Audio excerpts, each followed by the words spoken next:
This story begins with the fact that the protagonist was struck by lightning, which is why his life has completely changed.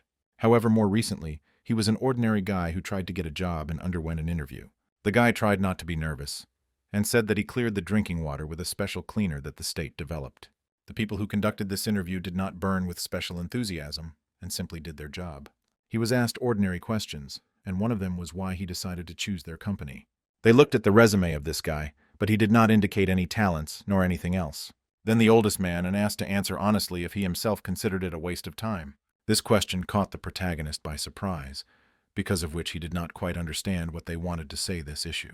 But at the same moment, he was directly explained to him that he came for an interview in a large company, and at the same time could not. They placed this vacancy because they were obliged by the law against discrimination of the mediocre, but in reality things are different. After the world is tired of the dungeon, people discovered unprecedented potential. Everyone called him talent. And he, in turn, led to a sharp jump in civilization. Someone said that the discovery of talent became a blessing for humanity. The main character himself believed in it, but only until he realized that he had no talent. This company works to make a profit, so the unwells are useless for them. After listening to their straightforward refusal, the guy also directly clarified that they are now engaged in real discrimination. One of the men tensed noticeably, realizing that he said much more than he had to.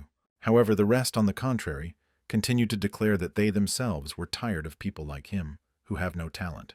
Suddenly, the main character frowned, deciding to find out from them whether it was a crime, to hope for a human attitude.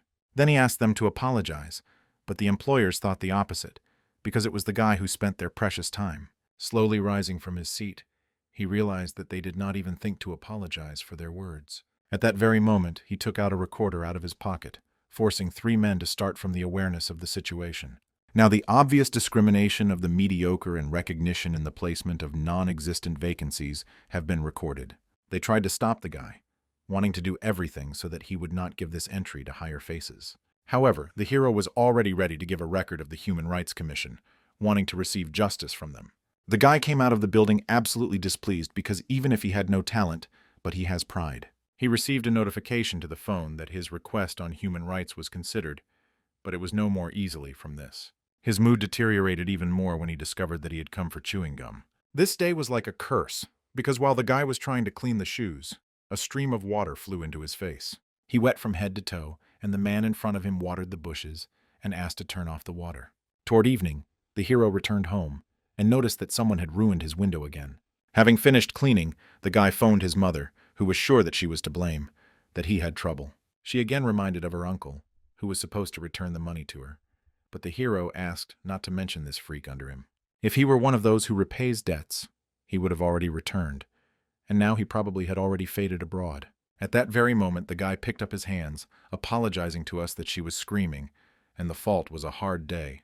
He has a higher education, or in winter what needs, so he will succeed, and he will be able to pay for his mother's accounts. He ended with a call. He decided to go outside to smoke and calm down a little. At the moment, it was his only joy in life, but he did not have time to smoke how the rain began right there. Drops of water and wind extinguished the lighter, and the cigarette immediately softened, which again angered the hero. He viciously turned to the sky, stated that she lives like that, and even though he could not be taken away from him, he does not care about, there is love, but the guy was firmly convinced that he was forever against him. He does not want to live like that, but is not to blame for his innth, so at that moment he poured anger at God. At that very moment, lightning flashed brightly in front of him, and the guy decided that this was a clear sign. Showing the middle finger in the sky, the hero tried to throw out all the anger at the one who could not answer him, and it was at that moment that lightning hit him. And finally he only wondered what would happen to his mother. After a while, barely opening his eyes, the hero realized that he was still alive, but now there was something strange in front of him. Rising, the guy noticed a system notification in front of him which hung in the air about a new vacancy. When the hero returned home and changed into dry clothes, he later thought that God really exists. Lightning struck him for insulting God, although he was not even sure of his existence. Usually people after the lightning strike either in a serious condition or they die completely, and on it, not a scratch. And if anything has changed, then this strange notification soaring before him, and it did not disappear anywhere. Usually this is seen by people who have talent, but before nothing like this happened to him. Suddenly the guy realized that this lightning could arouse talent in him. Then he decided to check it. The guy tried to figure out why it looks like a notification about the search for an employee on a part-time. As soon as he voiced this, the window began to increase and shine, and the hero could not believe that this was really a part-time job. It looked very ironic because in real life that here is his destiny only a part-time job. But then the guy decided to think positively. He had nothing to lose, so you can grab this opportunity. Available vacancies offered him a part-time job of the gods, and it was amazing that there was even sorting around the world. When the hero chose the vacancy of interest, the system announced that he did not have enough divine power. Divine power is a common name for the force used by the gods, but the guy does not even have talent, not to mention the strength. But the most important thing, now he did not have a bad foreboding, and this may be his chances to change his life. The guy pressed the vacancy search button, after which he began to wait patiently, hoping that somewhere did not need divine power. Suddenly, a vacancy appeared in front of him to create the Midgard dungeon, where the divine power was not required. Here you only need to create dungeons. It was also indicated that the work is not complicated. Suddenly the hero thought, because it is probably about those very dungeons that are teeming with monsters. Until the last, he could not believe that the gods created these dungeons, and at that moment he was noticeably tensed.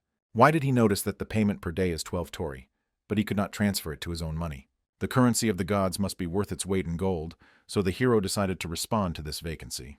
At this time, in a completely different world, a lonely bird on a tree watched how a portal appeared from the sky. For the hero, this was not too soft landing. Now he was trying to understand where he was at all. Inspecting an unfamiliar area, the guy realized that he had not seen such a thing in life, and now he decided that he was sleeping. But before he had time to take a step, when suddenly a small monster jumped out on him from behind the bushes. The hero was already preparing for death, when suddenly a huge man grabbed him immediately by the neck, smiling simultaneously. The guy was speechless because he had never seen such huge people, and he took him for the new one. Then the man introduced himself as a Thor, the god of thunder and lightning in Scandinavian mythology. Putting his hand on his shoulder, Thor was sure that the guy did not know who he was, but he only shuddered from fright. Also sharply, the man grabbed him with one hand and hit the road, offering to talk on the go because there are a lot of things. The guy carefully examined the healthy man, finding the same Mjolnir on his belt. The hero to the last doubted that all this really was happening. The type of event acquired too sharp a turn. Thor himself suggested that the guy is one of the gods of the East, which he dumbfounded him. Looking around, the hero noticed other gods because they were not at all like people. He was the only person here, so he decided to chase that he was the keeper of one little mountain. However, Thor heard about such a god, and knew that they usually help people in trouble, what was to his liking. Suddenly the man frowned, noting that the hero was very imbued with human culture, pointing to his clothes. The guy quickly orientated himself, answering that he often descends into the world of people to find out how to help them. God suddenly asked if it suits him, because now his work is to create places where people suffer. Hearing an uncertain consent, Thor also asked if the guy heard about the maze of the Minotaur. After all, it was he who was just taken as the basis for this dungeon, but the hero had even more questions. His eyes widened in shock when he saw that very dungeon, and Thor was clearly pleased with his reaction. While the hero examined the surroundings, he was called to himself some kind of creature, because they had nothing to do. A few hours later, the guy dug a huge hole while the rest were also busy. He was pretty padded, but he fled at the first call to quickly finish the construction of the dungeon. The guy's appearance scared the rest a bit, but everyone saw that he was working in a sweat. When the day came to an end, everyone announced that the work is over today. It was just physical work, so the hero did not have any difficulties with its implementation. Red-browed orc proposed to go into the wagon to take a breath, and then go to the next point. He thought that in the East all the gods are the same enthusiasts as a guy, but it all depends on the character. He is already praised here since not one worked hard, which was very pleasant to the guy. Damdok was pleased with himself, and called it a 200% skill of sociability. Now she threw thoughts about talent aside, because communication with the gods will bring much more benefit. Sometime later they decided to walk, as their riding creature could demolish all mines along the way. The orc immediately asked to look where you are coming, because the symbols on the floor mean that there is a mine. Then he began to indicate each symbol so that Dumdoku was easier to navigate. I was surprised that the guy had never seen them before, but he thought that it would be a lesson to him. Recently, the higher gods demand that people go through something like entrance tests before hiring them, and the lower levels are not supposed to be such. Well, they are engaged in such a work because the dungeons are built constantly. The orc pointed to a small group of gods who began to create a room a couple of minutes ago, and it seems had already finished. When Damdok I decided to see, I could not believe that they erected all this in just a couple of minutes. It was not clear how they built such a huge with an incredibly high ceiling during such a time. They put their boxes on the floor because they stored what would make this place with a real test. The guy noticed a stone inside, but they immediately explained to him that spiders would appear from here. A lot of eggs were brought here, and when everyone hatches, this place will become a real headache. Damdok looked into a long box and noticed a cannibal who was wrapped like a mummy. The guy noticed a transparent part on his neck, but the orc asked her not to touch, because this is a vital point. Then they went to the next room where the goblins were to hide. Those who reach here, in fact, will be on the finish line, and soon reach the main room. But when they walked a couple more steps, Damdok noticed a strange creature in the shade that did not look away from him. At that very moment, the same goblin jumped out onto the guy, forcing him to screech with fear. Orc and goblin skewed with laughter, looking at how the guy was frightened, but the goblin was just fooling around. But when the construction ends, it will be a completely different matter. Goblins are very smart creatures, so it's hard to cope with them. After a few more minutes, they reached the end of the maze, after which they stopped in front of the door of the main boss. While they looked at the huge door, Thor, who turned to Damdoku, approached them from behind. It was already known to God that the newcomer is praised here, so he came to praise him personally. Having exchanged thanks, Thunder God became curious whether they ended with the housing of monsters. The orc specified that only the very last that was very pleased with a huge man left. At that very moment he grabbed the Molnir and announced that the working day was over today, and then waved them. Damdok was frightened, but in his direction he heard praise and wishes for a happy path. The last thing he saw at that moment when a huge hammer fell on his head. The guy continued to scream, but he had already moved to another place, but did not see it, as he covered his head with his hands. When he realized the situation, he exhaled calmly, because initially he decided that Thor was going to punish him for a lie, that he was not a man.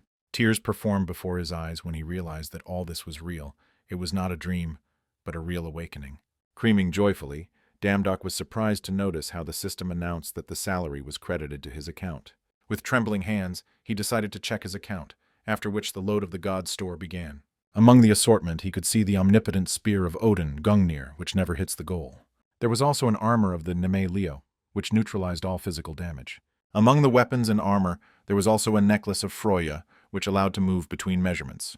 It was really a store of the gods, where the force of Torah, a lightning strike, the power of Hephaestus, the flame, and the power of Ares. Destruction also sold the power of the Torah. If the dam is really able to buy all this, then he can become a god in the human body. Presenting the picture where he was praised, the guy realized that the very dreams of change were embodied. However, his whole mood disappeared when he could not buy anything due to a lack of divine power. The cheapest skill cost 70,000 tori, which was very expensive because in a day it received only 12. But suddenly the dam was flinched, because he saw that various talents were also sold in the store. The joy of the mediocre was that he could just buy it and choose any to his taste. But when the guy noticed that the talent of the SS level costs 12 tori, it was literally dumbfounded, because it was much cheaper than strength.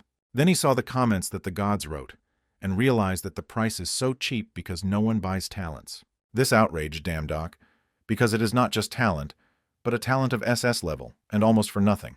Why did he remember that in childhood he liked to play with the ball, so he chose a talent for fencing? The guy bought it practically without hesitation, and this time the acquisition was successful. At that very moment his body literally shone, but it was not completely clear whether it turned out, because he did not feel anything. The ledge is climbing to get at least the talent of level F, and now this one has so easily received this one. The system congratulated him on the first purchase, and also announced that today he receives as a gift of the same level as his purchase. The guy could not believe his happiness, after which he additionally chose a talent for battles. It was an incredible luck that now he could use both fencing and battle. But suddenly the dam felt dizziness, and then he fell to the floor. The increase in his body began to use his talents. While he was disconnected, he dreamed of a mother who smiled, looking at him. She was very sorry because of her he had problems, but the guy tried to convince her of the opposite. In a dream, he thought that he could not have it, after which he slowly opened his eyes. Rising, Damdok remembered that he had a dream of his mother, after which he decided that all this was a dream. He hastened to open the window, and noticed that now his position was a lower-level god. It became clear why he was able to work in the dungeons. Yesterday he was mediocre, and today God is already. Suddenly his mother called him, and he already wanted to tell good news, but he was asked not to come to the hospital today. At first, Damdok did not understand what was the matter, after which the doctor took the phone, who decided to explain the situation. He could not report all the details, but made it clear that a dungeon appeared near the hospital. Until the situation is getting better, they will not be able to accept visitors. But the guy did not continue to listen to. Leaving the phone at home, he rushed to run towards the hospital. You think about his mother. From the news, it was reported that at the scene of the incident, there were signs of the appearance of the dungeon. The soldiers who were the first to arrive at the place immediately took up the civilian population. At this time, the dam came by taxi and began to inspect the terrain, observing a huge group of people and the military. He suddenly activated the skill of concentration, which is why he was able to carefully consider the military. Then he heard that the government was convening all hunters, and this time the dungeon is especially dangerous. Due to the new skill, he began to hear voices from all sides, which prevented him from clearly thinking. Grabbing his head, the guy tried to interrupt this skill, but he did not succeed. Then he firmly decided that there was no time to think, and he should urgently get to the hospital. When he made his way through the crowd, the military did not give him permission, since they deal with the labyrinth. The guy remembered that he had recently built the same maze, when suddenly a bright lightning appeared in the sky. She sank right to the ground, but Damdok knew that it was a portal, which also transferred him to another world. Then he noticed a strange device inside which the very dungeon that he built was visible. He remembered what joy he was engaged in construction, and was surprised at the magnificent look from afar. Until that moment, Damdok did not understand that he would see it here so soon, exposing his own world at risk. At that very moment, the guy noticed a wounded man and grabbed him. I wished to take him away. Suddenly some reflex worked, which is why he pushed the man, saving him from danger. Not far from himself, the guy noticed a sword who stuck into the pillar, almost closing them. Then he heard an unpleasant sound and turning his head, but saw a hunter whom they pierced with a sword. Behind the man stood a huge lizard who did not take his eyes off Damdok. He growled loudly at the same second, and several more monsters appeared from behind him, rushing forward. The military who noticed the Lyudoichevov was immediately ordered to open fire. In order not to get under the bullets, Damdok hid behind an inverted car and shouted loudly about his presence. Suddenly he noticed that one of the lizards fled right at him, swinging his sword. The guy was even more frightened when the monster the label aimed and threw the blade into it, increasing his speed. At that very moment, the skill of concentration was activated, which helped Damdoku catch the sword on the fly. While he was surprised at what had happened, he suddenly noticed that another lizard was swinging his sword towards a man. Damli, without any doubt, ran forward to save him, and with a loud cry he threw the lizard to the ground. The military was immediately ordered to stop the fire when they noticed civilians on the battlefield. They watched a guy who was surrounded by lizards, but even if it was a hunter, he was without armor.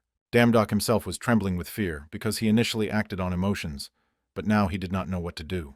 One of the monsters rushed at him, waving his sword, and the guy immediately began to sob and apologize. But suddenly concentration was again activated, because of which he was able to easily dodge the blade. Dandering from swords, Damdok compared this skill with 100 drinks of coffee. He very clearly saw their movements, and therefore decided that he could try to fight them without being consulted. At that moment, talent for battles was activated, which is why he was able to strike the lizard at the most vulnerable points. The guy was dumbfounded, which he did, but there were two more monsters. He completely concentrated on the battle and no longer saw these monsters of any threat.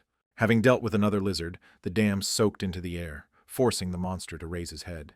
Then he landed sharply, striking his foot right into the skull, thereby trampling it into the ground.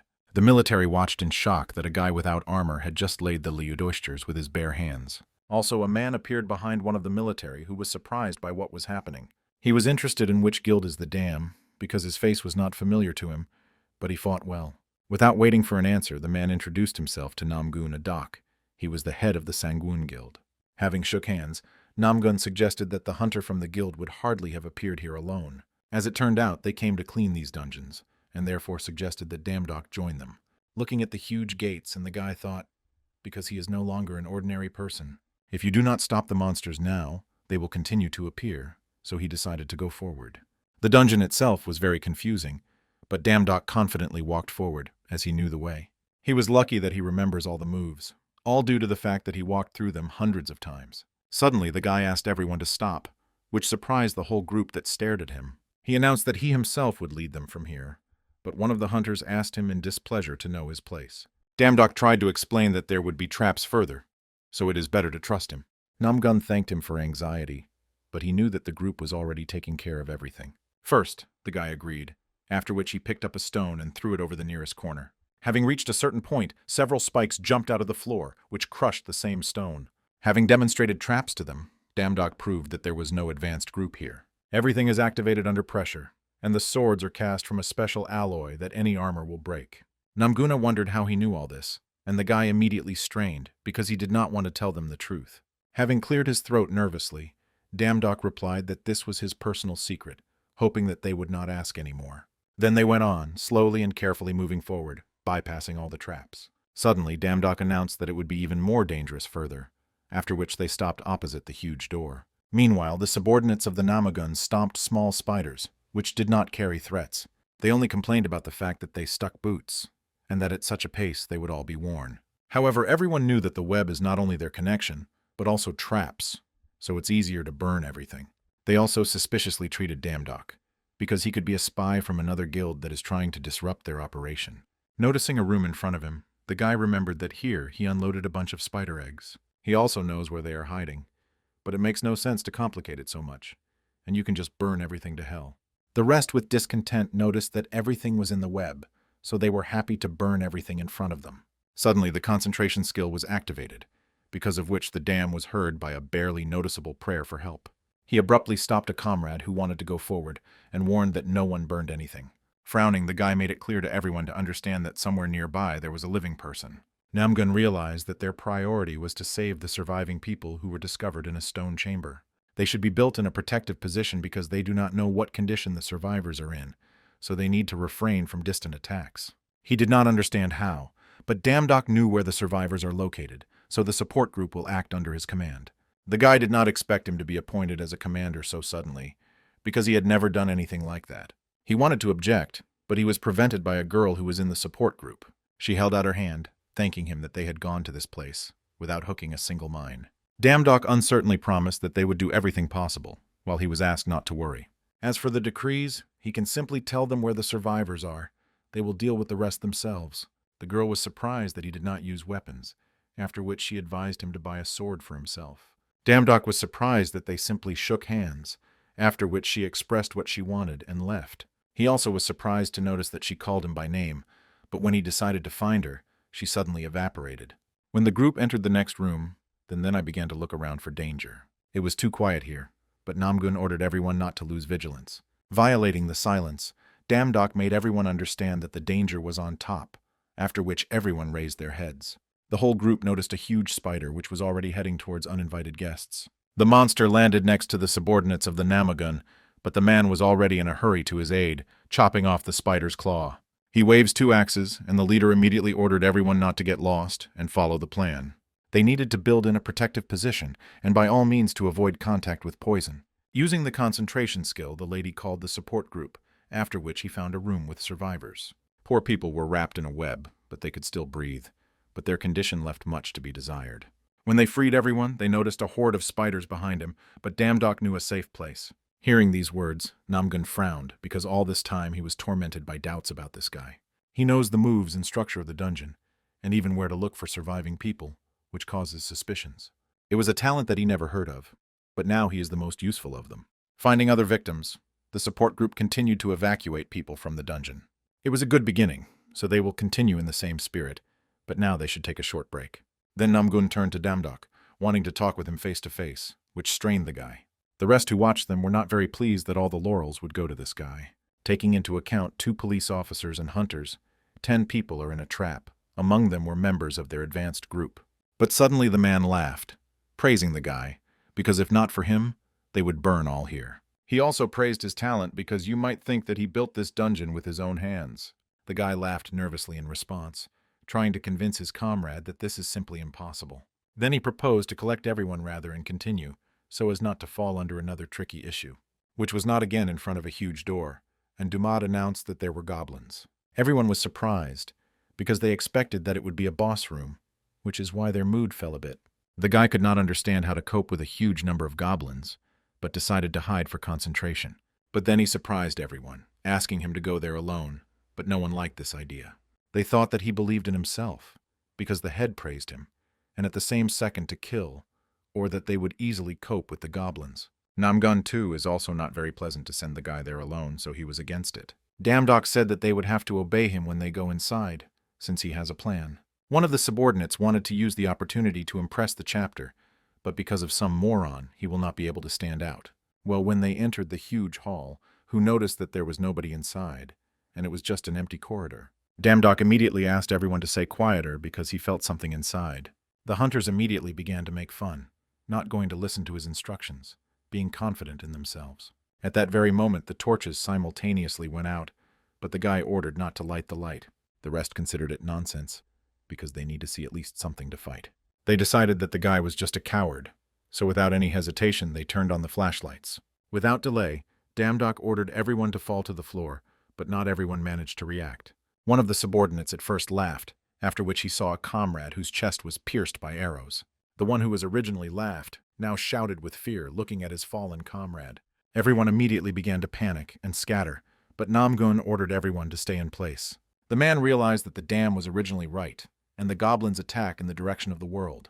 They had to hear how they entered, but did not attack right away, because they play with their victim. They want to enjoy their fear of darkness, but they cannot fight without seeing the opponent. Even if they suffer losses, they will have to turn on the flashlights, but the guy offered an alternative way. They only needed to rely on him, so everyone remained to sit on the floor and not make noise.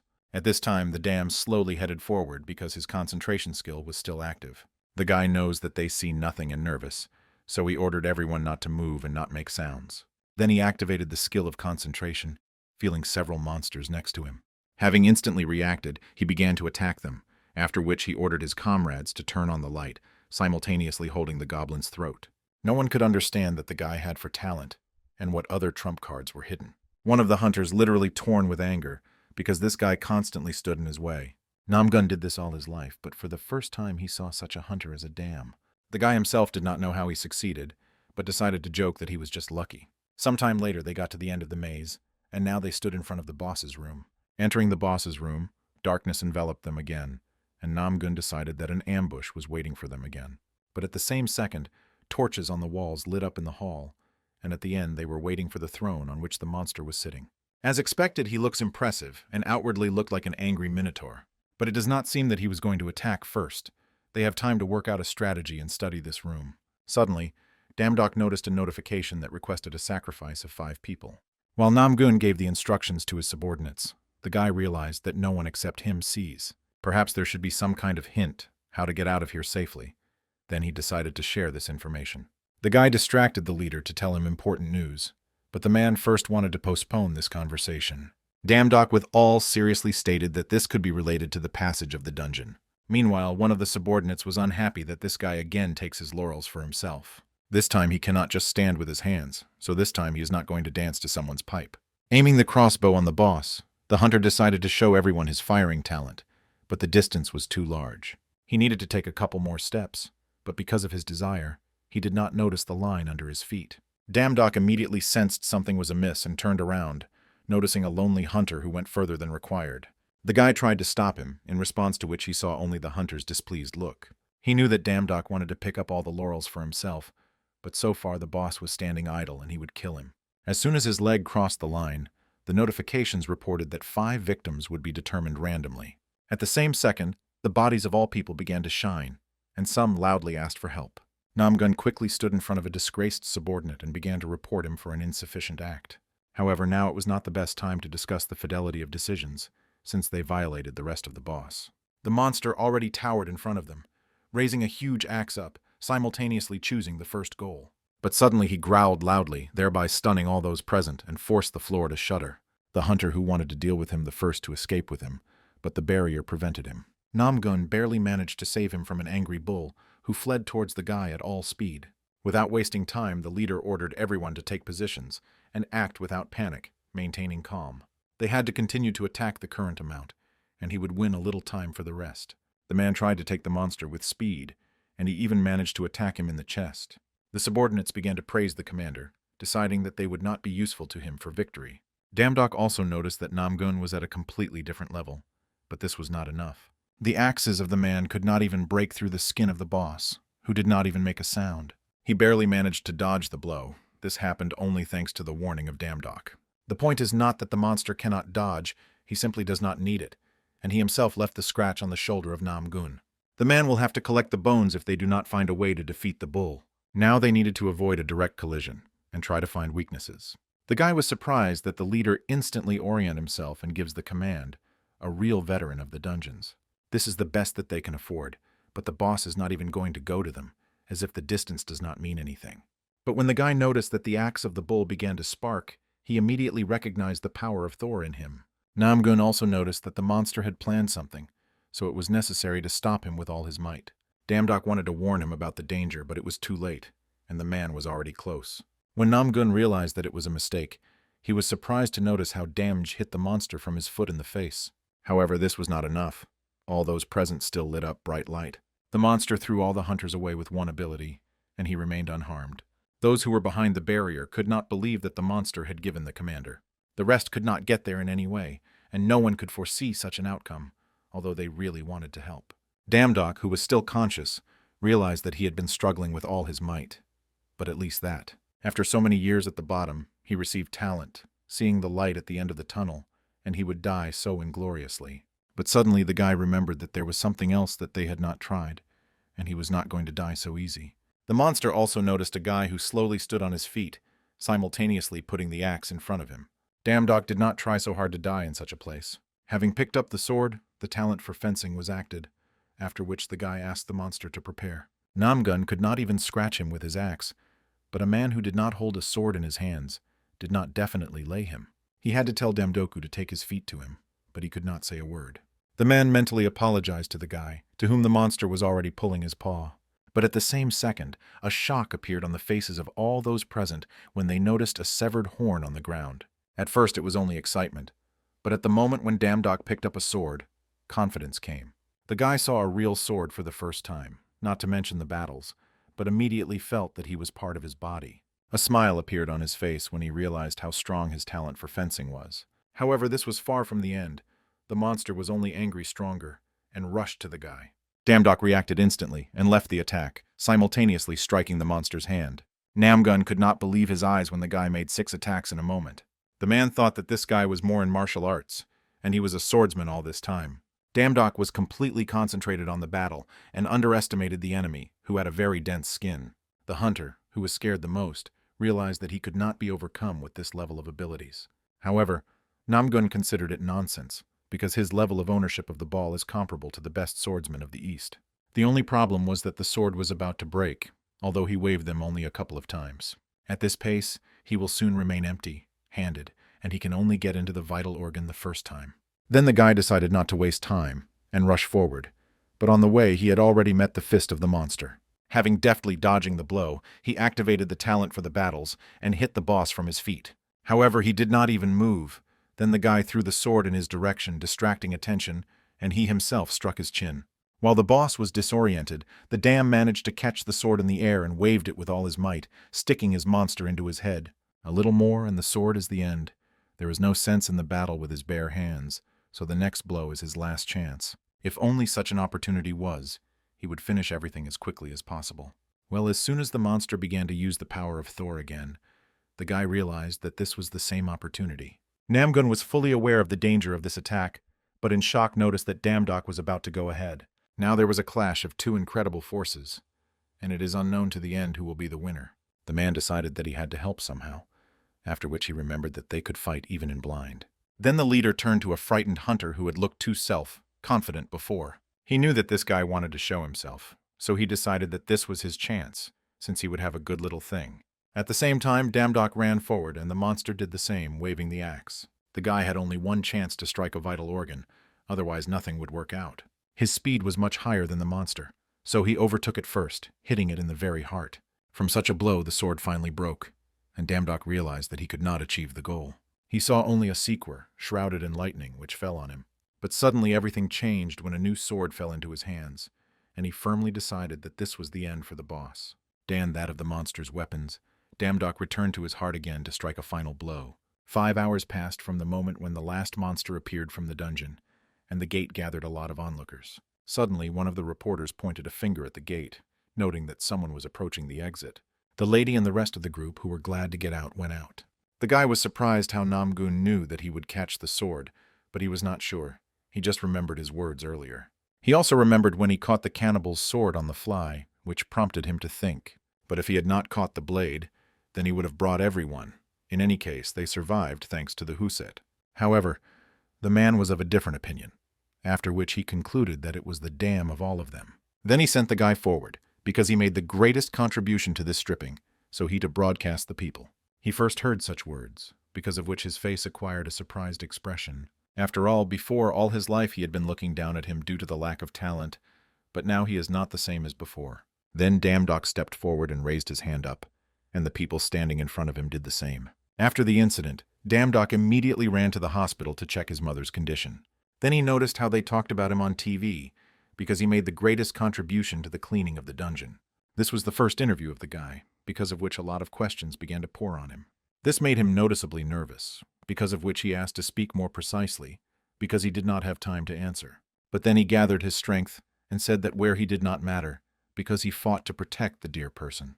Correspondents continued to ask questions, and Damdoku was ashamed to look at himself from the side. Then he took out the phone and noticed that the journalists managed to rent his battle with the lizards. At that very moment, the system informed him that he gained popularity, which is why the divine force was increased to 1,000.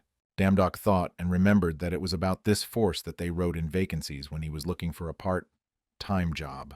Since he received 1,000 points of strength, he can place a new announcement about the search for work. He was offered the work of the security manager, where Hephaestus was the employer. At first glance, there was nothing complicated here, so he decided to dwell on this. However, Damdok was so running up today that he decided to rest at home and then return to work. However, the system announced that the 3 gods had already sent their resume to this vacancy, so it will soon be closed. Without wasting time, the guy decided to respond, wanting to first grab such a chic opportunity. He was teleported to another world directly from the hospital. To land, as for the first time, it was not soft. Rising, Damdok noticed the forge of Hephaestus. He decided that he got to where he needed. He was dissatisfied with Fried, and did not notice how the man approached him from behind, interested in the new ones. He introduced himself as a Hephaestus, the owner of this forge, while Damdok did not react immediately. The guy immediately began to bow and politely greeted, and God laughed that the guy was behaving like a man. At that moment, Damdok froze in fright because of such a puncture he could not be allowed to work. Looking at the guy's reaction, Hephaestus grinned and realized that all the rumors of the mountain god were true. After all, it was he who, out of love for ordinary mortals, so terribly fought with monsters in the Torah dungeon with people. It is not surprising that the quick-tempered Thor was imbued with him, because the guy was far from missing. He also heard his recommendation about the installation of the air conditioner in the forge, to which he immediately began to hear an apology. Hephaestus decided to end with greetings, after which he suggested telling more about the work. But it is better to convince once than to hear 100 times, after which the man took out a horn. He warned in advance that it could be a little loud, after which he began to blow into him, stunning Damdok. At that very moment, 3 gnomes ran to them, who knocked the knee in front of Hephaestus and greeted him. God announced that their manager for today, after which he asked to say hello. The guy laughed awkwardly because he did not work in the forge, but he decided to try. Hephaestus asked him not to be modest because beginners can also achieve a lot. Then the man bent down and in a whisper said that the gnomes, although working, but their hands are playful. There are problems with them, like with small dogs, like small ones, and where are much larger than large dogs. As soon as he is distracted, something will disappear. For example, last week, a pendant that he wanted to give Frey. Damdok was shocked that the gnomes could even steal the things of the goddess, which was a big problem. Today Hephaestus needs to leave Olympus, but he decided that nothing terrible here would happen without him. But just in case, he handed Damdok an unusual club, which surprised the guy. It was a club of Hercules, made of olive wood, a remark of a club, which Hercules defeated the Nemean Leo. The guy was shocked by such an unusual gift, and only thought that it was a little too much. But before he could figure out why he was a club, Hephaestus opened the portal and headed inside. Damdok wanted to ask him what to do, because he never described the essence of his work. God smiled and stated that while he is stronger than them, everything would be fine, and they are much weaker than he thinks. When the portal closed, the guy nervously turned his head and saw only the embittered face of the gnome. Then he invited the dwarves to relax, because he was just given a steep weapon that could make them very painful. However, those in turn aimed at him real machines and pistols. Sometime later, the dams came into consciousness and heard the voices of the gnomes next to him. They found a necklace that Hephaestus was about to give Frey, but they were going to sell it. When the guy wanted to stop him he noticed that he was firmly tied to the column. The dwarves were surprised to notice that he woke up earlier than they thought, although they injected him a lot of sleeping pills. Then the guy asked them about the consequences, after what they did with one of the 12 main gods, Olympus. He gave them the last chance that they untied him, to which he saw only surprised glances. But the next second, the dwarves burst into a wild laughter, amusing about Damdok's words. He thought to scare them with Hephaestus, but if they were afraid of him, they would not have done anything. They took everything valuable, and were about to leave, and finally decided to pump up the guy even sleeping pills. At this time, Damdok tried to invisibly cut the wagons while the dwarves fluttered among themselves. They already expected that she would come for such a weakness, so they easily succeeded. When Damdok said that they would regret it, the dwarves again began to laugh and mimic the guy. At that very moment, he freed his hands and took out a club, sending two at once to fly. Without thinking twice, he firmly tied them up while they were still off, and began to wait for the rest. They themselves forced him to resort to violence, would have gotten down his ears if he had not asked Namgun. He often recalled the words of a girl who advised him to get a sword. At this time, the rest of the gnomes had already finished work and loaded all other ingots. They also coped with weapons, so they were ready to leave, which was reported to the boss. The first subordinate immediately drew the attention of the others to himself, distracting them from the ingots. Their boss, a fiery fist, did not want to tell them something, and therefore came forward, and everyone immediately focused. The man began by announcing his brothers were the people endowed with the spirit of the flaming mountains. While he said that they were the best miners and brave warriors, Damdok crept up to them from behind. They did not notice him, because they carefully listened to the boss, who convinced everyone that they had pride. They never treated them the way they deserve it, and the owner of this place, Hephaestus, humiliated them. Therefore, he firmly decided that today they would pay for the disrespect that they received. The rest of the dwarves immediately screamed, and were also ready to avenge Hephaestus for injustice. Damdok, who watched them, tried to understand what to do when suddenly, accidentally hit the gland. The dwarves immediately turned their heads in his direction and armed themselves with machine guns, frightening the guy. Without thinking twice, Damdok hid behind the nearest column, while it began to be shielded from all sides. The fiery fist that came forward was surprised that the guy could get out. Getting in a cigar, the dwarf declared a lower level to God that now they will clean this place. They don't care about you because they hate only Hephaestus. It will be a shame to die like this, so they will give him a choice. Either he helps them clean the forge and becomes their accomplice, or leaves and holds his mouth on the castle. He was given time to think, because he would not make the wrong choice for some pennies. Damdok immediately imagined how Thor and Hephaestus are disappointed in him if they find out about this. His reputation will definitely end if he just runs away, so it was urgent to come up with something. He went through so many to get these abilities. But if the Hephaestus is to see the plundered forge, he will definitely kill him. Now there are two chairs in front of him, either on part of the topic of face, or to be killed by Hephaestus. The dam was upset before I thought that the work would not be dusty, but everything was quite the opposite.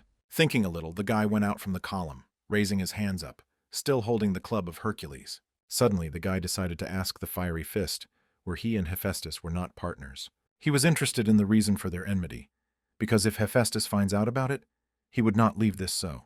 After all, he is one of the 12 gods of Olympus, and no one knows what will happen if he is angry. He will definitely live them for remelting, and he will send the ashes to hell, straight to Cerberus. The guy brought a little, because of which he felt a bullet flying next to his head. The dwarf who shot him decided to have some more fun, began to shoot at his feet. But suddenly he was stopped by a boss, who was very dissatisfied with the words of the lower god. He realized that the guy knew nothing, and decided to do something before he made minced meat from him. The dwarf announced loudly that Hephaestus was not a great or a master, but simply a piece of garbage, which dumbfounded Damdok. The dwarves were too harsh in their words, but they clarified that it would be, or rather called him a thief. Once he came to them to the mountain, where they lived, and praised one of the swords that they forged. Then he proposed to work with him. He would provide everything necessary, but after that they became real slaves. Damdok could not believe that God was so honest in appearance, really made from the gnomes. He did not pay a penny, although he promised 5 days' tastes by a 6-hour working day, and free time in addition. If not for all the years spent, and wealth and glory, everything would belong to the dwarves, but Hephaestus tuned everything. When everything came to them, in this place it was no longer a gnome in which the spirit of the master would remain, and all that they have left now is the desperate revenge that they are ready to realize. Damdok realized what was being discussed, after which he agreed with their words about the real garbage. But then he added that it was envious garbage, who wants to destroy those who are better than him. These words were even more angry with a fiery fist, which immediately gave the order to subordinates. When we immediately directed the weapon at him, but the guy extended his hand forward in order to stop. If they run away like this, then for people they will become thieves, so they, great craftsmen and proud warriors, should only come to terms. At that very moment, the eyes of a fiery fist shone when he heard praise to the gnomes. They have another option, how to take revenge on Hephaestus, and the damage itself is a warrior, and in his hands he has a weapon made by Hephaestus. Since they call themselves warriors and craftsmen, this should leave these games, and instead to fight with him a real weapon. To defeat the warrior who fight the Hephaestus weapons would be the perfect revenge for the dwarves. But if this is not so, they should simply admit that Hephaestus is better to run away. One of the subordinates and also became very angry with the guy, who was already himself in one foot in the coffin. He was no longer going to listen to this, so he directed the gun at the frightened Damdok. But the most angry fiery fist looked now, because before he had never escaped from anything. The dwarf noted that this language God was suspended as it should, and the guy was pleased that he was caught. Then the boss himself decided to fight him, but he must prepare to be responsible for calling himself a warrior. The guy should hold out until they prove that their weapons are surpassing him, and also for suggesting that the dwarves flee, he will pound it until his bones come into powder.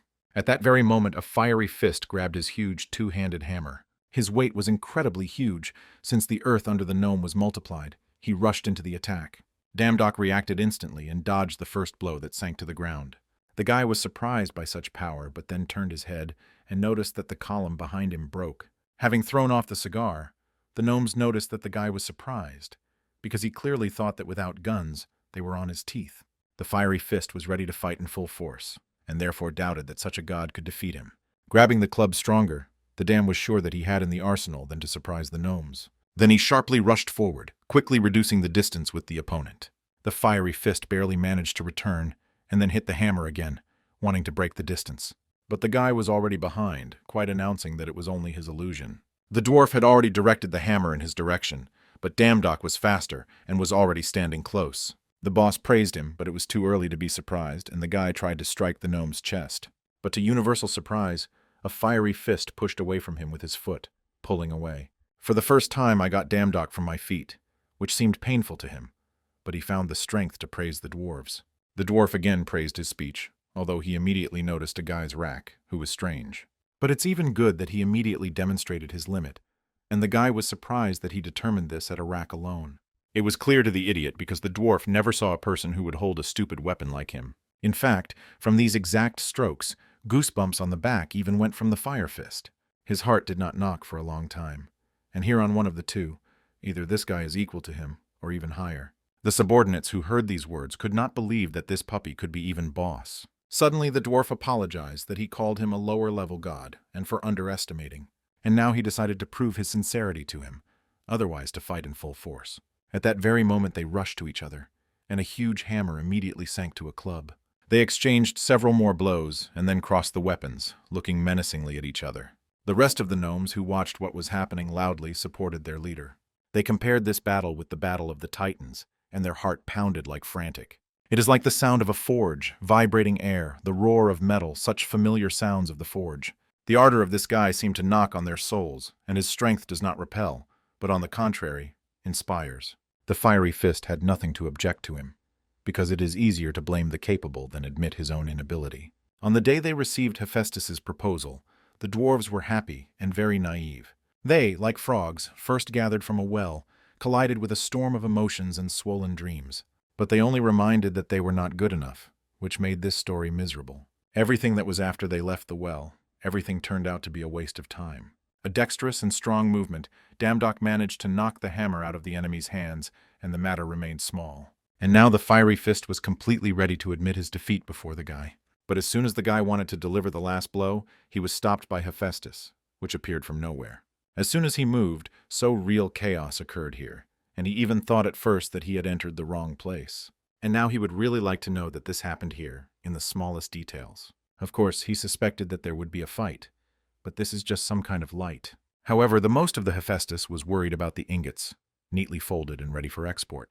Then God looked menacingly at the fiery fist and asked to explain it what happened here. Not seeing another way out, the dwarf sank to his knee and pleaded his guilt, but tried to protect his comrades.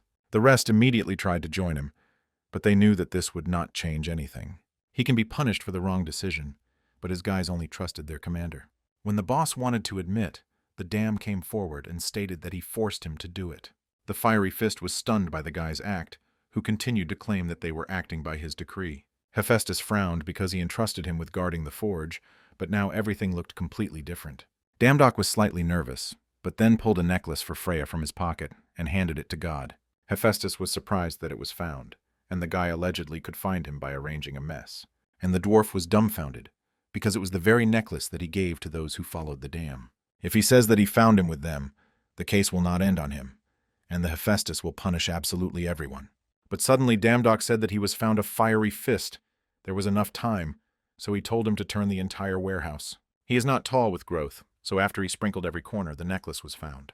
At that very moment, Hephaestus burst out with laughter and praised the guy that he perfectly traced the forge. Then God put his hand on his shoulder and gave a smile, realizing that he was a glorious small. Once again he was convinced why the damned, so the Torah came to the disposition. Hephaestus raised a hammer of a fiery fist from the floor, which for a second strained his master. God was worried that they lose their motivation and move away from work. But his excitement was in vain. Even from Olympus one could hear the club of Hercules adopted with a hammer, but there was no scratch on it either. Then he handed the hammer to the gnome, saying that he had become even better than before, and he was looking forward to their next works. When he asked them to continue in the same spirit, all the dwarves immediately burst into tears. Suddenly Hephaestus began to create another portal. I turned to a surprised Damdok. God was glad that he entrusted him with this work, because he coped with the main tasks and also found a necklace. Therefore, he offered him a small award for surpassing his expectations. The guy was delighted that he would receive a special prize, because I thought that as a reward, he would only receive a club. It would be impolite to refuse, so he thanked the man and opened the box. But the next second, his face frowned when he discovered some kind of creature inside. Hephaestus, on the contrary, smiled and asked him to take a closer look at him. It was a fox that looked very nice, but the guy doubted to take the monster in the pets. God was slightly upset that he did not need her, but then leaned over and began to whisper the spell. Hearing his call, the fox suddenly began to transform and turn into an incredibly beautiful sword. Damdok was dumbfounded by what he saw, while Hephaestus was upset that such a gift did not fit the guy. The guy's face immediately changed when he realized that she could turn into a sword, but this was not limited to this. A sword, a braid, a spear, it doesn't matter. This baby can become any weapon of the world, if it is approximately from her. Everything is limited only by the imagination of the owner, and this fox can become a faithful comrade.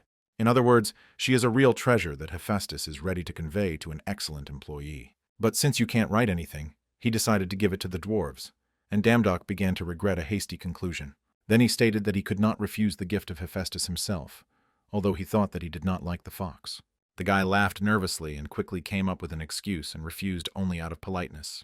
Then he affectionately stroked the contented fox and agreed to care for her under the approving gap of Hephaestus. Taking her in his arms, the guy felt soft wool and decided that from that moment her name is Snow White. Then Hephaestus held out his hand and entrusted him with the lunar fox, the treasure of Selene, the goddess of the moon. Damdok was surprised that these words were enough to become the owner of this fox. Hephaestus announced that now he had a child on his neck, and he would give him all sorts of things from the warehouse. After a while, when God gave him a reward, he had some more business, so they decided to disperse. With a huge bag behind his back and a fox on his shoulder, Damdok thanked him and wished him a happy journey. But as soon as he was about to leave, he was stopped by a fiery fist, thanks why he lied to help them. After all, they were going to remove him. I think he intervened and was literally garbage for them. The guy replied that he was familiar. They reminded him of him from the past and what he had to endure. The dwarf decided to offer him his help, but Damdok decided that he would not ask for anything.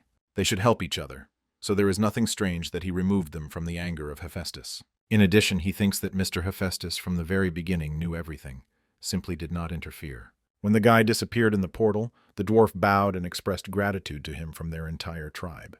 Although they can't wash off this shame, he hopes that someday they will be able to do this by returning his duty. Seeing the mood of the gnomes, Hephaestus smiled and set to work with his comrades. At this time, Damdok returned to his native world and went to the hunter store to get money. History transferred us to G-Pain, who began from below, working as a managing hunter from his youth. A week ago, he became the director of the largest hunter store in the country. Now that he is at the top, he must abandon his past and make acquaintance only with noble people. With an arrogant look, he could not believe that his tie was distorted, because he could not make such a mistake. They say that the place is painted by a person, so the place where he is located should always be filled with dignity and culture. But his face immediately skewed when his great thought was interrupted by the next visitor. Looking at the guy, the man discovered that in his sacred brainchild some broken. It was hard to believe that he was really a hunter. His assistant is tiny, and on himself, neither armor nor weapons. Those who imagine themselves hunters often come to him, but in fact they select garbage from already cleaned dungeons. G-Pain greeted the guy with a displeased look and decided to personally spend him. He took Damdok to an elderly appraiser, where he could give all the things collected from the dungeons. First of all, the old man picked up the club of Hercules, and with a surprised look, carefully examined her. But he could not help but wonder where he got all this. But they gave it to the guy, calling it all sorts of things. G-Pain could not stand it, and stated that he knew that the guy would drag any cheap into their store. Then the man turned directly to the appraiser. I wish to find out what kind of strange things the dam brought. But for 40 years of work, the old man first sees a person who would call these things all sorts of things. All these things are the highest quality, guns of the 4th level and higher, which was simply incredible. G-Pain could not understand how the guy alone was able to get things of such high quality. At first he thought that the guy was an important bump, because he heard that many terribly rich people are quite modest. At that very moment the man changed his face, and gladly decided to take the guy to the VIP room. While in the VIP room, the appraiser concluded that if he sells all this, he will receive about 3 billion out. At first the dams did not betray this significance, and just laughed, but then began to reach him. When he realized these huge numbers, who could not believe that all this heap, which Hephaestus called a marriage, costs 3 billion. This is only a preliminary assessment. Depending on the number of buyers and sellers, he will be able to help out even twice as much. Tools of the highest quality that can be sold for any price because they are very rare, now G-Pain under the nose had. Even if he has to lick his ass, he must get the rights to sell them. The man decided that he could not miss such a chance, and therefore again politely turned to the guy. But he wanted to convince him to sell these things. But Damdok himself was already firmly intended to get 3 billion. G-Pain first was delighted that this guy was sent from heaven, because at such a pace he could be increasingly increased. But in reality, everything was quite the opposite, and he became the first person to lose a high position in just a week. When all the calculations were completed, Damdoku paid the right amount and thanked for his cooperation. Looking at his own expense, he could not believe that now there was money on his account, and even with so many zeros. Then the guy thought that everyone was surprised by his appearance, although he plowed all day like a damned one. And since he earned money, you can please himself with a gift for hard work, and tomorrow to go to his mother. The next day his mother was very surprised because Damdok did not visit her a long time ago. But most of all, she was surprised by the gifts with which her table was littered. Her neighbor in the ward only smiled and advised her to at least sometimes turn on the TV. Turning on the news, there was just a report on Damdok, which became a real celebrity.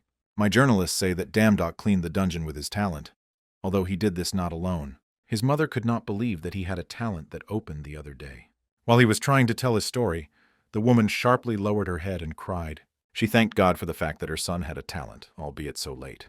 Damdok knew that his mother always blamed herself for being born without talent, and now in all the news they spoke only about him, and even from Namgun they interviewed to find out the details about the guy. The man praised his talents and quick wits in full, because if not for him, they would not have coped. Damj was embarrassed, deciding that it was too much, and his mother was shocked that this man was talking about her son. Then he realized that this could be his chance, because the more popular he is, the more he will have divine power. And that means more proposals of work, before the divine force grows along with the level of glory. He liked the work, as a reward for which they give a golden apple, which may be able to heal his mother from cancer. But suddenly in the news it was reported that the gate was discovered in the city of Yonan Kongyo province. At that very moment, Snow White suddenly hid under the jacket of Damdok, which surprised him. But when the guy touched her, he had a vision that a huge eye was watching their planet. While he was trying to understand what it was, the news was reported, and that the association immediately requested the convocation of the guild. In addition, these gates differ from ordinary dungeons. A person cannot enter them, but the monsters can calmly go out. Damdok headed for the exit, although his mother asked him to be a little more here, but she was convinced that now her son was busy. At this time, the horde of goblins began to appear from the gate, which intended to destroy everything in its path. Hoodies from guilds who were supposed to defend this sector have already arrived at the scene. Damdok ran here with all my legs. I managed to just in time and stopping at the cliff in front of the road. A couple of minutes later, the hunters successfully coped with the next wave, after which they decided to rest. However, journalists have already accumulated next to them, so they could not rest too clearly. Suddenly, one of the hunters raised his head and noticed a man standing on the edge of the cliff. Without wasting time, he decided to report this to the commander, who was very dissatisfied with his appearance. To have a soldier allowed himself to leave the system when journalists are rumbling everywhere. However, the hunter convinced him to look up, and then he realized that a civilian had passed here. The commander's anger immediately gave way to surprise when he carefully examined Damdok. But then anger returned to him again, and he grabbed the subordinate by the cheeks, not understanding why he was still here. He had to go and take him away, while journalists noticed something was wrong. I did not hear that this time the commander was a real professional, although I could not even control the access of civilian. Perhaps someone helped him get this position, and this may make a great plot. The commander is already on the fact that his comrades went to the dungeon. He is one here alone. Having activated the skill of the wind, the man rushed up the mountain to get to the guy. Once opposite Damdok, he could not believe that it was he who was engaged in such things. Then he pointed out a cordon and ordered the guy to leave so as not to interfere with the work of hunters. Damdok smiled when he heard that he could shoot his video on YouTube somewhere else. The commander decided that this jerk had broken because he first saw a real 3-rank hunter. He understood his excitement, so he decided to allow him to take an autograph or interview. However, Damdok ignored him, not recognizing in him any famous person. This was eager for the commander, who grabbed the guy by the shoulder and looked angrily at him. Damdok looked at him in surprise, and the man realized that this guy was still about what was happening. Then he smiled, realizing that some left half-point was looking down on him, also with some small beast on his shoulder, and he is a campaign of some unknown hunter who is trying to achieve popularity. But when he once again did not hear the answer, he decided to cut the guy once, so that he understood his place. The commander tried to hit him, but Damdoku was enough to tilt his head slightly so that the fist passed by. Following the bandage, the guy forced the man to fall from the cliff, but in time he grabbed his hand. Damdok apologized, but clarified that a 3-rank hunter did not fit to wave his fists in front of each person. In response, the man grabbed his hand tightly and stated that he was just lucky. Returning to the ground, he again tried to attack Damdok, but he again dodged his effort again. Then he waved his hands and smiled. He did not care, but the commander had to strain, because a lot of spectators gathered. Meanwhile, the journalists who stood below noticed their skirmish and sent cameras up. The man's face was distorted with anger when he realized that the guy specially did it right in front of the cameras. Taking a closer look, one of the journalists found out in the guy of that same Damdok, the one who cleared the dungeon with the Gilda Sangun, a new hunter who came from nowhere. Hearing their conversations, the commander realized that he was facing that first-class hunter, with whom even a dungeon was considered. Suddenly, the guy raised his hand up and asked to choose a better angle because now a special report would begin. Then he turned to the commander and reminded him of his own words about the half-point, who was looking down at him. The man immediately tensed when Damdok got into the rack and asked him to look at both. But instead of rushing into a fight, the guy suddenly seized from the cliff, aside the gate. Everyone was shocked, watching him, because they knew that no person could get inside. This is a phenomenon that arose only 10 years ago. Unlike the dungeons, only weak monsters come out of the gate, and the gates themselves disappear after a while, so they treat them in the same way as an ordinary accident. But they always attracted attention, because a person has no stroke. But the damage was a lower-level god, and therefore had such access. He was able to go into the reverse piece, and the eye of the abyss watches him. It was a place that he saw in the memoirs of Snow White. If the gods created this place and people cannot go here, then only the gods can get here. Damdok wondered why people are not allowed into the gates, as in the dungeons. He recalled the words of Thor, who said that the dungeons were created to experience people. Then Damdok decided to look around a little and suddenly stumbled upon the barrier. He tried to break him, but he did not have enough divine power to go further. The guy cannot even get out of here without divine power, which is needed literally everywhere. Then he got to his feet, realizing that he had only one goal, after which he looked towards the cave. He saw this place immediately as he got here, but he could not say that he wanted to go there. Then he suggested that Snow White even look at what the owner of these gates looks like. After a while, he removed a huge number of goblins, and complained that there were too many of them. Damdok thought that there was like with dungeons. He removed the boss and was ready, but the boss would not stick his nose out. And then everything goes somehow not like in a dungeon. There the monsters behaved like programmed. And these were more alive, and did not go ahead. They even ran away if they understood that they could not cope. The only entry into the gate gives a rather divine power, but if he cleans them, he will work much more, and a huge monster appeared with these thoughts from the bowels of the cave. Damdok reacted instantly and immediately dodged a huge sword that hit the ground. The guy began to carefully examine the monster that did not look too smart. He immediately tensed and stood in the rack when he noticed that the boss went on his attack. But he immediately relaxed when he noticed how slow he was, and began to easily dodge the attacks. Damdok was sincerely disappointed, and therefore stepped one foot on the back of the boss sword. Pressing slightly, he broke the sword of the monster in half, leaving him unarmed. While the boss with a stupid expression looked at his weapon, Snow White immediately transformed the sword. Without wasting time, the guy inflicted a wide blow to the monster, dissecting his chest. This battle ended faster than the guy suggested, which greatly upset him. But the message about the cleansing did not come to whom you say. He will not believe that he so easily cleaned the gate. Not finding a better solution, Damdok decided to cut out the nucleus of the monster as evidence of his murder. After a couple of minutes, he found the cherished nucleus, although he himself managed to completely stuck in the blood. To his surprise, the core was black, although they usually look like a precious stone and sparkle. Having brought him to his face, the guy noticed that he was also moving, and at the same second, this sound made a sound. Damdok was not jokingly scared and threw him away, and his foreboding immediately clogged the alarm. Suddenly, the system made him understand that the gate was in front of him, and during his destruction, the gates would also be destroyed. Meanwhile, a lot of journalists crowded near the gate, who were interested in a person who entered the gate. Meanwhile, scientific researchers wanted to stop people who wanted to learn more information. A flurry of criticism for the spread of false information is piled on scientific circles, starting with the researchers of the dungeons, who will definitely want to personally visit the gate, ending with high-ranking hunters who will not miss the opportunity to get prey from there. The woman wanted to add something else, but at that moment, Damdok's face appeared from the gate. Returning to his world, he found a bunch of people with a smile, which he expected to see here. Journalists immediately ran up to him, asking how he could go, until he even managed to get out of there. The woman from the research circle was amazed that the guy just jumped out of there, as from some hoop, as soon as the dam was completely on, but immediately felt that the air here is completely different. But then thousands of questions from curious journalists immediately flew in his direction. The guy understood the index finger up and loudly announced that now it was not important. Now it is important that people can now destroy the gates themselves, and this can be a new discovery of humanity.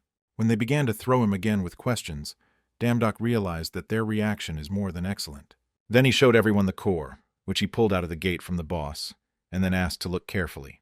Throwing his air, he decided to show everyone something incredible, after which he waved his sword.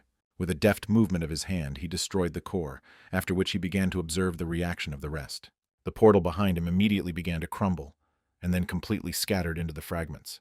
The doctor thought that everything had seen everything during her life while she conducted experiments on the gates. But this spectacle fundamentally changed her opinion, to be honest, as a question, what kind of person he is. However, the guy only waited for this question, after which he introduced himself loudly and proudly before everyone. Since then, in all news they spoke of a mysterious hunter who went into the gate, and his name spread throughout the country. Thanks to his fame, he was able to get 10,000 points of divine power and reached the top in the rank of a lower level of god. Damdok began to carefully study all the notifications that appeared one after another. But suddenly a microphone appeared through an invisible screen. One of the journalists asked for a comment. The rest of the journalists approached him and began to fall asleep him with the next questions. Not far from the crowds, a car arrived, from which the girl slowly began to leave. The guard immediately began to pour people, and one of the journalists looked at the girl dumbfounded. Then she sharply grabbed her operator and dragged him to her to remove the report first. The girl herself went to the guy out of an arrogant look. She announced that the head of the guild wanted to see him. It was the future head of the guild Sangun, Ju Soil, a hunter of the 7th level, who asked Damdok to follow them. Arriving in the building of the 2nd guild in Korea, the dam was dumbfounded by the huge scale of the headquarters. However, the head, although he called him and himself, went to the dungeon, which was recently discovered. But most likely on the way there, he saw the news urgently sent people for him. He did not expect that Ju Union herself would appear after him, because she would become the youngest head of the guild, and she broke the way to this position herself. There are only 3 7-rank hunters in the country, including it, in their time. When there are too many hunters, it gained recognition of the whole world. Otherwise, she would not have been able to get him out of that chaos. People parted in front of her, as if they were to blame for something. Although this is the other way around is good, because Damdok wanted to calmly check something. Opening the status window, the system offered him new unlocked abilities. He was offered a choice of titles that he could choose that he was very pleased with the guy. Damdok wanted to choose some kind of cool title, but his dreams immediately fell upon. The choice was rather scarce, and included various objects like the god of fans or the god of the graphs. He began to fiercely leafing through to find some decent title. After an hour of searches, he was able to find the title of God Swords, which perfectly suited him. When he confirmed his choice, the system appropriated the title of God Swords. At that very moment, an unusual radiant sphere appeared in front of him, soaring on his face. Then she slowly passed through his chest, and the guy suddenly swept the paralysis. When it ended, Damdok sighed in relief because he was still able to find a normal title. Then he remembered how last time he lost consciousness when he received his first talent. Suddenly he received a notification that the system of power was unlocked, and he could choose the power of the God of Swords. Damdok will finally be able to use the forces of the gods, and now he had a huge selection. However, here, for some forces, the divine power did not reach, so the guy decided not to rush. Then he drew attention to not the most effective and starting abilities, and decided to choose it for a start. As the first force, he chose an intuition, which only at first glance looked useless. His profile was updated in accordance with new skills, and intuition was added to his abilities. Now his profile was like a real god, which markedly pleased Damdok. He also had new skills that he decided to experience later, because now he heard a knock on the door. At first he decided that Namgun came, but he could not return from the underwater dungeon so quickly. He wondered who else could come for him, after which he pulled the door handle over himself. Damdok froze with surprise when he noticed Ju Unit in front of him, whose face was completely devoid of emotions. Bending her head, she called him for a moment to tell something. Next, she put her hand in her pocket and pulled out a red card from there, which the head handed over to Damdoku. This is a pass to the guild. Now it can use all the amenities and training rooms. The guy was surprised that Namgun really decided to take him to him, after which he thanked the girl. He decided that Ju did not hear him, so he thanked her again, but in response he heard nothing again. Now he was very embarrassed, because he did not know that she was so taciturn, and something strange came from her. As soon as he wanted to say goodbye to her, Snow White suddenly jumped on Ju's chest. Damdok was dumbfounded and immediately began to ask for forgiveness, because usually she does not behave like that. The girl smiled barely noticeably and assured that everything was in order, starting to stroke a sweet little animal. The guy was surprised when Snow White began to eat from Ju's hands with pleasure, although she did not take her eyes out of hospital food. Suddenly he was visited by the question of what Ju began to feed the Snow White, and immediately asked a question. The girl explained that this is a food supplement, because nuts are very good for health. When the fox returned to Damdok's shoulder, Ju suddenly stated that she was glad to meet. Returning to the sofa, the guy sighed tiredly and realized that it was difficult to talk to her to a strange one. However, Snow White liked her, because she even began to eat without hesitation what Ju Unit gave her. Suddenly, he remembered that Ju said goodbye to Snow White, although he did not name a name with her.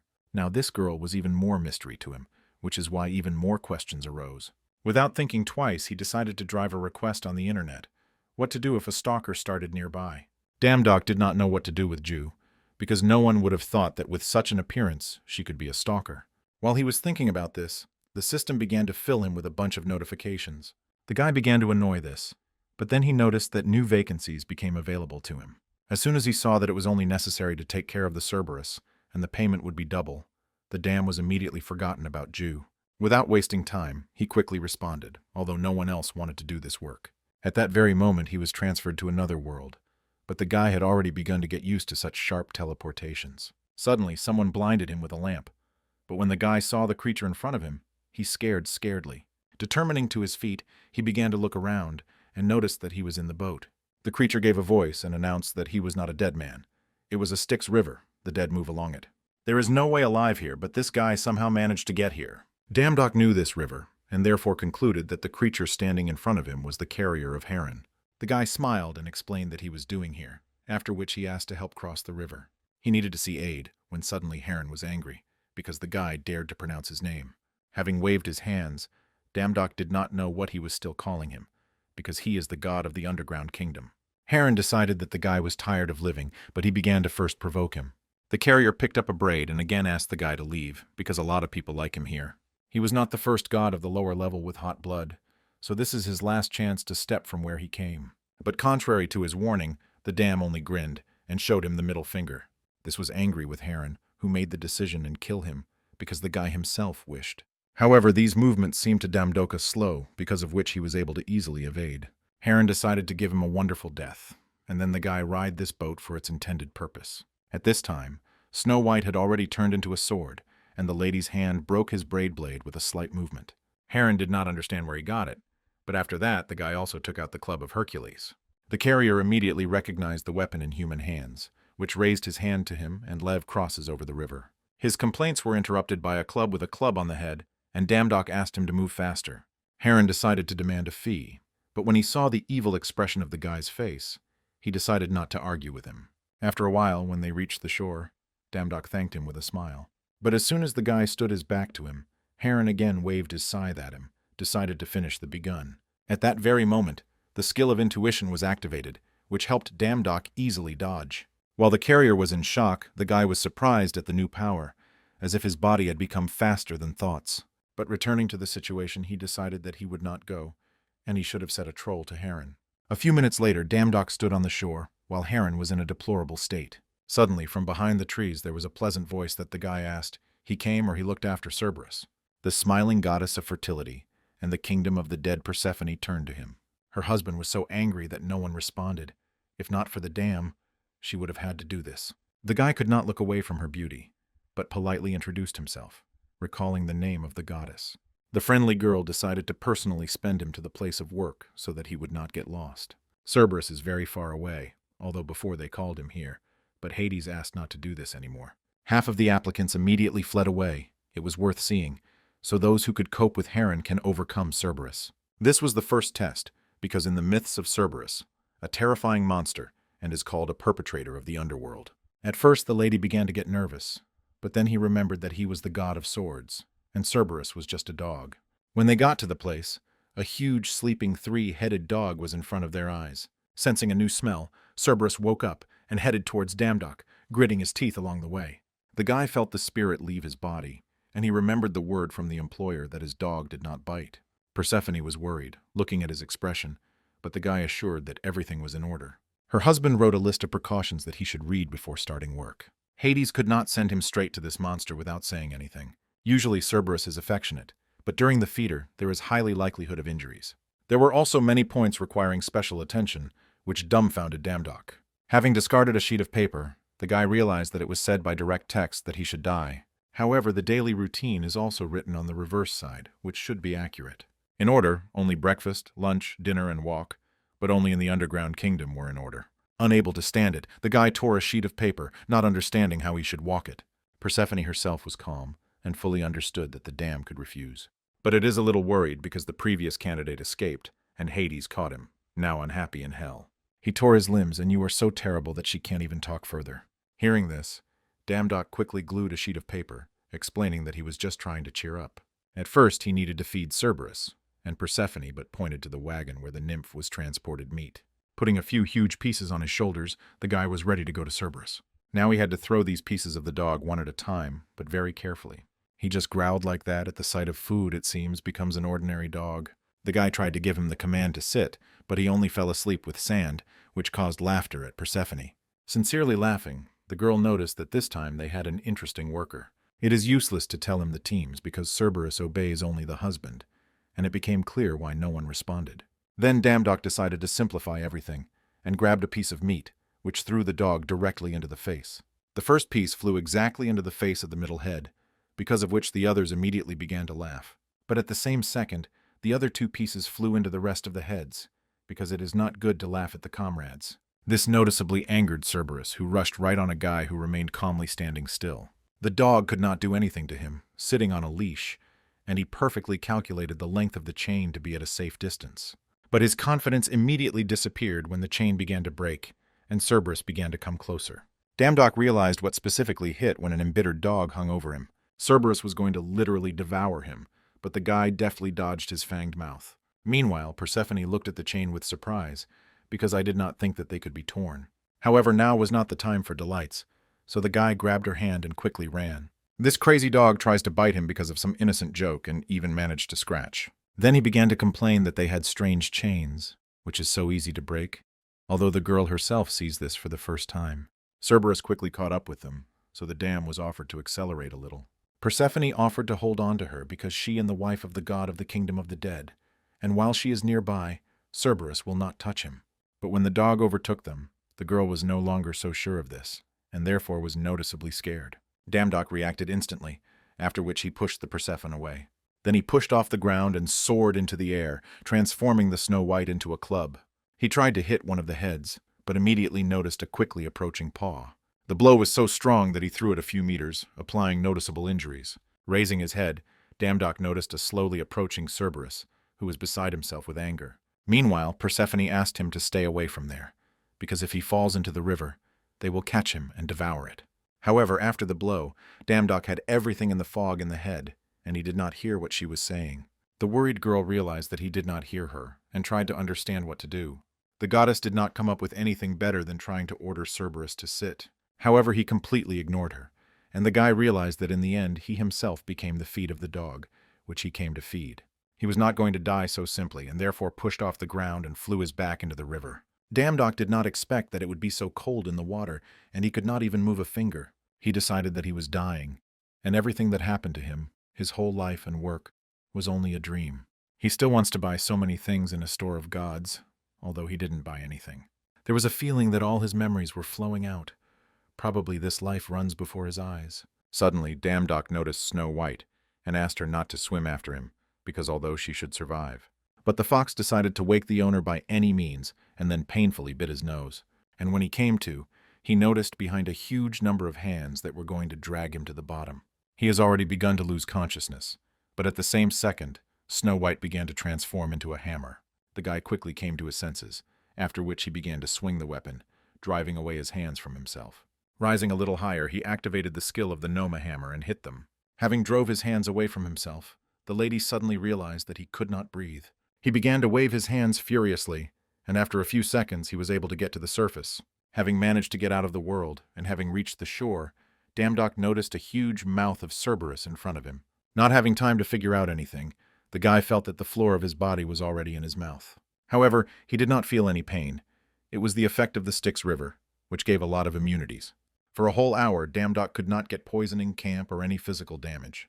Then he recalled the legend that the one who was plunging into the Styx River would become an invincible warrior.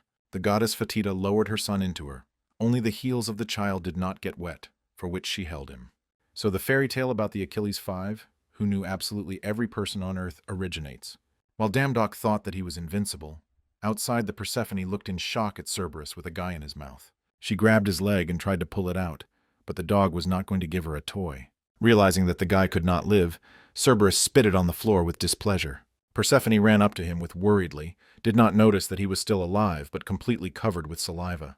The girl could not understand how he survived after falling to Styx, but he just took it and crawled out. Damdock briefly said that he simply waved a hammer, although the goddess first hears about something like that. While they were conducting a dialogue, the guy did not notice how Cerberus got to him from behind and grabbed his hand. Then the embittered dog began to play with him, hitting the ground, under the dumbfounded gaze of Persephone's. However, the guy did not even betray this because he did not feel absolutely no pain. Persephone for the first time saw that the lower-level god would survive the bite of Cerberus. She guessed that it was a blessing in mortality, and Damdock decided to take a walk with a puppy, since he did not dine. Cerberus knew that everything was useless, but still continued to growl, but already from hopelessness. Then Damdock announced that if he continues, then there would be no walk, and the dog simply turned away from him. In Piosokafa, where the guy used to work, it worked, and yet Cerberus differs from ordinary dogs. But everything changed when he noticed that the three-headed dog brought him his chain. While the guy checked the strength of the chain, Persephone politely turned to him. Cerberus had not been walking for a long time, so she asked them to go as slowly as possible. Damdock remembered that he was nicknamed the Puppy President in Piosokafa, so this is a trifle. But, contrary to his expectations, Cerberus independently broke off and ran forward. Right on the go, the system gave him the skill of wind speed, as he fled for 3 minutes at a speed of 100 kilometers per h. At that very moment, he was caught up by a surprised Persephone, who did not understand what the guy was doing.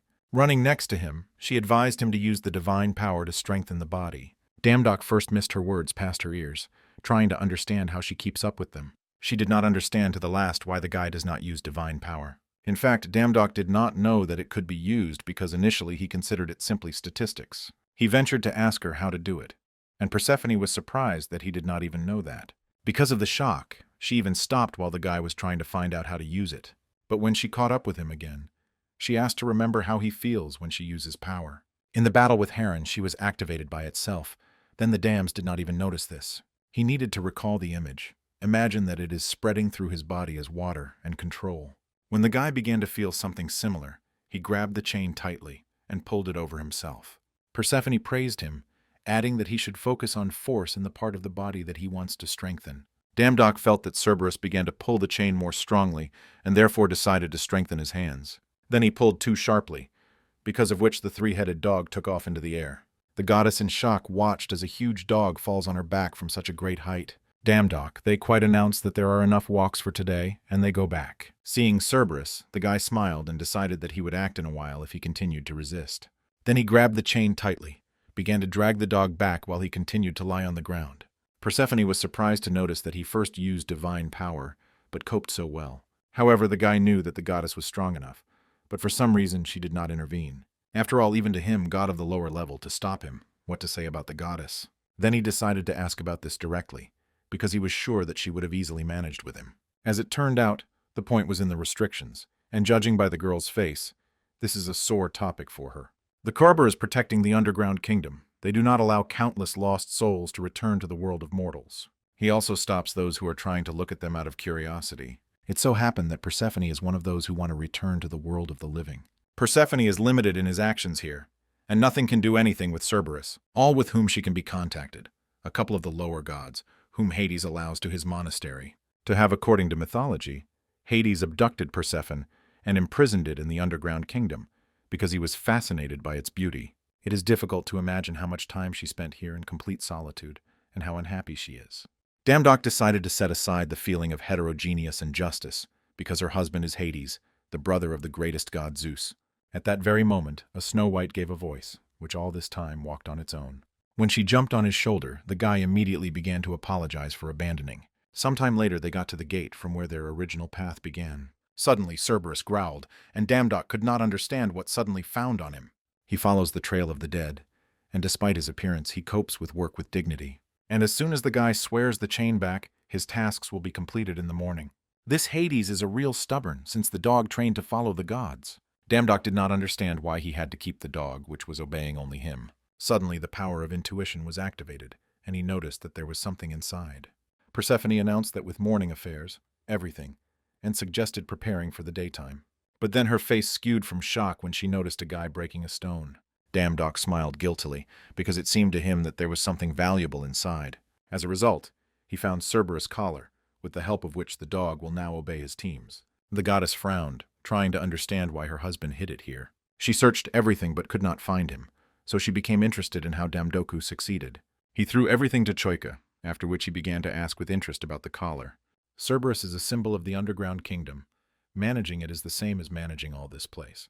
Although at first glance he looks like the most ordinary collar. The guy considered that he could not use it, because it belongs to Ada, although thanks to him, the work would be easier. Thinking, Persephone suggested that it does not matter, which delighted Damdok. Hades said that she would try to train Cerberus if she really can find. It was evident that she had a lot of accumulated to Ada, but the guy could not omit the opportunity to make life easier. Then he turned to the dog, offering to put a collar on him, for which he received a displeased look. Cerberus had to understand that he was not to compete with the dam, so it is better to obey. After a while, he still managed to wear a collar, but it would be wonderful if the dog was so flexible from the very beginning. Having decided to have some fun, the guy began to give the dog various teams that he regularly performed. When he realized that the collar was really working, he saw that there was something cute in Cerberus.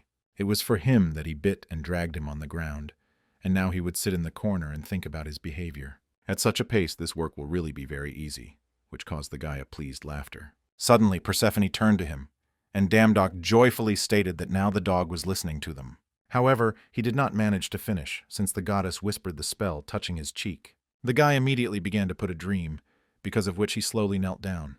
Hades gave Cerberus 2 decrees. The first, he monitors the dead, who are trying to escape from the underground kingdom. And the second, to follow her, the goddess granted him sweet dreams, and promised to return to her husband. Slowly plunging into a dream, Damdok realized that for Ada the most important is not an underground kingdom. Sometime later, Damdok opened his eyes and noticed a Snow White next to him. Then he sharply blew up and began to look around, not finding near Persephone. He realized that he was ending, but decided to check how long he was sleeping, and noticed that 5 minutes were left until the end of the Styx River. It was not so long, so he ordered Cerberus to guard the gates, and he ran in search of Persephone's. Previously, the goddess could not leave the underground kingdom because of Cerberus, but now everything has changed. If it becomes known that she escaped from behind Damdok, Hades will personally knock all the nonsense from him. The guy tried to understand how far she went, because he should find and take it back as soon as possible. Suddenly he recalled that he had recently received a new skill of wind speed, and immediately activated it. Its speed increased many times, because of which he overcame a large distance in a few seconds. Then he decided to try to activate the skill during the use of divine power. A little later, stopping near the cliff, he noticed Persephone standing in the boat. Suddenly the girl heard some sound nearby and began to look around. At first, she suggested that she ran into the stone. She crawled out from under the water at the same second, greatly frightening her. His whole appearance said that he was dissatisfied. It is known that even the dead man was not supposed to cross the river. He menacingly demanded an explanation, and Persephone replied that she just really wanted to see her mother. At the same moment, Damdok remembered his mother, after which he calmed down a little. The goddess asked him not to worry, because the husband would return only after 2 days, and added that he was the first to catch her. While they were talking, they did not notice that the boat came across a stone and a crack went along it. It was doubtful that the boat would withstand them, and the effect of the river near Damdock ended after 15 seconds. Having decided that they had no choice, the guy dived into the river and grabbed the boat, asking Persephone to stay stronger. Sometime later, they successfully reached the shore and stood at the entrance to the cave. Feeling freedom, the goddess immediately broke into a smile, which not to say about Damdock. Then the guy asked him to promise him that they would return immediately after she had seen her mother. In response to this, the goddess smiled because, as she had already said, she had never been caught. However, Damdoku will definitely be a lid, if it is still caught. Then Persephone suggested that he go with her. She led him to the entrance to the cave, and the guy I wondered why all Greek gods live in such places. Meanwhile, Demeter, who was alone sitting on a chair, turned her head in surprise, hearing her daughter's voice. The goddess of fertility could not understand what was happening when she saw Persephone and the young man next to her. Then she ran to the girl in whom she was able to recognize her daughter, because they had not seen each other for a very long time. Looking at the picture of the reunion, Damdock thought that he was like a fifth leg here, like a dog. Suddenly he noticed a flower under his feet, although in myths, the earth saw Demeter's sorrow through his daughter. If we talk about their world, then we can say that winter began, and Damdock decided to leave them alone. Persephone was surprised that he would not follow her, and the guy invited her to meet at the river at 8. The goddess smiled and thanked him, after which she again sank into the arms of her mother. When the time came, the lady stood near the boat and heard quiet steps next to him. At first he suggested that Persephone returned, but suddenly froze, noticing the man. Hades came out to him, who noticed the impudent, who came to his part, time job, and then began to ask about his wife. At that very moment, the skill of intuition was activated, which began to warn about danger and death. Damdock began to tremble only words from them, but most importantly, he could not understand why Hades were already here. God did not expect that someone like him could find Cerberus' collar and would help Persephone escape. But now it did not matter, because Hades was already ready to touch the guy and kill him. At that very moment, Persephone appeared to his aid, who hastened to stop her husband. He himself constantly told the workers to try to find the collar, which the guy successfully coped with, and now her anger was incomprehensible to her, since his requirements were fulfilled. Hades cleared his throat, agreeing with this, but to run away without saying a word, it is a little too much. However, the goddess did not run away. She just walked away for a short while, saw her mother, and returned. The discontent of Persephone's upset Ada, because she did not want to inform him every little thing. Looking at this picture, Damdock could not believe that this girl was able to press Ada. She was still what to tell him, but she decided to continue in the underground kingdom. Then she pulled a box out of the portal and handed it to the guy, saying that this was his prize.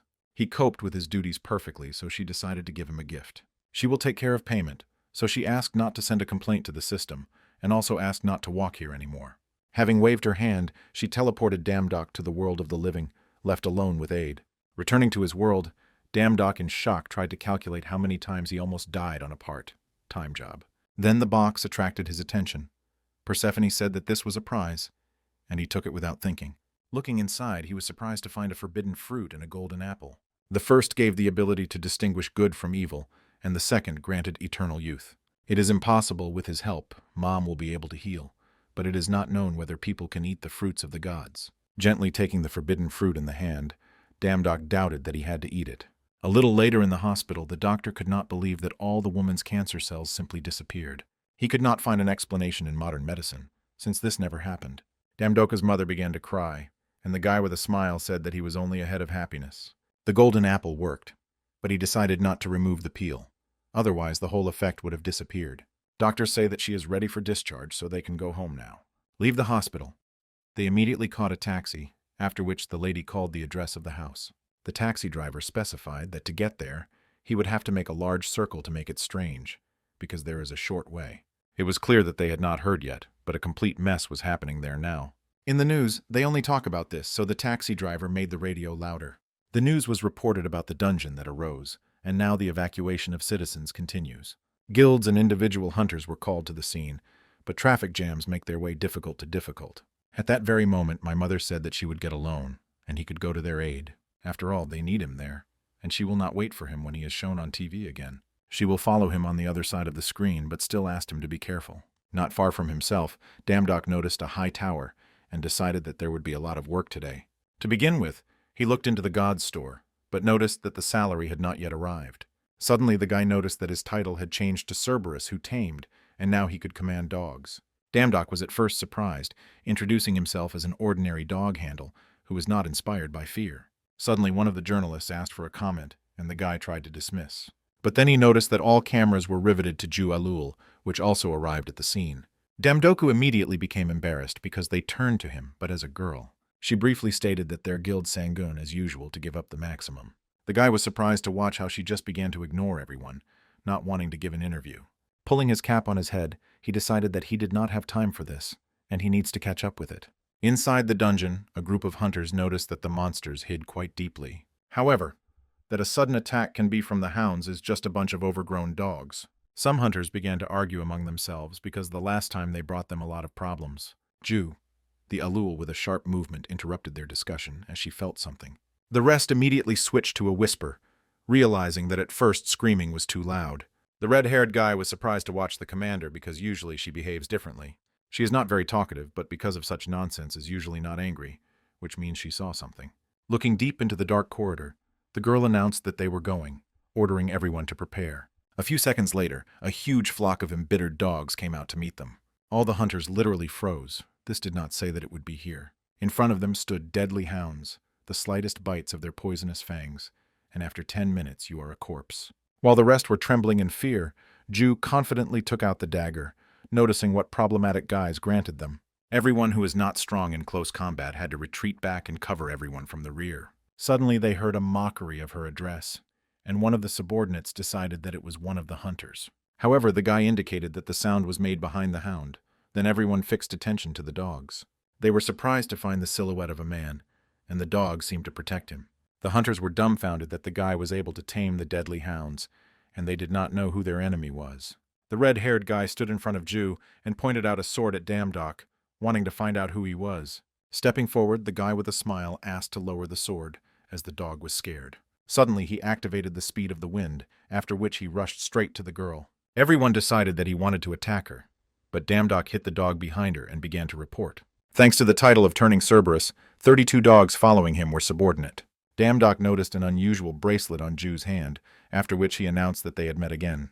Looking at the bracelet, the guy remembered that Persephone was exactly the same. When he wanted to ask where her bracelet got, Ju said that there were many problems from him, and the audience was too much. At first, the guy did not understand what was being discussed, and then realized that he was standing on one knee and holds her hand. Damdock began to make excuses, but the subordinates of the girls had already begun to photograph them. Suddenly, having felt something, the guy ordered 10 dogs to dig the territory to 10 dogs, and the rest would help. After literally a couple of seconds, one of the dogs found a red crystal, and Damdock immediately praised him. The hunters were literally in shock. I observed this picture, and it all seemed a dream. Noticing the extraordinary obedience of the hounds, Ju went to the guy and asked where he got this ability. Damdock was surprised, because it is believed that the abilities are getting from birth, but she found out that he received her somewhere. Therefore, he tried to convince her that he was born with her, after which he again decided to ask a question about the bracelet. Ju did not understand the essence of the question, because it was her bracelet, and why would she wear it? Be it someone else's thing. But Damdoka did not suit such an answer, and he began to catch where she bought it. This unique design under the old days, the same as the bracelet of the friendship that Persephone told him about. However, he remained the question of why he was Ju University, because he thought that she was just a crypt stalker. Damdock was obliged to find out who or what she was, but the girl simply bought it on the internet. Taking advantage of the forbidden fruit, which distinguished the truth from lies, it was clear that it was not lying. Then Ju invited him to throw off the link if he liked him so much, and this was also true. Damdock was noticeably nervous, after which he was justified that he just wanted himself the same. Suborders of the girls presented a guy with a female bracelet, after which they grimaced immediately. They began to discuss loudly that this guy was wrapping in girlish bracelets, and approached the commander for this. Damdock realized that he had completely balls for the videos with these travels, and now everyone would think that he is a pervert. His image slowly came to an end, but then he decided to translate their attention to something else. Then he decided to find out how she recognized the name of Snow White, suggesting that she pierced him. With an indifferent look, Ju remembered this case, but it turned out that she simply heard from others. Next to the gates, some named her name, and the forbidden fruit confirmed her truthful words. It turns out that all this time he behaved like a madman, because he himself understood everything was wrong. While he was thinking about this, I was heard next to them, and a huge red-skinned monster came out to them. He stated that the weaklings who stepped here themselves led themselves to the faithful death that would redeem their crimes. But before he had time to agree, At the same moment, a fist of angry Damdok flew into his face. The hunters could not believe his eyes that the guy beat the boss so easily and got off with him alone. Then he went to the red-haired guy and asked to leave secret the fact that he was in this dungeon. And also everything that he said earlier is also a secret. Frightened by the hunter, immediately agreed. Watching the strange behavior of Damdok, Ju-sun slowly looked at her bracelet. Sometime later, a girl came out of the dungeon, along with her subordinates. While the journalist tried to take her interviews, Damdok tried to quietly slip from behind. Ju, as a responsible person, was glad that no one from the detachment was injured when fulfilling the plan. The guy himself did not know, but if he wants to work as a hunter, he must hand over an official test. Since the hunters are people who have many abilities and enormous strength, guilds should control them. Since he is not an official hunter, one cannot deny the fact that he invaded the dungeon and the gate. If public opinion worsens again because of something like that, its divine forces can really decrease. Therefore, he decided to leave this to Miss Ju, and he himself quickly dumps, but suddenly collided with a man. To his surprise, the guy recognized him, not with a smile, and asked why such a mediocre bukashka crawls here. When the people standing nearby heard the name of Damdok, they immediately turned their eyes to him. They were surprised that that man called him unwitted, because everything was completely the opposite. The guy looked displeasedly at the interlocutor, deciding to find out who called his name. And at the same moment, he recognized Chon Chun, with whom he was not in the best relationship. This man ruined his school years, and he himself was a villain from a rich family. Damdok always believed that the world was not controlled by the gods, but these people with pockets full. But now everything has changed, and this time the guy is going to surpass them. Smiling, he noticed that Chon Chun had not changed, as before, allowing himself to carry all sorts of rudeness. The interlocutor was surprised, because he was sure that the damned had fallen up with confidence only because he became a little famous. Judging by what he saw in the news, he cleaned up a dungeon with a maze and destroyed the gates. However, something did not converge. He had absolutely no talents, so Chon invited him to come up with something more interesting. People were surprised to see how a smug guy offends Damdok with everyone.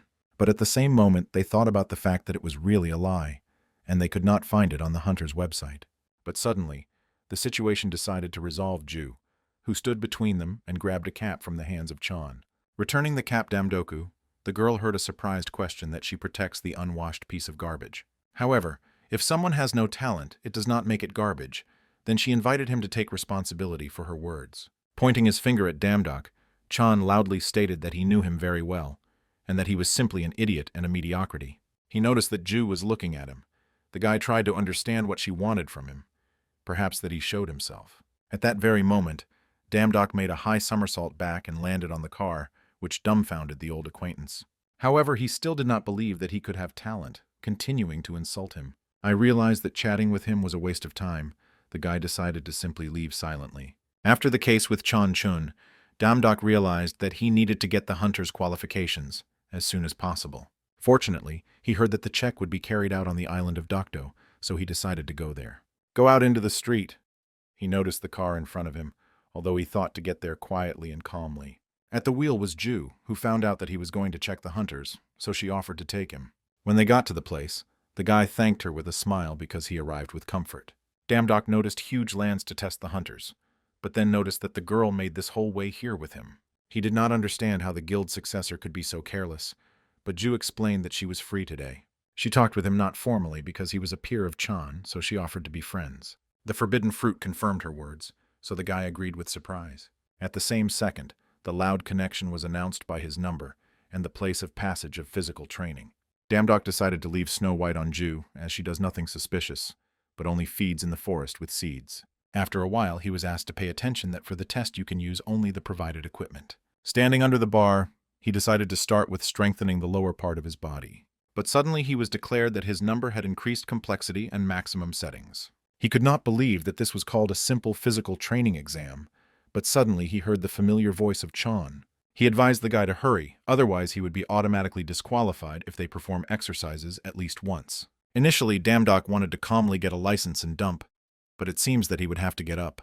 Having activated the divine power, he began to do exercises, and the power of the lower body received the 6th level. The same thing happened with the upper main strength and speed, and Chon could not believe his eyes. Then he grabbed the examiner by the breast and asked to stop it, but this could only happen in case of an error. Damdok passed the basic suitability test, where he received quite high results. When it was over, he was asked to follow the next test room. The man standing on the platform sincerely congratulated all future hunters on the successful passage of the first test. This time, the quality necessary for becoming a hunter, namely the team spirit, will be checked.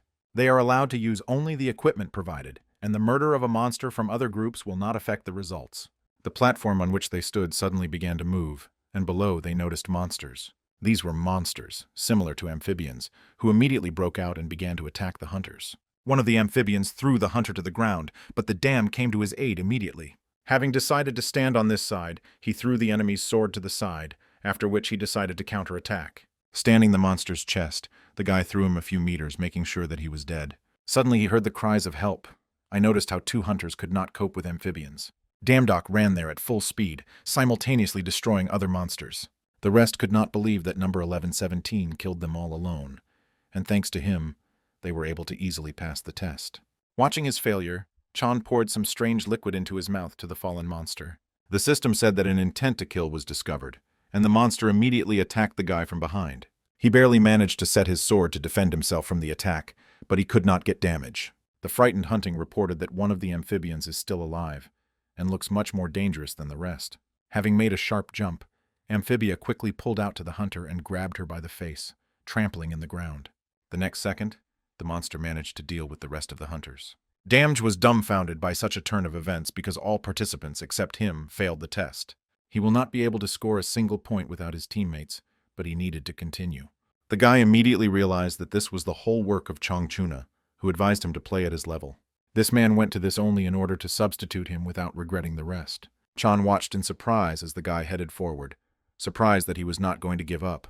Damdok asked him to shut up, after which he began to concentrate divine power. Even alone, he decided to go through and become a great hunter no matter what.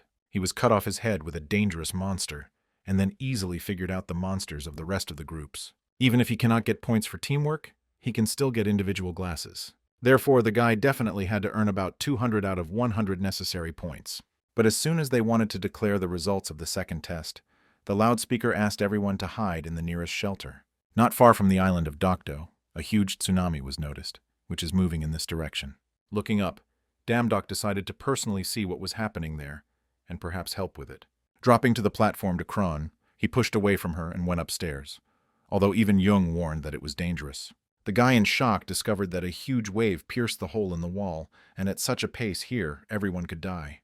Meanwhile, hunters began to recover and run away, seeing a dangerous element. Suddenly, the dam was a salary, and Persephone apologized for the delay. The guy immediately began to look for something useful in the store, and suddenly stumbled upon the waves of the waves. At that very moment, Snow White ran up to him, which dragged his cloak in his teeth. At first he wondered where Jew had gone, but when the wave began to break through, he decided to think about it later. Snow White quickly transformed into a sword, and Damdok activated the skill of the waves. With one strong and sharp movement, the guy brushed his sword, cutting the wave in half. At first he was delighted that everything worked out, but then it was announced that in the near future a second wave would hit. All test participants had to immediately go to the nearest shelter, but the dam was in no hurry. He only wondered if he had the strength to stop another tsunami, because he already spent too much effort. Suddenly, an urgent notice of the search for a team for the repair work of the underwater palace came. For this reason, the human world happened to the tsunami, and they will stop only if you carry out repairs. Raising the cloak from the floor, the guy began to remember that the courtesy stole his things, and Persephone escaped as soon as possible. This already began to bother him a little, because the gods turned out to be much more problematic than he thought. However, if he wants to live, you need to go, so he accepted the proposal for the vacancy. After a few seconds, the guy teleported to the underwater city, stopping in front of the statue. Suddenly, Damdok heard a familiar voice behind him, and turning around he saw Hephaestus. God with a smile patted him on the head, because he knew that soon they would meet again. Then he noticed that the lunar fox had grown noticeably, but he liked the touch of Hephaestus. The man was upset that he did not like the fox, but Damdok explained that the Snow White is very shy. It was a little strange because with Jew, he was always affectionate, but now the guys were interested in what brought here Hephaestus. As it turned out, the master of repair work in no case can remain aside, and they lacked help. However, before they start, the man decided to explain how things are. He pointed to the destroyed wall, because of which water flowed into the human world. For them, this is a small hole in the pool, but for people it becomes a strong tsunami, and the barricade was destroyed by the gates, which Hephaestus pointed to, and it was from them that the whole headache. No matter how many times they get rid of them, the gates still appear again. Damdok was dumbfounded that the gods did not create a gate, although they were the same as the dungeons. Snow White also began to behave strangely, pressing the lap of Damdok's cheek. She tried to point to the area around the gate, from which a huge tornado immediately appeared. The guy still could not get used to the fact that the world of gods does not allow to rest at all. Hephaestus asked him to hold on to something because if he was tightened along the gate, this is the end. However, Snow White could not stay on the guy's shoulder, because of which she lifted her into the air. At the same moment, Hephaestus began to concentrate divine power, creating a huge hand from the portal. He managed to stop Tornado, but monsters immediately began to appear from the gate. Damdok continued to be surprised that even in the world of gods, waves of monsters erupt through the gates. Hephaestus created the portal and gave the guy a sword so that he would figure out the enemies while he blocks the gate. He thought it would be ordinary repair work, but at least it would be interesting here. When dealing with the monsters, the guy said that for this, he definitely needed an allowance. But at the same moment, the skill of intuition was activated, which allowed Damdok to dodge a sudden blow. It was amazing because he caused damage to the divine force, but the monster calmly survived him. Moreover, this creature was a speaker, and he was going to break into pieces of abstraction from Olympus. He is used to the fact that monsters from the gate should be weak, but now it can be dangerous for him. Suddenly he turned his head and found exactly the same monsters who began to attack those who left the gate. It was hard to believe that they were fighting each other. It must be a group of reinforcement from Poseidon. Damdok was afraid, thinking that he would have to fight with them alone, and they all seemed quite strong. At that very moment, he repelled the attack from behind, realizing that if not one would fight, then everything becomes feasible. Why did he fight with one specific opponent, applying vertical and horizontal cuts to him? This is not an accident that he did not hit him the first time. Even using the divine power, he inflicted several scratches. The monster was already boring to have fun with him, so he swung his fists and invited him to die. Grabbing the sword stronger, the dams leaned and prepared to attack him with his strongest attack. Using the wave divider, the guy waved a blade, along with this, hooking a bunch of other monsters. He was pleased with his deed because he was able to kill several monsters at once with one blow. Another wave of monsters immediately headed for him, but he could not use a wave hit again. He began to scream in displeasure at the sword, although the point was that he had no talent points. One of the monsters was about to strike, and the frightened lady decided to give up. But at the same second, the bullets began to fly towards the monsters, from which they unsuccessfully dodged.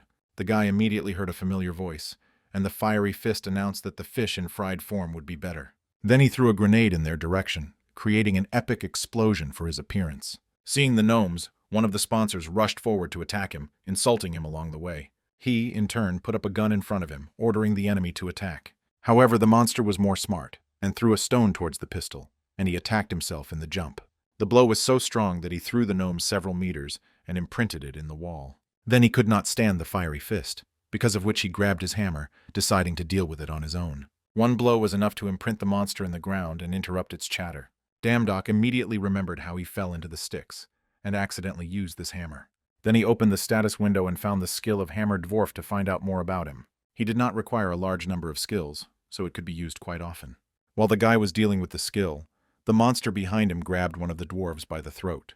Do not waste time. Damdok rushed at him with a sword in his hand, deciding to use the hammer of the dwarf. However, the skill was cancelled, as it can only be used with top weapons. This second was enough for the monster to wave his hand, and threw the guy away.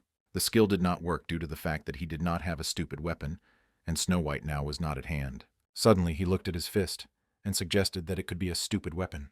If he has a combat SS level skill, then he may well use the hammer of a yard with his bare hands. At this time the monster pounded the gnome with might and main, which could not contrast him with anything.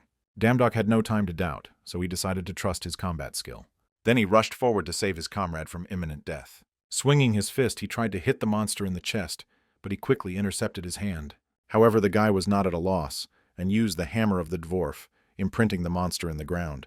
The system announced that the hammer of the dwarf was transformed into the blow of the hammer of the dwarf, and its level became higher. At the same moment, Snow White ran up to him and joyfully jumped into her arms. Now Damdok was very counting on her, and the fox quickly transformed into combat gloves. Raining, the guy began to quickly and confidently attack the rest of the monsters. Catching a wounded comrade, the monster in shock watched the unfolding events. However, Damdok had already managed to get to them, licking his fists to attack. After a couple of minutes, Damdok decided that all the problems were resolved, but the gates began to radiate suddenly a surge in force. When asked what is happening, Hephaestus explained that he could no longer cope with the gates. A tornado reappeared from the gate, who began to suck all the fallen monsters. Now there will be a breakthrough and energy storm at such a pace they will suck them all there. Looking up, the guy noticed that even an exhausted Hephaestus managed to suck into the gates. Suddenly, the system announced that an extremely powerful aura was discovered. The system literally screamed about danger, while a rather strong creature appeared from the gate. Damdoka made fear when the monster noticed how funny they had fun with his subordinates. The remaining monsters began to shout enthusiastically that Vladika Poseidon stopped the whirlpool. However, Damdok could not believe that it was a chilling aura. They belonged to Poseidon. The rest also noticed this, because if you look closely, it looks a little different. This is an alarming feeling, and this threatening pattern is the same as on water gates. But what is more important now, the foreboding of the guy suggests that he is damn dangerous. Then Poseidon raised a trident over him, and a violet sphere appeared on his tip. At that very moment, rays began to appear from this sphere, which destroyed the monsters of one with another. When the water began to change its color to red, the monster made a hysterical laughter. Looking at him, the guy realized that he was a monster whom he could never defeat. At that very moment, Poseidon noticed that someone could survive after his attack. Then he directed the trident at the guy, releasing another ray, but the dam successfully dodged. He almost caught him, but the guy was already ready to use the wind speed to become as quickly as possible. But to his surprise, Poseidon was much faster and was already in front of his face. Having directed the trident to his forehead, the monster ordered the Olympic detachment to die as soon as possible. When Damdok decided that he was already the end, someone suddenly came to the rescue and took a blow to the side. Then he noticed another creature that stood right in front of him and called Neptune a simple fake. After all, he thought that he could just lock him, Poseidon, forever. Neptune tried to declare that he was also God, but at the same second he received a fist in his face. The name of Neptune, which he now wears, originally belonged to Poseidon. Swinging again, but he was due to the fact that Neptune dares to pass himself for him. Then the brother decided to lead the dirty game, grabbing Poseidon by the hair and pulling it for them. It never occurred to Damdoku that once he would witness a battle between the gods of the highest level. However, all his expectations crashed when he noticed that they were fighting like children, which did not look majestic. The brothers continued to scold and insult each other, intending to destroy each other. Neptune knew that this was empty conversations, because it was already 78 attempt by Poseidon. But it was today that he hired an amazing god to end it once and for all. Damdoku became interested in what god the Poseidon himself could personally hire and how cool he is. At that very moment, Hephaestus began to appear from the gate, and it was obvious that the battle would take a different turn. However, he was completely without strength, although he coped with all the subordinates of Neptune, and the body hurts after a long battle. Damdok looked at him dumbfounded, trying to understand whether he would be able to cope. But suddenly Hephaestus smiled and stated that he was counting on them, and 3 left the portal. Among them was a huge monster, a stunted wizard, and the one whom Damdok did not expect to see at all, Jew Unit. A light wave of a dagger, the girl destroyed the core, which held the gate open. Neptune was noticeably angry when they destroyed not only his servants, but also his house. Damdok immediately warned Jew that this attack of God is very dangerous. However, the girl remained standing still and only tilted her head, thereby returning from the attack. At that very moment, she soared into the air and incredibly quickly began to conduct a series of attacks. This did not work on Neptune, who wanted to grab her, but Damdok immediately came to her aid. Its intuition fluctuates, so the body acts on its own, but it was able to have time to save it. However, this did not weaken the anger of Neptune, who directed the trident in his direction, wanting to kill. Jew deftly grabbed him by the collar and pulled him, saving him from death. At that very moment, the comrades of the girl, who had previously stood aside, the huge monster only distracted his attention with his fists, while the wizard began to create a spell. While the battle was going on, Jew suddenly asked the guy why he intervenes without need. Damdok just wanted to help, but the girl said that something like that would not hurt her. The guy sincerely annoyed that this was true, but he could not fully admit this. Jew noticed that he had become faster than before, but Neptune was already in an unstable state. Hearing her comments about the speed, Damdok again wondered who she was. The girl saw his face on his face that he had a lot of questions, and decided to talk about everything as soon as it ends. Then she threw a bottle of potion in his hand, which the guy did not drop it.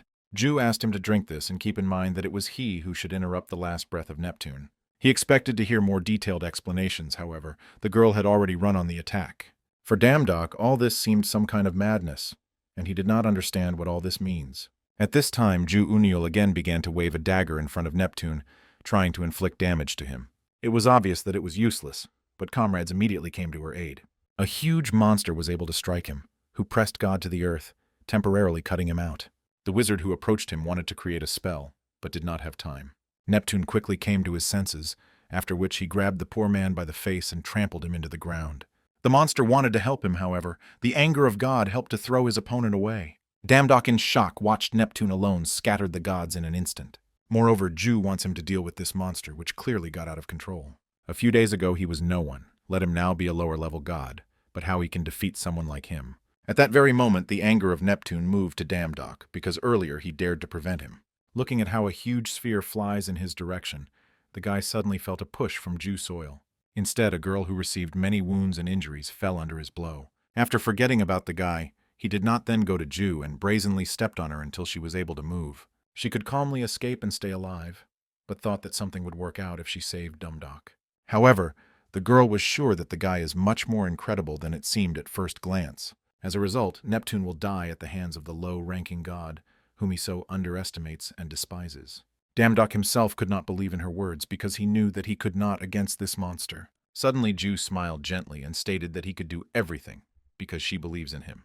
People born with worthy talent live in the same place as others, but their world is completely different. But there was one person, his mother.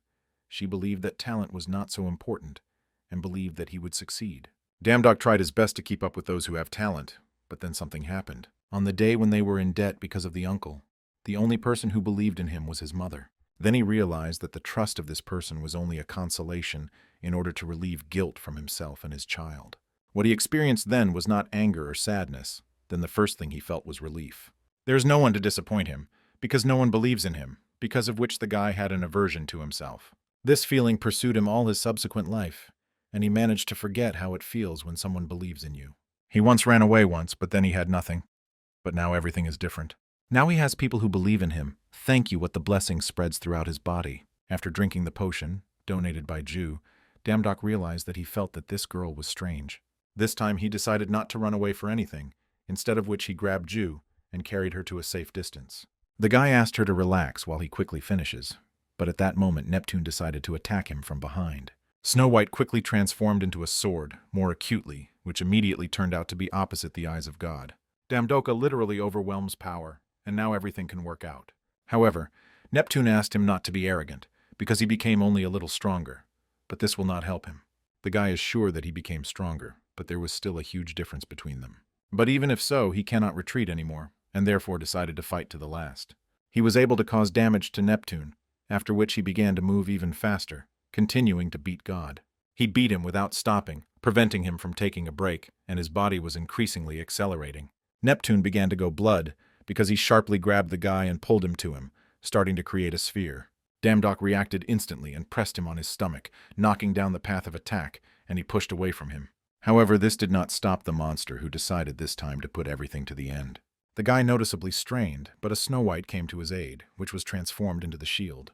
Realizing that the attack did not pass, Neptune grabbed the trident, being sure that nothing would change from his attempts. But to universal surprise, Poseidon entered the battle, creating a water dragon, simultaneously strengthening it. A huge snake immediately rushed to Neptune, enclosing him in his mouth, which caused a huge explosion.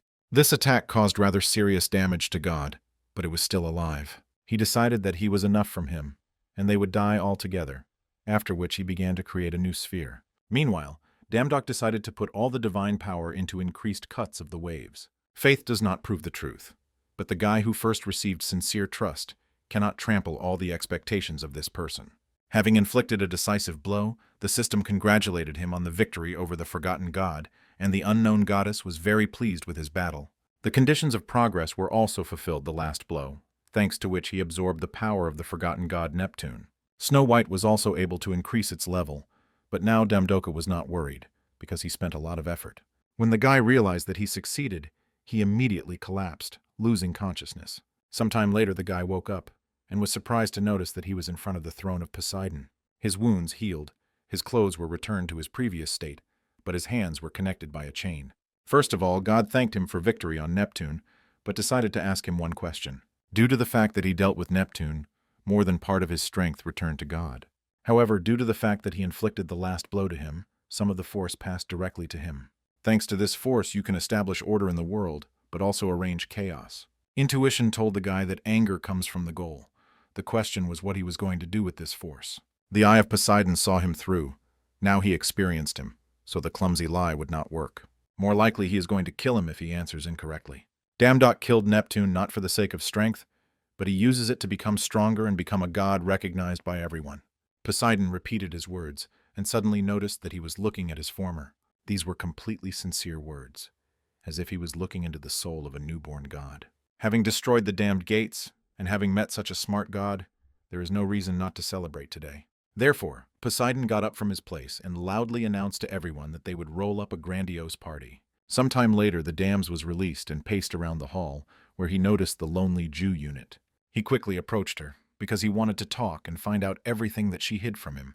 But as soon as the guy wanted to ask a question, Snow White immediately jumped in the hands of the girl, stirring him. After increasing the level, she began to act more independent, although she does not even cast a look at others. But to even greater surprise, Jew unexpectedly surrounded other girls, wondering what she was doing here. He wanted to squeeze through the crowd, but all this was unsuccessfully, and he was pushed back. Suddenly, he felt someone's hand on his shoulder, and turning around, he saw Poseidon. Grabbing the guy tightly, he invited him to be wiped a little until the end of his work. Jew carefully watched how God offered him to work with him, as he liked Damdok's courage. They met quite early, but the girl offered to succeed together in this life. As it turned out, Jew was a medium, ranking God, the force that was incredibly high. When Damdok returned to his world, he was announced that he had tried perfectly and successfully passed all the tests. A little later, he still received his long-awaited license of the hunter. The rating system of hunters around the world is based on stars. There are hunters without stars and up to 9 stars. There have never been a 9-star hunter in Korea, and at present there are only 13 hunters and above 5 stars. However, Changchun still could not calm down, and tried to prevent Dumdoku to be given a license. His screams were pleasant delight for the guy's ears, because he could not do anything else. Suddenly he felt that Snow White seemed to become heavier, as if growing up due to an increase in the level. Then he wondered that she would continue to grow, and as a result, would then become independent, and then he would completely go to Ju Unyul. However, this could not be because the fox is too clean and kind cut, who loves daddy more than Ju. When he got to the exit, there he was met by a girl who invited him to follow her. She was ready to tell him, as promised, everything that he should know and what would happen in the future about Ragnarok and the end of the world. Being in the car, it became clear to him why from the very beginning there was such a strange feeling. Damdok again asked who she was, and Ju was surprised that he was curious. A year ago, a window with a part-time job appeared before her eyes. Using the award, she received power and became the god of average rank. And then she found the ability to foresee, which sincerely dumbfounded Damdok. She did not know all, but was able to find out the future that seemed to her not so rainbow. The most important thing that was shown to her is about to begin the War of the Gods, which not everyone can survive. Sometimes it is the gods that differ from the myth to the myth, like Zeus and Jupiter, Poseidon and Neptune, Eros and Cupid. People know this as the same poem, but these are different gods with different names. Unlike the gods who have survived to their days thanks to faith, the ancient gods, forgotten from the past, save their strength through the gate. They do this only in order to regain their names and remind people about themselves. However, in this way, they stand on the false path and do terrible acts. The gate is a shelter in which the concentrated power of the ancient gods is stored. As soon as the ancient gods gather all their strength in the gates, they will meet the existing gods face to face. They will do this in order to restore their forgotten names, and in the end, the 6th Ragnarok will occur. Hearing this, Damdok sharply jumped his place. I remind you that there are also a gate in the world of people. So that even people could withstand the gates, the gods created the dungeon, making them similar to the gates. This is a kind of training site for people where they could hone their strength. The guy could not believe it because so many people died, since the creation of the dungeons and still. However, the gods call it just a training site, although the gods could intervene and stop all this. However, he himself saw Neptune, which appeared before his strength recovered, but he was already at such a high level. Even the gods are puzzled by the existence of the gate, so this problem cannot be solved so simple. The more forgotten gods gain strength, the more difficult it will be to block the gates, and the gods are already trying to protect their world. When Ragnarok comes, there will be no god who can protect the human world. People who do not know this fact consider the danger to the gate analog of the accident by car. If someone like Neptune someday appears in the city, then everything around will be destroyed in an instant. Now everything has begun to take shape in a puzzle, talents and skills, similar to the strength of the gods created along with the dungeons. Everything is like in the game, magic stones and objects falling from monsters that strengthen the hero. This is the last gift that the gods present to people to have a chance of survival. People should survive on their own, and must block the gates, which even the gods cannot cope with. Ju said that he could do this, because in the future she saw how he defended the world from the countless armies of the gate, and she will do everything possible to help him in this. And at that time, they arrived back. Trying to deal with all the new information, Damdock did not even notice how they got. The guy thanked the girl with a smile, but then his face was replaced by deep surprise. As it turned out, Ju brought him to the urgent presentation of a new 6-star hunter, Damdock. A crowd of journalists immediately met him who wanted to interview him, and the guy doubted that he was brought to the right place. But then it dawned on him that by help, Ju the Union had in mind this, since his words began to increase. A month later, the news said that the dam went through 3 dungeons in 1 month, and all of them were successfully cleaned without loss. Having cleaned the most dungeons this month, he earned hundreds of billions of profit only on resources obtained from there. Very popularity is nothing good, and this is only necessary to increase the divine power. But most of all, the guy was bothered by reporters who always behaved too obsessively. Then he looked at the Snow White, which also managed to form a fan club. But unlike Damdock, she did not need to do anything to become popular. Ju added that he just needs to try better, because this glory will soon become his strength. The upcoming battle will be much more complicated because this is a kind of outlined end. He must be crushed and disappointed with a hopeless future, which is coming to an end. However, he must be ready to encounter a harsh fate, but for now, continue to fulfill various work. Damdock thought it would be better if he did not know the end, because there should be at least some limit. But now, when he knows this, he is not going to just sit his pants and wait. Ju already knew that he would react so they went together to part-time jobs. When they arrived at the place, they were personally met by the apple, sparkling with his blonde hair. With a smile, he announced that they were honored to work for a half-time for him. But the dam was dumbfounded by the fact that for the first time he sees the sun close, surprised at its brightness. Then he realized that Apollo was still a proud when he compared the sun with him. And even the solar carriage is beautiful because it reflects its greatness. It is impeccable like his body. Damdock was in shock, and Ju only sighed dejectedly while they both listened to the speeches of God. Sitting in a carriage, the guy was surprised how he was able to praise himself without stopping and not get tired. Ju immediately twisted her face because she barely restrained herself from putting him up. Prior to this, the dam was engaged in the construction of the dungeons or coach dogs, and now he can feel himself with a god. It is unlikely that he will ever have a chance to control the sun, performing the work of God. But it was only a fake created by the hands of Apollo, and they fly around the sky and try to keep up with the time of sunrise of the real sun. Somewhere deep in the shower, the guy guessed this, but his childhood was finally destroyed. However, the question arose, why then he does this, in response to what Ju only indicated down. On the ground were people who enthusiastically watched the carriage, taking the sun behind them. Seeing this illusion, people began to believe in the god of the sun, respect him, and worship. Thus, this increases his divine power, and this is how Apollo became the god of the sun. It was like fraud, and he is just a crook that enjoys the trusting of people.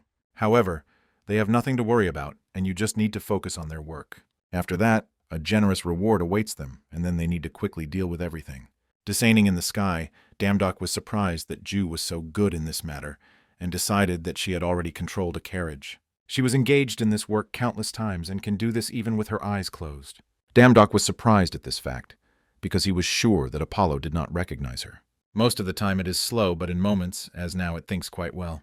Then the girl decided to cheat, explaining that he did not remember her, because she only thinks about himself. Therefore, even despite the fact that she often works here, he does not remember her. But while they chatted, flying fire dogs suddenly attacked the carriage. Damdock had already worked for intuition, and he sharply grabbed the reins from the girl. Ju-sun was frowned, as she had not met solar wolves on this way before.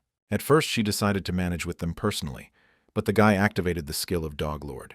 The girl was sure that this task was too tough for him, because if he touches the wool of the wolf, he would burn. Hearing her, the guy did not retreat, but only smiled, holding a sword in his hands in which Snow White turned. To become as strong as in the prophecy, he must be able to cope with such tasks. Moreover, he thought out everything, and therefore pushed away from the roof of the carriage and soared into the air. Damdock asked Ju to watch carefully how he would win, and then began to wave the blade. With a gust of wind, he tried to extinguish the flame around the wolves, after which he directly touched one of them. Nevertheless, I began to burn my hand, but at the same moment the power of Neptune was activated, which protected his body. After that, he began to touch the wolves without any problems, adding them to his flock. Ju watched this with her mouth open, because she saw something similar for the first time. Suddenly a smile appeared on her face when she realized how funny this fool was.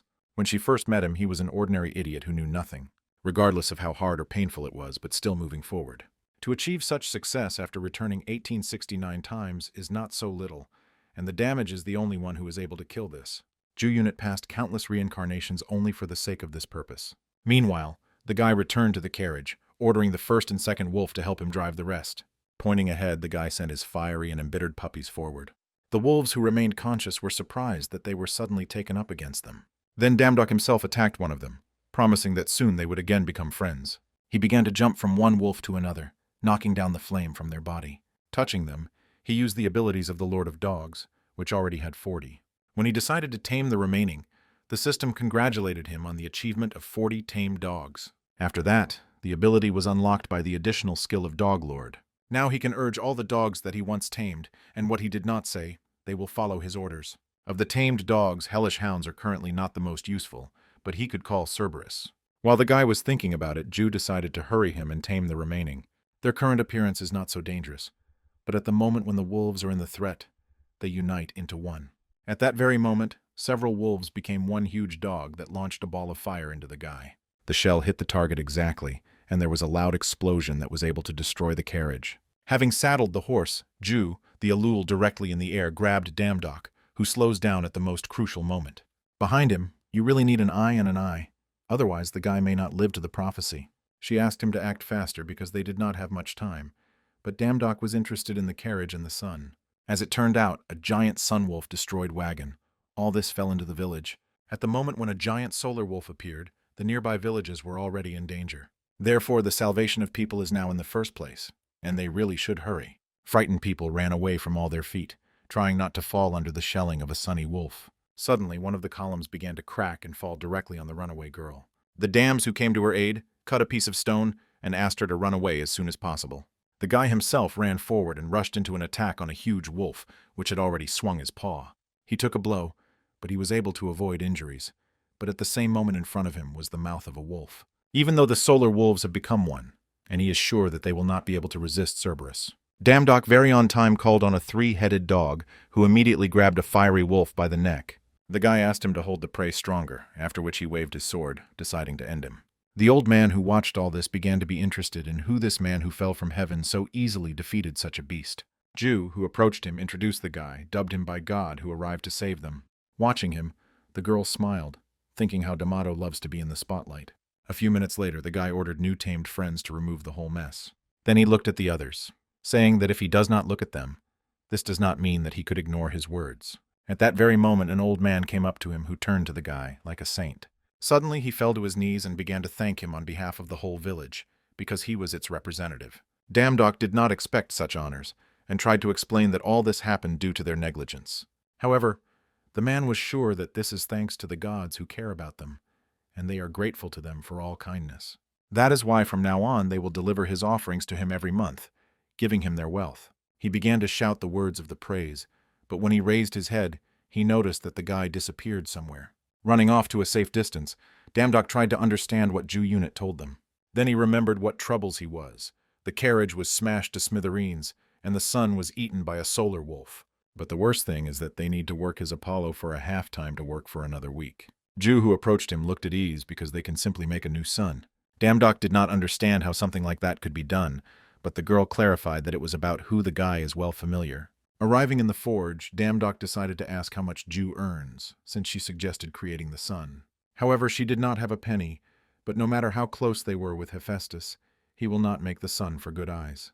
The girl asked him to stop chatting to follow her, but he continued to insist on his own. The guy was ready to argue that he would not agree, but lose and had to fulfill his desire. However, God happily agreed because he was Ju, and for him it was a trifle. He laughed loudly. He asked to give him 3 days, and he would make her 2 sons.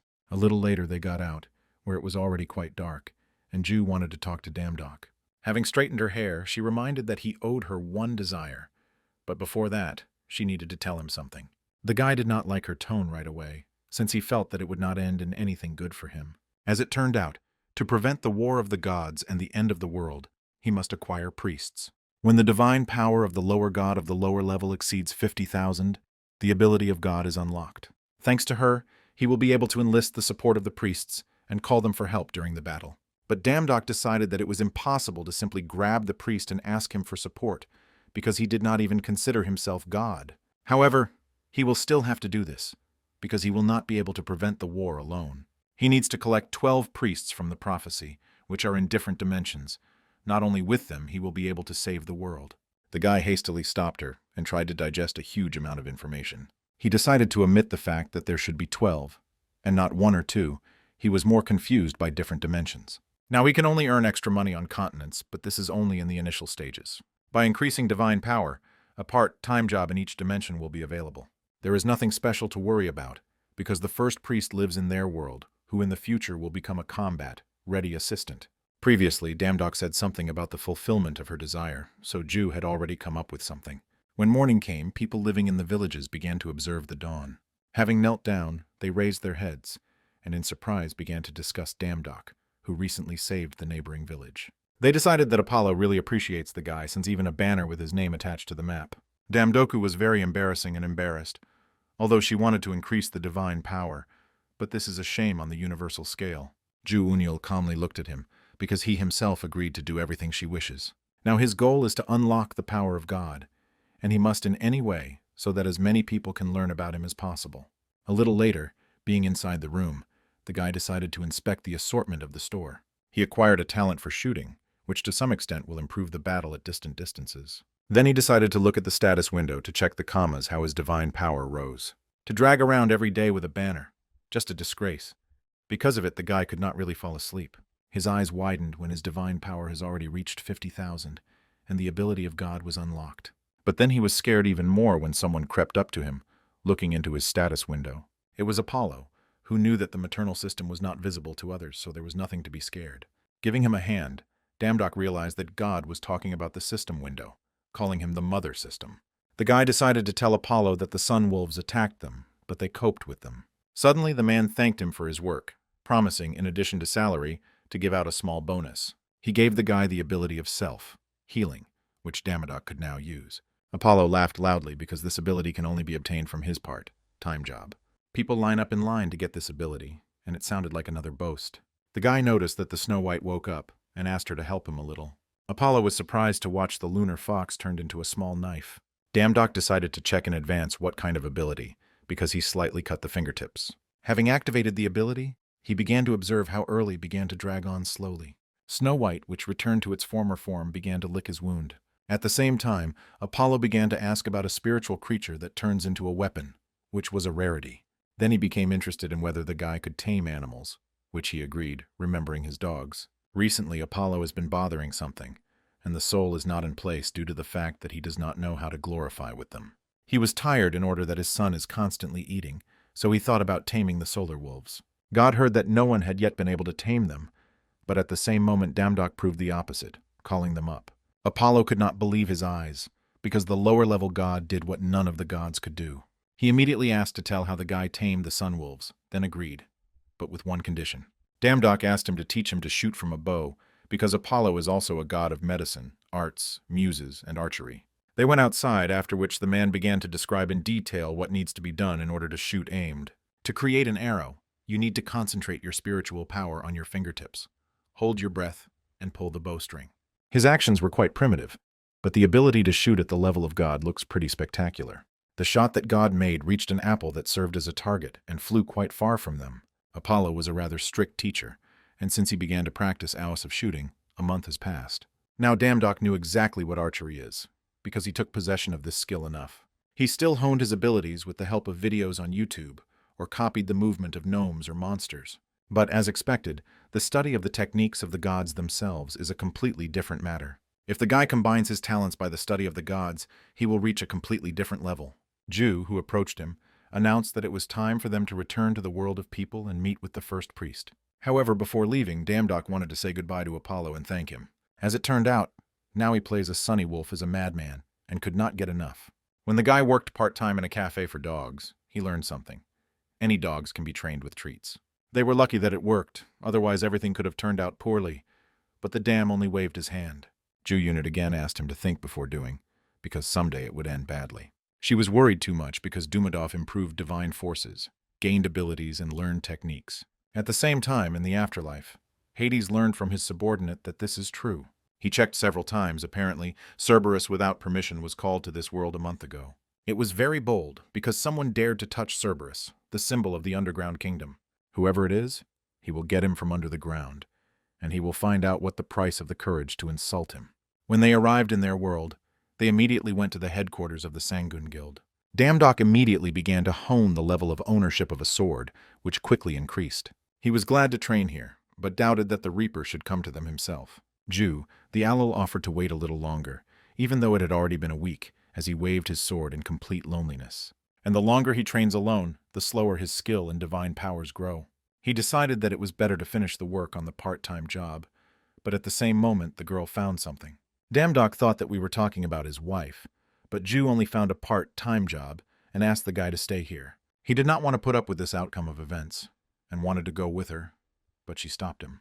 This was even more angry with the guy, but the girl was not even going to devote his affairs to him.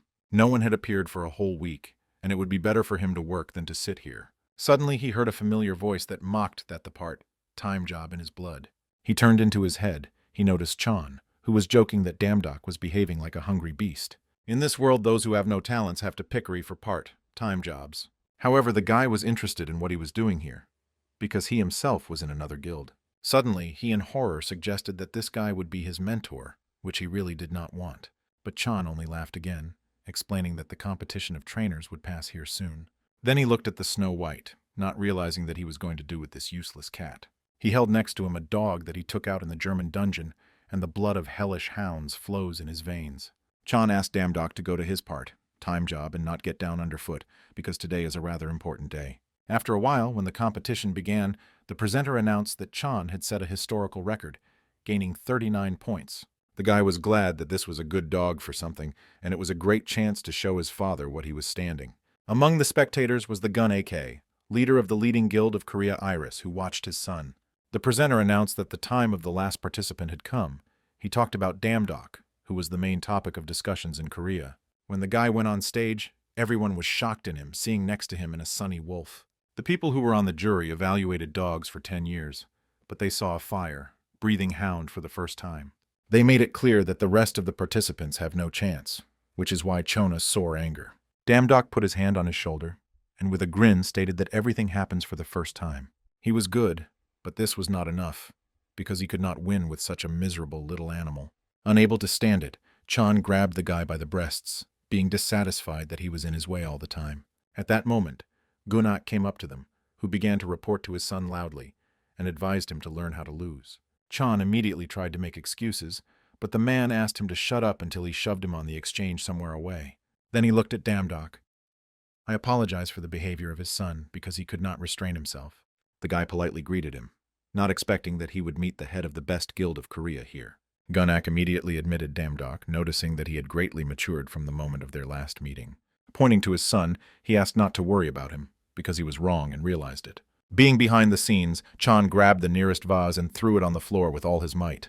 His father, as always, chooses someone in whom there is not a drop of his blood, which was unfair.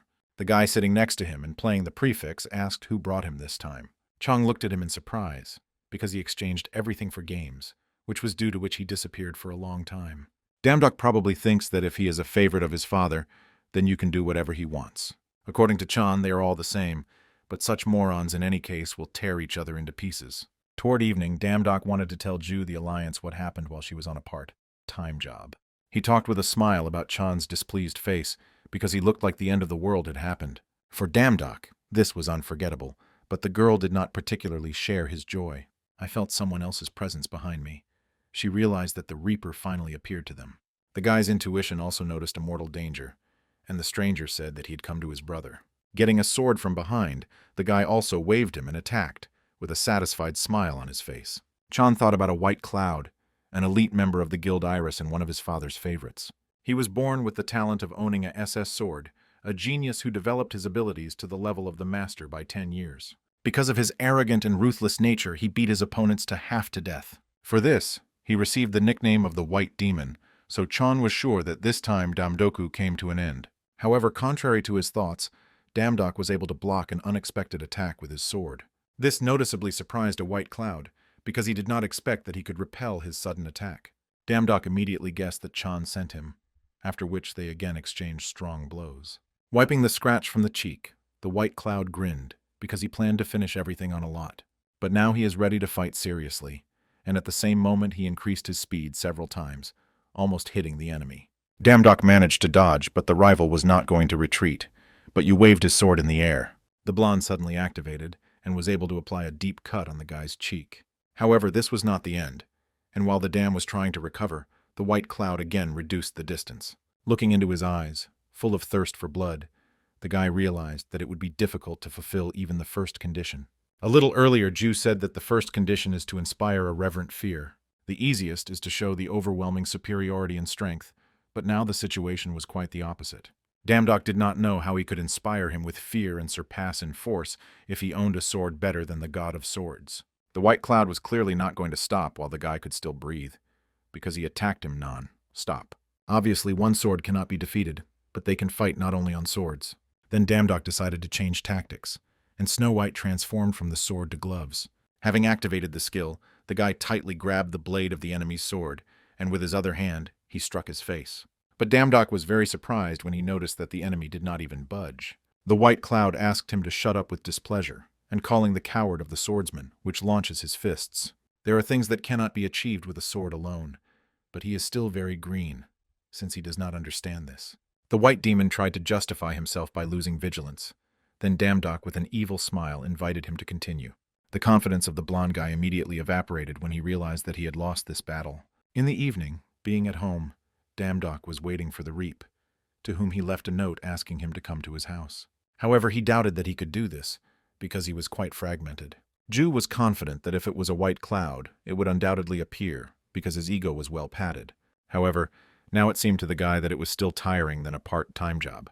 In order to enlist the support of the priests, it is necessary to fulfill 3 conditions. First, you need to earn the respect of the priest, the support of which you want to possess. Secondly, the priest must make a decision with a clear head to become his patron. And thirdly, he needs to take an oath. It is impossible to use the force of the gods, even if it is unlocked, and the lady asked why she did not use it.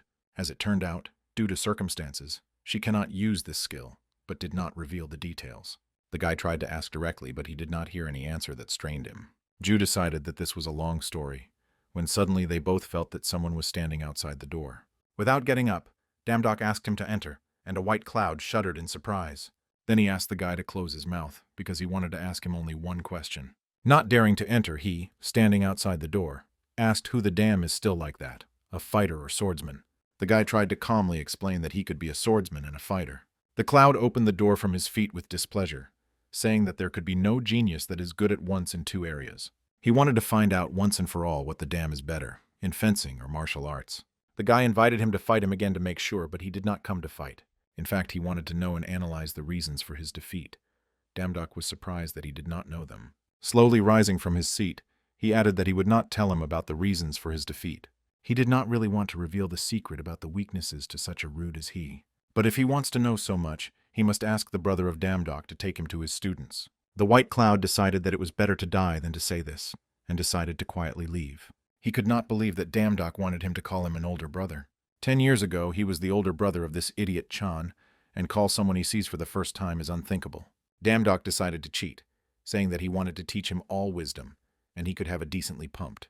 But because of his pride after the defeat, he simply decided to give up, but perhaps he understands this himself. The mastery of the swordsman and martial arts make up an incredibly powerful combination, and this can help him become stronger. Such as him should tease a little, and therefore the guy asked him to forget and pretend that there was nothing. Trembling with anger, a white cloud barely audibly called him an older brother, but Damdok asked to repeat louder. The guy simultaneously overwhelmed embarrassment and anger, but he decided to try to overcome himself. Having studied martial arts, he can easily defeat Damdok, and therefore loudly asked him to accept him as a student. The elder brother friendly laid his hand on his shoulder and agreed to teach him the secrets of martial arts. After taking the student, all conditions for gaining the priest were fulfilled, since the first condition was fulfilled earlier. Being similar gods, he could go into their world through the gates. Then he had a desire to devote himself to serving the gods. Damdok was afraid that it sounds absurd, but unexpectedly a white cloud succumbed quite easily. After that, he really decided to start training the guy, and their training was already coming to an end. He already succeeded pretty well, but however, he doubted the veracity of the teacher's words. In addition, his ability to learn was better than Damdok expected. He studied even by the blow that he missed the last time. At such a pace, he soon sits a blow to the hammer of the gnomes. In the end, the damned invited him to repeat everything again, which noticeably dumbfounded the student. He was a rather severe teacher, but thanks to his training, the priest studied the skill of a combination of strikes. His combat skills were increased, even if this system was quite complicated, but Dumdoku liked it. When the sun went beyond the horizon, a white cloud screamed from dissatisfaction, because he cannot go to the dungeon where he wanted. Although initially Damdok said that there he will be able to try his new skills. Then the guy found out about the War of the Gods. Fucked up that it was never superfluous to stop it. This was another reason to send him there, because why did they need dungeons, which in fact are useless? It is impossible. This is an expected reaction, given that the dam is not telling him almost nothing. Recently, he himself felt the same way as Ju Unit, and in such a situation he needed motivation. In this dungeon they will be able to find out when the War of the Gods begins. It would also be nice to find assistance in other worlds. However, the Cloud did not care if they go there. He does not play like that. Damdok began to understand Ji-sun, who was always too lazy to explain, and she simply asked to trust her. Unable to stand it, the guy grabbed the student by the throat and demanded just to listen to him. Looking at this picture, Ju, with a calm look, noticed that it always works. Some time later, the Reaper was sitting on the couch and playing the prefix, but he became bored. He is still considered a priest, therefore. Perhaps he should have come with them. But suddenly he threw off the prefix, decided not to bathe about this, because for that dungeon he would have been paid well. The more he thinks about it, the more he infuriates him. But suddenly the portal opened over him. The guy did not notice this, and shouted that Dumas did not even understand what he went through for this. The Cloud was surprised when it began to suck into the portal, and then he found himself in the dungeon in front of Damdok and Ju. Ignoring the student, the guy with a smile noticed that he could really be called from any place. The disgruntled Reaper tried to understand what was happening, and Damdok simply decided to call him with the help of divine power. Then he asked him to calm down and look at the monster that was behind him. The white cloud reacted instantly, after which he took out a sword and sparkled the monster into pieces. Damdok was pleased with what he saw, after which he headed forward, offering to deal with the others. The Reaper began to refuse. The guy did not argue with him, decided to drag him from place to place. He had no choice but to go further, and after a while everything went quite smoothly. As a result, the priest was able to work out the skills to which Damdok taught him. The Cloud did not want to return as soon as possible, because he had business in the game, but it was only the beginning. Their true goal is in another place, but now Damdok only destroyed the gate nucleus. After that, it began to move to another dimension, which the Reaper was not very happy. He began to insult his teacher, but he knew that he would not let him go so easily. When they moved to another world, they noticed a rather beautiful architecture, but he did not look like what Dumas expected, and Ju could not even imagine what he expected.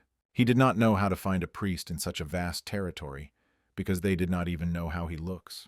The girl explained that it was not so difficult, after which she pointed to the banner, which visible the photo of Adele Collin.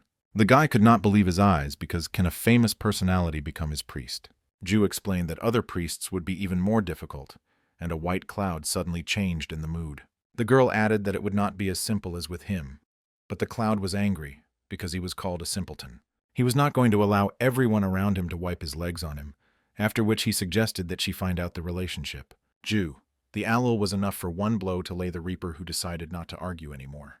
Damdok told him that this girl was even stronger than him, and Ju asked not to worry about meeting Adele. She specializes in the divination and visits the School of Magic every Friday, and now they need to go there. When they arrived, Damdok introduced himself the first to start training. He did not understand what at his age he was doing at school.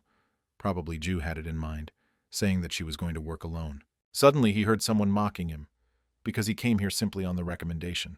They heard that his level of mana struck the bottom, and the guy realized that everything was just as terrible here. This academy had the same division in the level of skills as a division into the poor and rich in his world. The teacher indicated that there were enough free places, after which he suggested that Damdoku are passing. The place has already been chosen. Physical proximity contributes to intimacy in general, so he decided to sit next to Adele. Approaching the girl, he asked her permission. She agreed without much enthusiasm. Having taken his place, the guy decided to meet her, asking about the whereabouts of the training room. And his next lesson is just there, but he is for the first time at this academy, so he does not know much. He decided that it would be so good to start a conversation, and the consultant should be fed up with the consultant. But suddenly Adele could not stand it and jumped from her place, putting her hands on the desk and her head bowed. She asked not to be added to her, because she decided that he wanted to get to her friends, because she was a celebrity. Adele asked him to fall off because she is infuriated by you, who treats her classes so seriously. After the lesson, Damdok realized that he had problems, because he could not find the training room. While he was trying to find him, he heard someone reminded Adele of her promise. If this year does not work out, then it should focus on acting. She was asked not to stubborn, because at such a pace the mana level will continue to fall. Having reached the training room, the teacher asked to feel the stream of mana and draw a flame in his mind. Then they will get a fireball. Stretching his hand forward, the old man decided to demonstrate it. Damdok was inspired by a demonstration, and then decided to repeat the same thing. However, even after several attempts, he did not succeed in creating a flame. He tried to use divine power. I hoped that something would work out, and also tried different poses. The guy realized that magic works only with mana, while the rest of the students began to scan openly at him. It became interesting to them what he was doing, and Damdok said that he was training, but this caused only another attack of laughter. Adele, who was watching them from the side, was noticeably angry, noticing a skirmish. Approaching Damdok, she asked him to stay after class because she has a conversation. Toward evening, standing by the window, the girl concluded that the guy also does not have mana. You won't look at his attempts without tears, and she was wondering why he would not leave all this. Having lowered her head, Damdok invited her to stop projecting her problems on others. Adele tried to get out, but the guy guessed that she had a mana deficiency syndrome. With him, she cannot use Manu, no matter how much she was, making her a useless wizard. Her hands unknowingly trembled when she tried to ask, and how did he find out? Mana deficiency syndrome is a rare, incurable state that destroyed her dreams. But for some reason, the one who ended up with her in the same boat instead of feeling the community caused her only hatred. Let her do this for eternity. This guy further strengthened in her the idea that she would not become a great sorceress. But Adele still believes that he can, although many tried to convince her to do what she succeeds. Squatting, the girl could not believe that she tells all this to a stranger. Suddenly, Damdok said that he would help her start using magic, but she should help him in return. Adele was dumbfounded, because no matter how hard she tried, everything is in vain, and such as him is unlikely to help her. The guy asked to give him a week, and he will show her that he could use magic. The girl considered it nonsense because he is not even able to use the initial magic. After this conversation, Damdok met Ju and told her about everything that happened earlier. The girl only annoyed her hand on her head. I don't understand what the hell he blurted out. It was really stupid, but he had no choice, because she would not communicate with him anymore. But it was definitely a good way to attract her attention, because she is sincerely interested in magic. But Ju was sure that it was stupid to say this, and the dam was decided that this statement would go for divination. Magic abilities on the road are not lying to accumulate mana and learn how to use it. It takes a lot of time. You can use the secret part, time, and after 2 months the forgotten god of magic, Galos, should appear. When he tries to destroy the magic city, the god of magic, Vermouth, will post an announcement of the part, time job. The fee for the prevention of destruction of the city will be the talent of magical abilities. From this, it turns out that there is no other way to get magical abilities so quickly. But if Damdok learns too much, then this will slow down his development. So Ju reported the gates that will explode in 2 months. When this happens, he will take a part. Time job at Vermouth. But for now, I must say, Adele, that you need to wait 2 months. Suddenly, the guy smiled and offered to act now because they have no time to wait. Ju tried to understand how he even thought of that, but he asked not to worry. Damdok realized that when the city will be in danger, Vermouth would post an announcement of the part, time job. In this case, they themselves will act in the role of monsters, and he will lay out an announcement of the part, time job now. The magic world is very complex and confused. Until its 1869, the revival all went on as before. But now the dam, for the first time in her memory, could offer something else. However, this plan is too complicated. If the guy is careless, it may die. Pointing a finger at Ju, the guy specified that she would be a fighter, because Ju was the strongest of them. Sometime later, when they reached the Temple of Vermouth, Damdok noticed much more people than he expected. Then he decided to hide here, and Ju and the cloud had to create a commotion. The priest was unhappy, because the guy said that he was fighting with God. Now he decided to hide. Then Damdok smiled angrily, inviting the student to choose between death there and death from his hand. Frightened, the white cloud immediately agreed, and in addition, he was asked to be more accurate and not to get caught. A few seconds later, the wizards noticed a stranger with a sword in his hand, walking in their direction. The guy looked ominous, telling them that they were not priests, but simply slaves. He was asked to stay in place because at least one step, and they will be ready to incinerate him.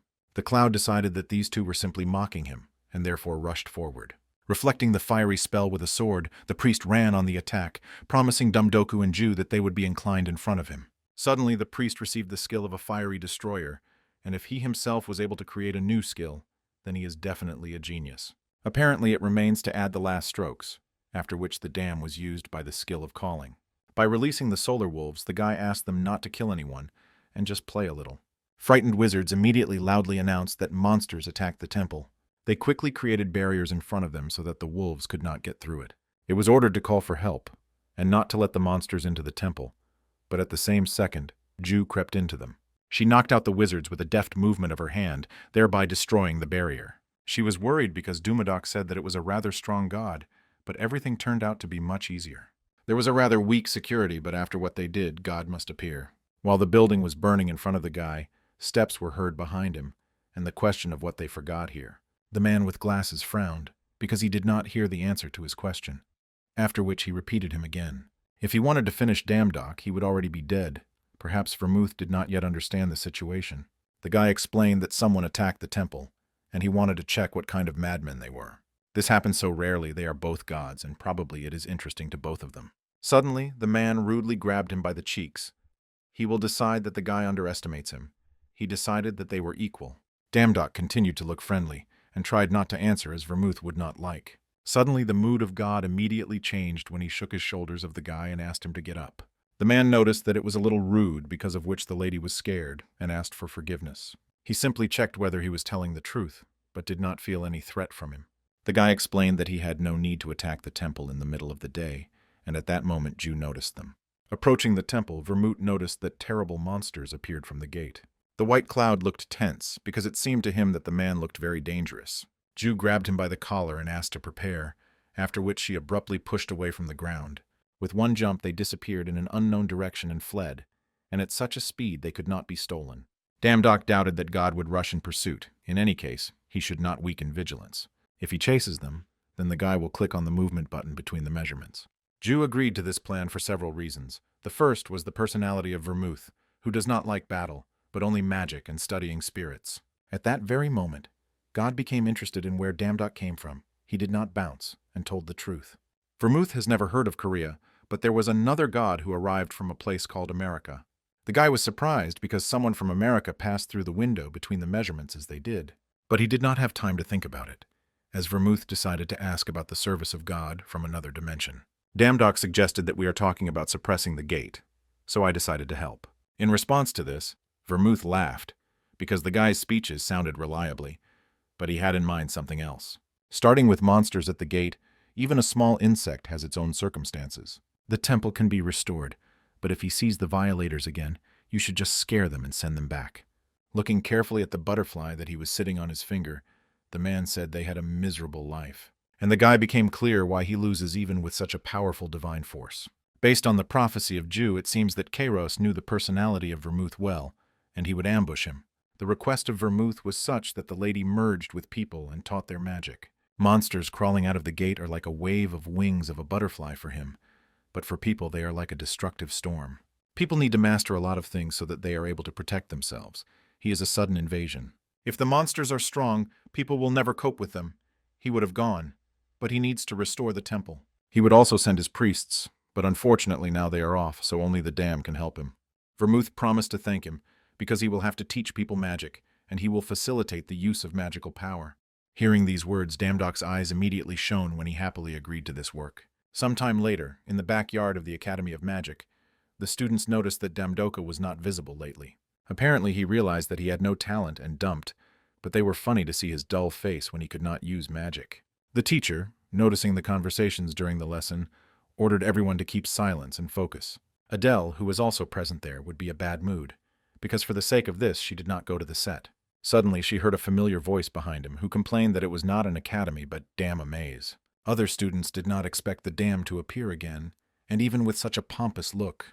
They again began to laugh at him, because they knew that this professor did not tolerate delay. But contrary to their expectation, the professor met him with a smile while the guy apologized for being late. The students dumbfounded opened their mouths when they heard the reverse apologies from the lips of the professor. Pointing to the guy with his hand, the teacher announced that in front of them is the most valuable supreme priest of the Great Vermouth. From now on, he will teach their magic, after which the professor demanded applause. Looking at the surprised faces of the students, Damdok smiled rather, because he expected to see something like that. One of the students could not stand it, and began to make complaints to the professor, because this guy could not teach them anything. Everyone knew that he did not have mana, and he fell into this school through connections, and now for some reason he would teach them. The teacher tried to reassure him, but Damdok calmly stated that everything was in order. But at the same moment, the student pulled off his glove, which he threw into Damdoka. He wanted to prove that he had no right to train them, so he demanded a magical duel. Damdok frowned when the guy called him mediocrity, which should come to his senses. After stepping aside, they prepared for a duel, and Damdok decided to allow him to attack first. Without wasting time, the student used the new fire arrows, sending it to the enemy. Stretching his hand, the guy created a small seal that completely absorbed the flame.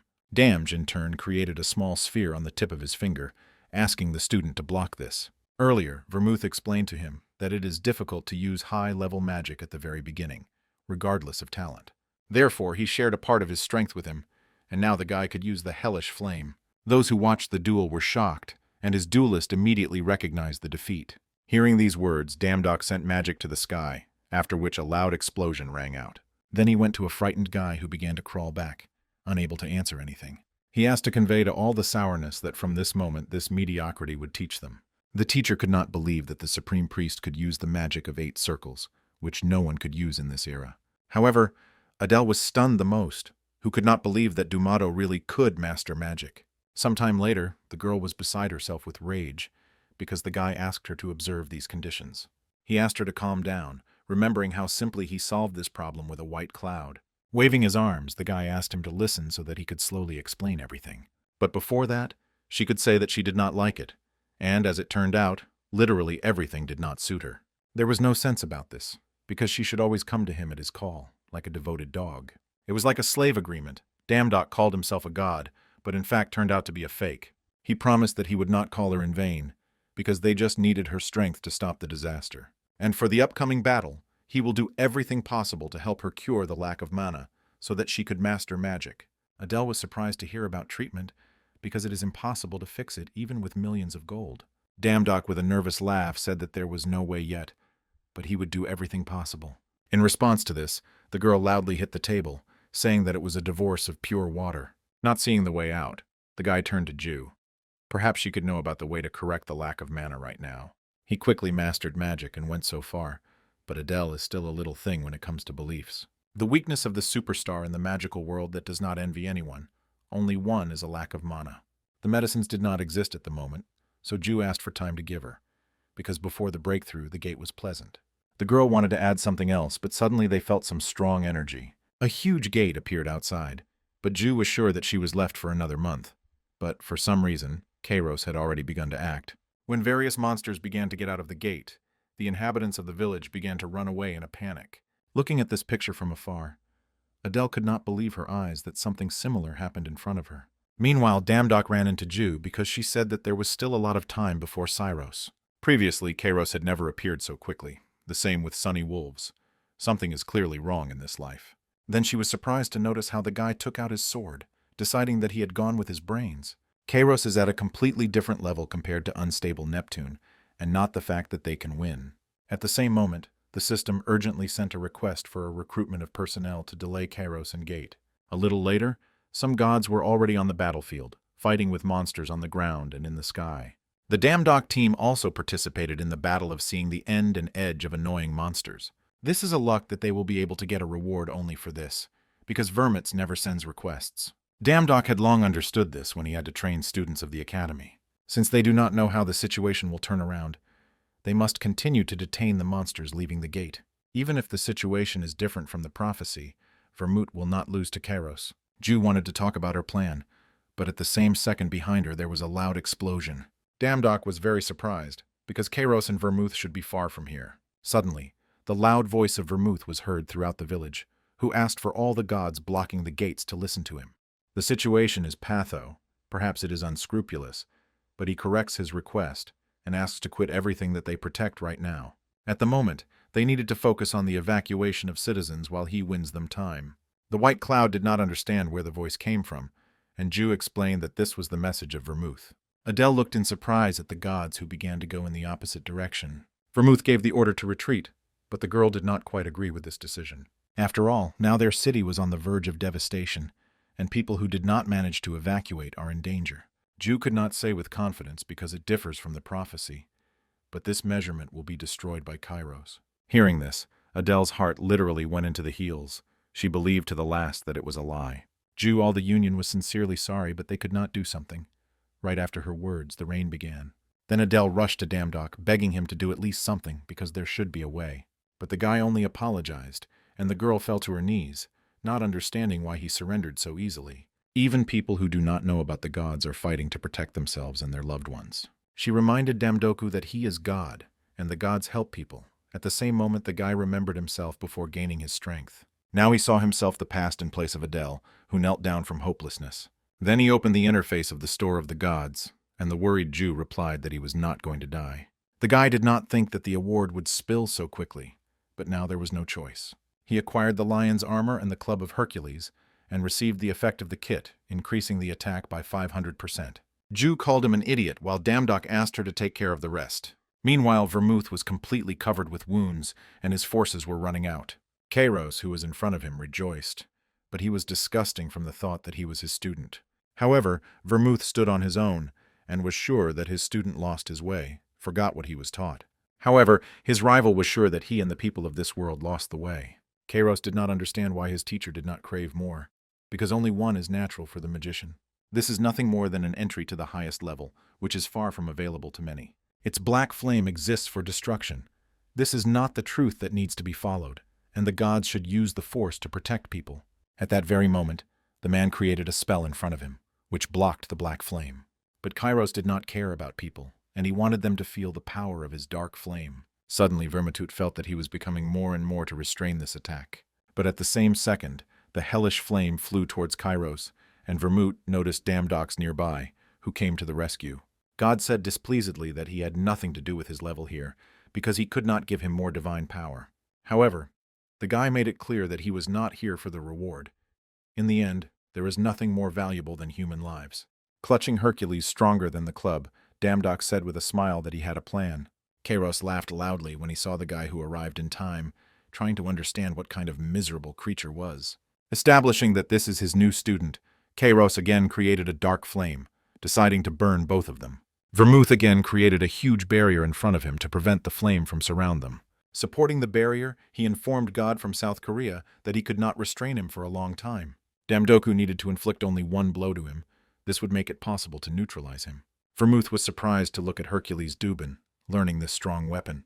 Having activated the speed of the wind, the lady quickly found himself behind Kairos, deciding to use his trump card. But when he tried to strike, he was surprised to notice that the fire acted as a shield. The guy realized that with his level of strength he could not even touch him with his finger. Noticing how Damdox surrounded the black flame, the Vermis from hopelessness fell to his knees. But then he began to weave the spell, creating chains that began to bind Kairos. This is magic. He can win only a few seconds, but he will have enough. At the same moment, Damdox got out of the flame and again tried to attack the enemy. The blessing of Neptune gave him water protection, because of which the guy could not burn. The effect of the club of Hercules caused stunning in any form of life when it hit the head, and the guy hit the target clearly. When Kairos was on the ground, Damdox slowly approached him, offering Vermouth to finish him off. But God suddenly remembered that then it was also raining. On the day when he met Kairos, he was not at all like that. He was struck by a curse that he would not wish anyone, but no one would refuse his talent. When the teacher himself undertook his magic, he was thinking about that. He had to change the fate of this child. Now he understands that this was a reckless decision, because he did not know how dark desires are growing inside him. Vermouth helped him to master the power of dark energy, but when Kairos showed his essence, he decided to expel him. He did not dare to kill the student, even knowing that one day he would return to kill the teacher. If Vermouth only directed him on the right path and would not have learned dark magic, everything would be different. Until the last, he could not force himself to kill Kairos. Perhaps he still believed in him, or some regrets interfered with him. Damdox became stronger, but for the first time does not feel from this joy, even when he absorbed the forces of the forgotten god Kairos. In the same way he used the blessing of Neptune, now he can use this force when it is necessary. Watching how Damdox tests his new forces, a white cloud enthusiastically recognized a dark flame in his hands. The guy immediately asked him to teach him this, but immediately twisted in the face when he heard a temporary refusal. At that very moment, he, like a child, fell on the grass and began to wave the limbs and scream what he wanted now. Suddenly approaching Adele hit him on the head and asked to shut up, because he should serve Damdoku and not act on his nerves. Damdox was stunned by her words, because she is already beginning to understand how he is a steep and brave god. The girl was also embarrassed, because he showed her everything, and she just realized that he was not some kind of liar. In her opinion, this sounds stupid, but if she should become his priest, then not against it. However, she had a request. Adele would like to be a little more in her world. She realized that if she could not use magic, then in fact it is useless, and wants to find what she could be useful in. Suddenly, Vermouth decided to offer her his help, which the girl could not expect. For her, it was a great honor, but it was time for him to return the god in whom she believes. Noticing a man, Damdok tried to quickly hide a white cloud and Jew behind his back. The girl tried to convince him that there was no need for this, because Vermouth has long forgotten about this trouble. Now everything is fine, and I will have to look for treatment from mana deficiency syndrome, and here Adele will be more useful. Grabbing the priest by his head tightly, Damdok decided to return until they were caught. He spent 2.300 points of divine power on the movement between measurements. But when they returned to their world, the dam was dumbfounded, because the city literally blazed in the fire. The guy immediately called the Sun Wolves, who began to attack the monsters. He tried to understand what was happening, deciding that somewhere nearby there was a breakthrough from the dungeons, but did not see hunters and soldiers anywhere. At that very moment, a huge snake crawled out of the building, which wanted to gobble up Damdok. Jew rushed to his aid, who, with a clever blow of the dagger, interrupted the life of the snake. Everything happened much faster than she expected, but Dumas did not understand her riddles. Then she explained directly that it was not just a breakthrough from the dungeons, this is an explosion of the gate. Most likely, the breakthrough occurred from the Tier C, judging by the damage caused by the city. If she talks about gates, it turns out that the forgotten gods of this place have become stronger. It was very at the wrong time, because the guy was able to get only from 2 priests, but Jew did not feel the forgotten gods nearby. She wanted to add something else, but at that moment a helicopter approached them, drowning her words. The man who worked in the Gate Control and Support Bureau asked them to follow them. When they arrived at the place, they were informed that an explosion of 12 gate occurred in the subway. Danger hangs over them all the time, but the hunters who were in this area were not reacted so quickly. Most of them arrived either too late or were generally inaccessible. The hunter of the guild Erie, Kim-gu Chol, was hard to hear these words from the boss. There has never been an explosion of such a scale, but the Bureau at that time was doing something else. They said that the gates are not a threat, and allowed such an incident. Suddenly, their skirmishes decided to stop Gunnock, who hit the table loudly. Now is not the time to poke your fingers in each other. It would be worthwhile to think what can be done so that this does not happen again. Hunters should not turn a blind eye to disaster, and out of 18 hunters, 12 were late. Everyone immediately calmed down, after which Gunnock came forward, turning to everyone again. All hunters collected here must combine their forces and arrange a massive storm of the gate. The idea was good because if Iris offers actions, then it makes no sense to refuse. Damdok, I noticed that they did not report anything to the head of the Bureau, and only fans of Iris gathered here. But if they are discussing only monsters hunting here, then he prefers to act alone. Gunnock did not share his point of view, but the guy was the only one who could go through the gates.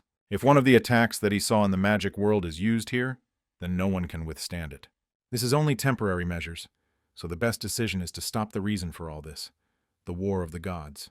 Kim-gu Chol was also unhappy, so he asked the boss to not pay attention to him. He probably thinks that if he became a hunter of the 6th rank, then he is so cool, but he is only a jerk who believes that the most intelligent is here. At that very moment, a man ran into the office, announcing that an explosion of the gate had occurred at the Incheon airport. The entrance was completely destroyed, and they still cannot calculate all the damage. Damdoka made cold pop when he realized that only a forgotten god was capable of such destruction. In the magical world, they have a powerful ally, so they can cope, but they cannot cope with such a force. At that very moment, he grabbed Ju, Alul, by the sleeve and asked to calm down. The girl convinced him that there was nothing to worry about, because an Incheon not a completely forgotten god. Then he asked the boss whether the hunter of the 6th rank could take the plane, to which he received consent. Arriving at the place, Damdok first called Cerberus, who sent to fight monsters. To call him, he used a little of his divine power because he wanted to finish everything as soon as possible. Without entering into a fight, he thought about how Adele's affairs are moving.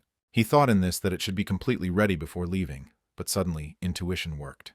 It seemed to him that someone was strong nearby, but at the same moment, Ju jumped out in front of him, protecting him from the attack. A certain baron, whose eyes were hidden by bandages, recognized the girl, asking her not to get in his way. They will not just be able to steal a mystical creature from the afterlife and remain without punishment. However, Ju pressed the dagger to his throat. I doubt that he could defeat both of them. She defended this insignificance that decided that she could take everything that she wanted from the afterlife. The Baron began to disappear, advising to enjoy freedom, but Hades will personally punish the villains. In the end, He wondered what punishment the god of death will choose for them. When the problem was resolved, they returned to the headquarters, after which the lady conducted a training with a white cloud. The guy decided that enough for today, but noticing that over the past couple of days the priest began to slow down. The poor student said that they have been training for 17 hours, from 5 in the morning without a respite. Damdok decided to leave and go about his business, asking the student to rake everything here and then rest.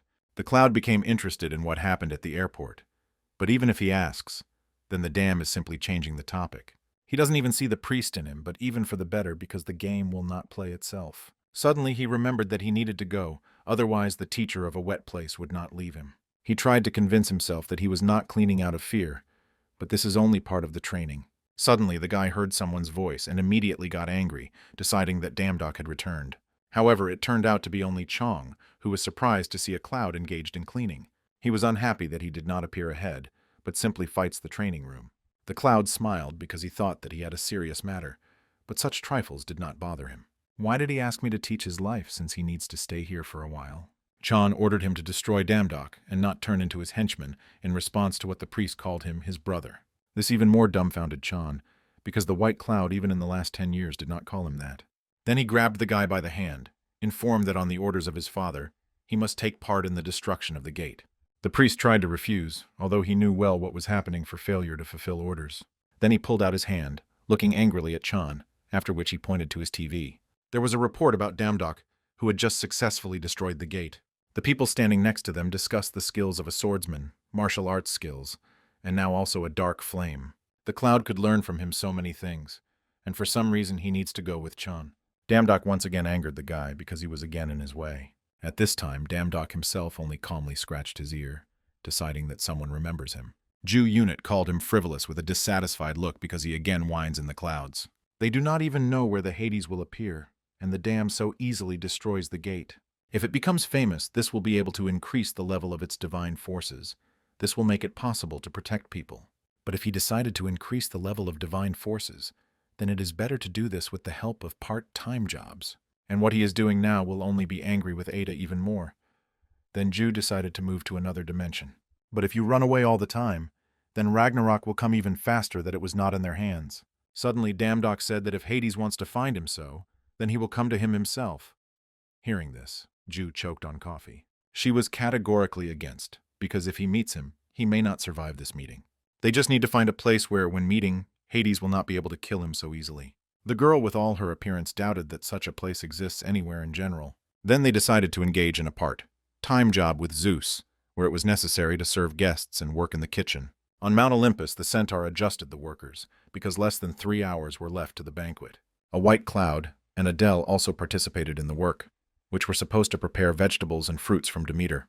They tried to work together, but it remained critically little. Having given them the latest instructions, Damdok wished them good luck, after which he decided to leave. But they immediately ran into him because he said that there was something important here. But in fact, the guy made them work in the kitchen.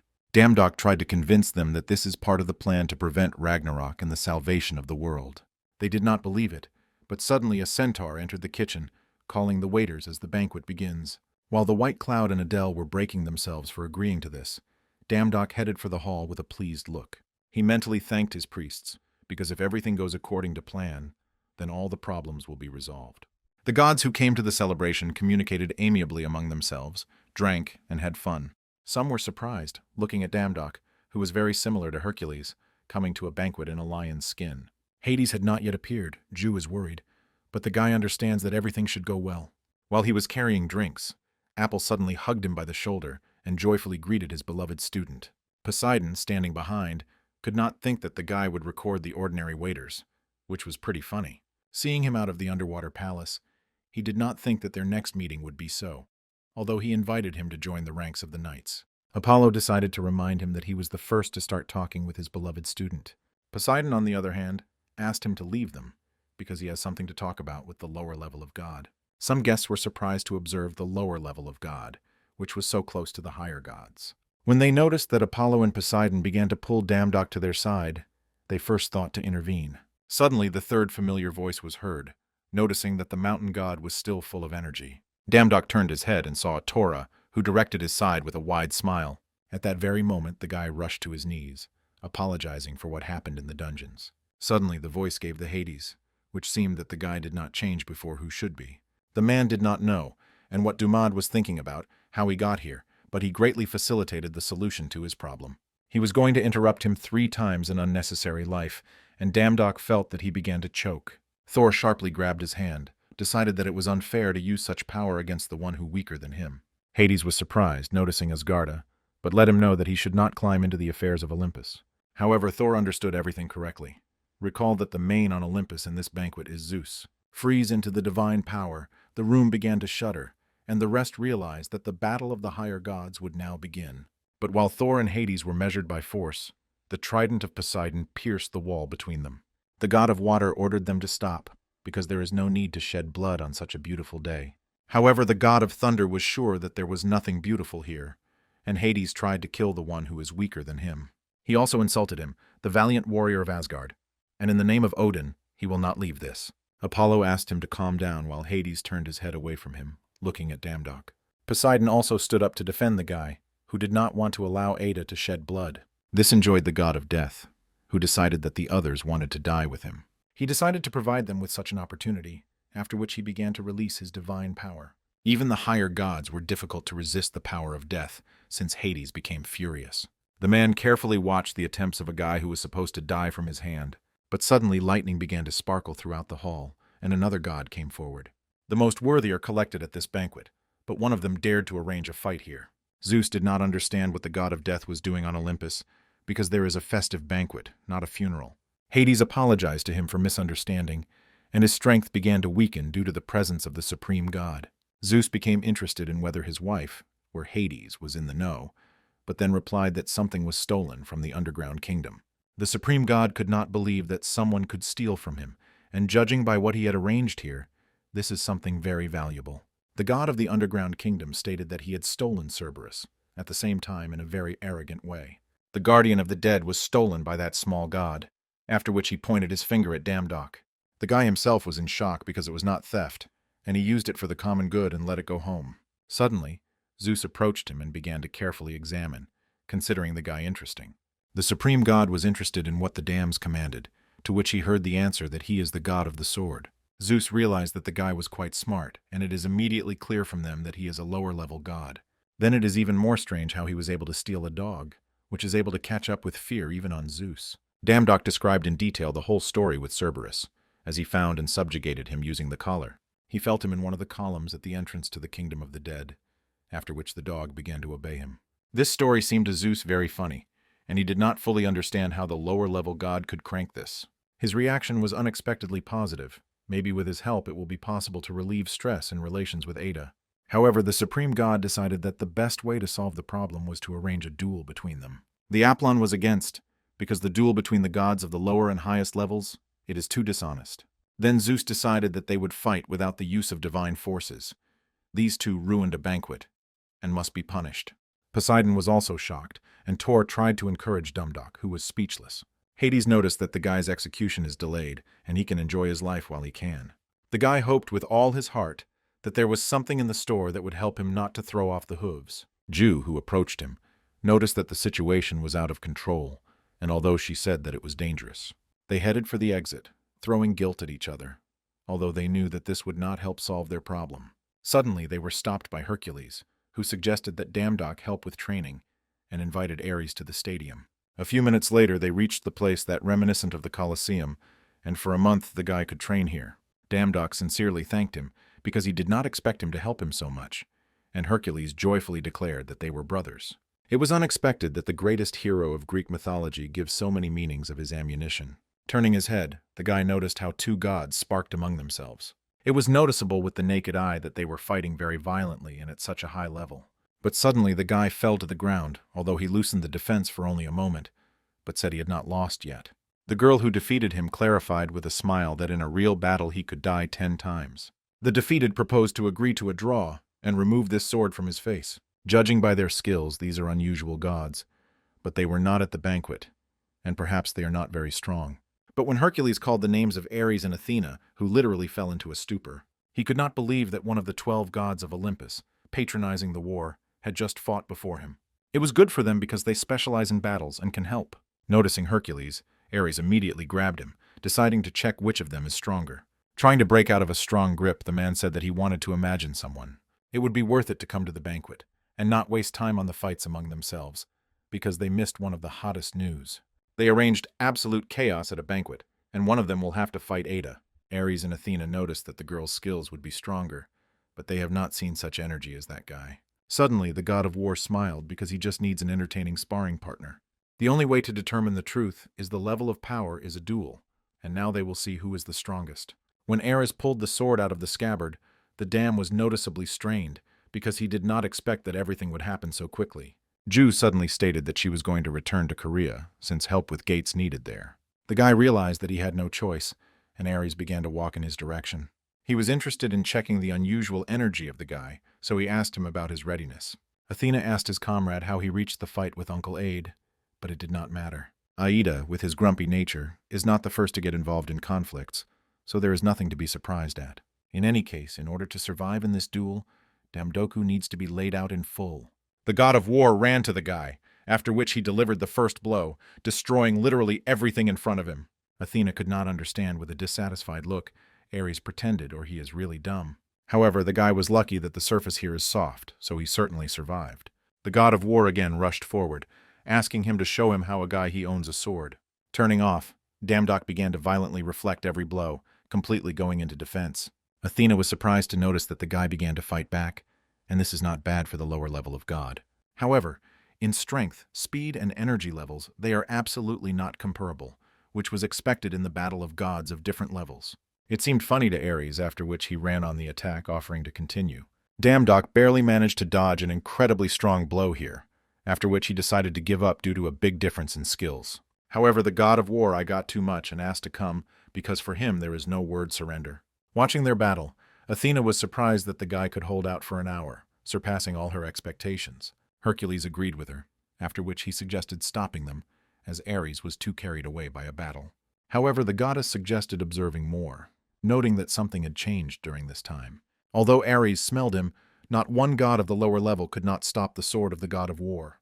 However, the man who fought with Damdok also noticed that the longer they fight, the better the guy blocks his attacks. He becomes stronger with every second of the battle, which seemed possible, and therefore Ares accused him of concealing a present level. But when he decided to deliver a decisive blow, Damdok waved his sword, breaking the blade of the god of war. The faces of all those present immediately froze in surprise, because this never happened. Thanks to his talent of the swordsman, Damdok was able to quickly study the style of Ares' battle, and now he could more confidently block his attacks. Perhaps for the gods this is a new product, as they are used to buying all skills or legendary items in the god store. But now, when the guy managed to break the sword of the god of war, the situation began to hesitate even more. Ares was sure that the guy had hid his talent all this time, after which he decided to fight on his fists. But suddenly their fight was interrupted by Athena, who put a hand in front of her, blocking the blow of a man. She asked her comrade to calm down. I recall that it was an ordinary sparring. Then the goddess turned to Damdoka, noting that his skill was really higher than average. However, the guy was of a different opinion, because Ares did not even use his divine forces. He had already battered well. He did not fight him so long, but his level of ownership of the sword managed to increase significantly. At such a pace, he will be able to survive against Ada, and must make them agree to work out with him. Then he turned to Ares and Athena, deciding to politely ask them about the service. With a confident look, he asked them to teach him how the sword, which surprised the goddess. It sounds unexpected, but he was ready to do anything if they agree. Athena clarified that Ares did not fight him in full force, but the difference in level did not embarrass him. On the contrary, she was even more excited, and now she began to understand why Hades so disliked him. She asked not to sing to turn on the back, because the gods of the war themselves will teach him, so there is nothing to wait for a slight walk. Some time later, Damdok fought with the golems with might and main, which were a huge number. He has a minute left. If he cannot overcome everyone during this time, then the fallen will also rise. There are too many of them, and the guy has long been consuming all his reserve of divine power. If it remained at least a little bit, he would be able to destroy them all with one blow. But in the end, he decided to use the skill of a break of the waves, which marked Ares noticeably. Damdok was surprised by the reaction of God, because I did not see something unusual in this attack. Suddenly, the man grabbed his breasts, trying to find out who generally uses such a primitive energy. The guy decided that a misunderstanding arose between them, and Athena asked the comrade to calm down. There is no rule that would forbid the gods to use magic because the gods granted magic to people. However, Ares was sure that no god would use magic against divine power. Only Typhon would have become so cheat. Then Damdok decided to prove to them that he was not a Typhon that he did not even know. No matter how good a disguise is, only a real god is capable of this, after which the guy called his priests. Next to them appeared a portal that showed a white cloud and a dell into their world. Until the two understood for what purpose they were called up, Damdok decided to find out whether the gods believe him.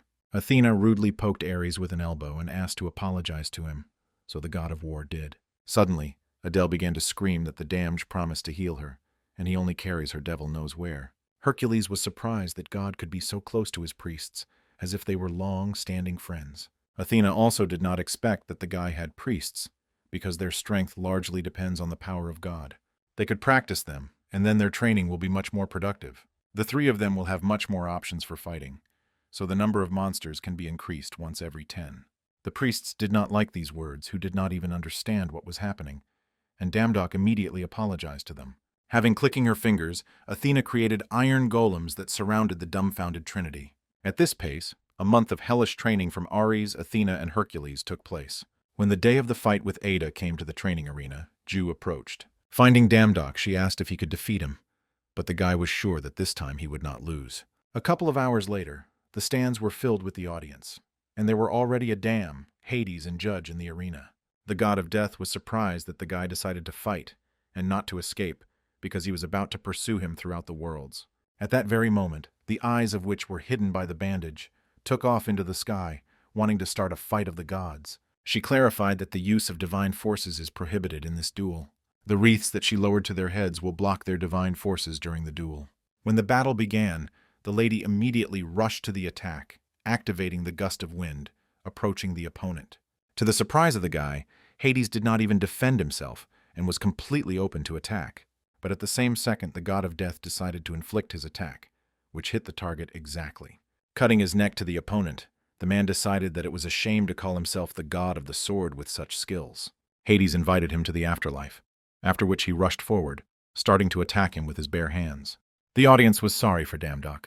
In the end, the lower god has no chance against one of the highest gods. Ares expected something like that, but he believes that the guy would not lose, and the rest were surprised at his appearance.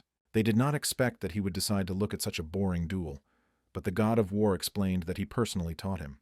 It was hard to believe that Ares himself decided to take a student for himself, but everything happens for the first time. It was interesting for a man to see how the guy's power would grow during the fight, and he was already able to study all the movements of Ada. However, he felt that something was wrong, and Hades said that it was madness, overtaking on the verge of death. The movements that Dumato saw during training, and what he sees now, is noticeably different. It may seem that these are completely different styles of battle, but they also had something in common. Then the guy activated the skill of a shapeless sword, after which he managed to strike Ada. The god of death could not believe what was happening, but Damdok was able to put him on his knees. From such an unexpected turn of events, the audience immediately was delighted and began to scream loudly, supporting the guy. Zeus, who also watched the duel, laughed loudly because he had not fun so long ago. Going to the arena, he invited Damdok to the next banquet, hoping that it would also have fun there. Initially, he tried to penetrate the banquet as an employee, and now he is already called on the next questionnaire as god. Hades was dissatisfied with the behavior of Zeus, and after all, not one god of the lower level has never been on a banquet. The supreme god advised him not to hide on traditions, but the god of death reminded him of an oath on the Styx River. At that very moment, the system congratulated Damdok on the fact that his name was known to all the gods of Olympus. As a result, he was still able to get to the banquet as a guest, but he went too far with wine. Suddenly, from behind the column, Persephone turned to him, which looked as if hiding from her husband. She saw their battle, and noticed that the guy became much stronger from their last meeting. Damdok decided that he was just lucky, after which he apologized if he delivered any inconvenience. But the girl was glad, because Ada told Ade many times that he should do something with his character. Then she handed the guy a box, clarifying that this was a gift from her mother, and another golden apple awaited him inside. She asked to convey that all her accumulated grievances evaporated in an instant and thanked him for a very long time. When Persephone left, Jew Soil approached the guy from behind, noticing how the Damdok spends time well here. She came just in time because the guy only noticed one announcement of the part, time job in the morning. He invited her to work a little, at which he met a surprised look, because he was specially invited to this banquet. This is the perfect moment to ask one of the higher gods to help in solving the Adele problem. At first, Damdok did not want to do this, but the situation changed, and when Ju saw a golden apple in his hands, she was speechless. He did not answer where he came from, instead of which Adele decided to call onto himself. The girl did not hear him, so the guy decided to cheat to use the teleport. With this action, he greatly frightened her because she was very close, and then he began to listen to her discontent. Without any explanation, the guy put a golden apple in her mouth, solving two problems at once. She immediately felt how some warm and pleasant energy began to develop throughout her body. Damdok with a smile explained that it would circulate her mana, and now she was cured. Immediately after that, the girl tried to create a simple spell to find out what mana is. She lived all her life to see this little light in her hands, and now she did it. Tears began to drain on her cheeks, because her dream became a reality, and she had nothing to pay off. Ju, who approached them, was sure that it was not the time to say this. The golden apple only unlocked the streams of mana. It is still very far from becoming a real magician. Adele is now overwhelming joy, but she still has a long way to improve her skills. And yet she was able to use Manu as soon as she felt her inside herself, which was great. Adele called Ju's sister that the girl did not really like, although she had already become a family for priestess. Damdok with a smile noticed that at such moments it was simply impossible to get angry with her. However, Adele still seemed strange to him, and it is difficult to believe that they were with her of the same age. Now, when they finished all the things, they decided to go home. He advised Adele to return to his world and begin to seriously study magic, and they will all go for time work. The white cloud became interested in where they will go this time, without even realizing that their path lies in hell. When they arrived at the place, Damdok was surprised, because usually the system teleports immediately to the place of work. There were no problems with all other worlds, but here the system only gave them a direction.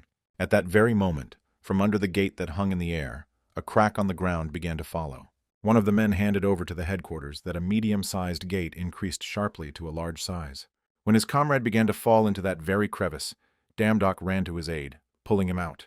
The guy let him know that everything was in order, after which he advised to leave.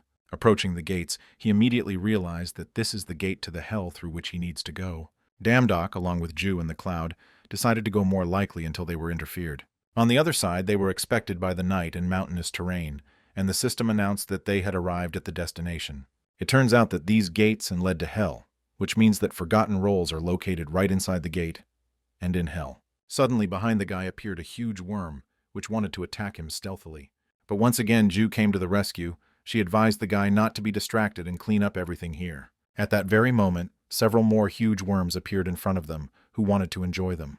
Damdok decided not to waste time on nonsense and do more important things. Sometime later, when they ended with all the monsters, they only have one thing left. Most of all, the guy was interested in finding out what was on the other side of the barrier. In all the gates in which he visited, there was such a barrier. Not so long ago, he had no strength to overcome him. But now the moment has come to fix this, so he began to attack him with a flame. The system announced that the abyss began to peer into it when the barrier was covered with cracks and then completely collapsed. Damdok turned to Ju, suggesting that they were on the right track. However, the girl's face spoke the opposite. She had a bad foreboding, and it seems to them to turn back. The guy was against it because they had already gone so far, and when they still have a chance to get power over demons. But hell is a place where demons and demonic creatures can move freely. But there is no one here, which means that there is someone who is located on the top of the food chain on this territory. Obviously, no one wants to contact him when suddenly they heard a strange sound nearby. It was too late, so Ju hastily asked the guy to destroy the gate nucleus. But Damdok could not even move a finger, noticing a huge eye that appeared under him. They dared to disturb the peace of this monster, which began to get out of the ground, wide opening the mouth. Ju asked Damdok to move, but it was too late, since the monster had already swallowed him. Once inside, the guy fell into the most strange measurement, where puzzles flew everywhere. But he tried to understand where he was going because he fought with some monster in hell minutes ago. Suddenly, he turned his head and noticed two children who must know what kind of place it was. He went to them and called them, but there was no answer. But he stumbled and fell off somewhere. At that moment, he turned out to be in a completely different place, standing on a hard land. Suddenly, he tripped over someone and immediately apologized, but with horror noticed that he was lying nearby, but all in blood. Having learned a familiar jacket, his eyes widened with fear, and Ju appeared behind him, also stained with blood. Ignoring the guy, she went to his lying body and began to apologize that she could not protect him. Damdok tried to shout to her, but the girl did not hear him until he wanted to know what kind of place it was. And as soon as he touched her, he was again sent to another desert dimension. Around him began to fly puzzles, inside of which he observed paintings of his death. Unable to stand it, Damdok began to scream loudly and asked to stop this madness. Suddenly, the guy felt how he began to suck somewhere, and then he opened his eyes and jumped. The white cloud looked at the teacher, who needed a minute to recover. Rising to his feet, he told Ju later that he saw her in his obsession. He began to ask about their previous meetings, and the girl guessed that memories began to return to him. Most likely, this is due to their collision with that demon, Asmodeus, one of the 72 great demons of hell. In the past lives of Damdok, due to the fault of this demon, he died 1.000 times, so he began to remember everything after a collision with him. The guy asked her to answer at least something, but she had nothing to say. He literally demanded answers, but Ju only apologized because now he could not tell him anything. While the eye of the abyss is following them, it will be better if the dam remains in ignorance.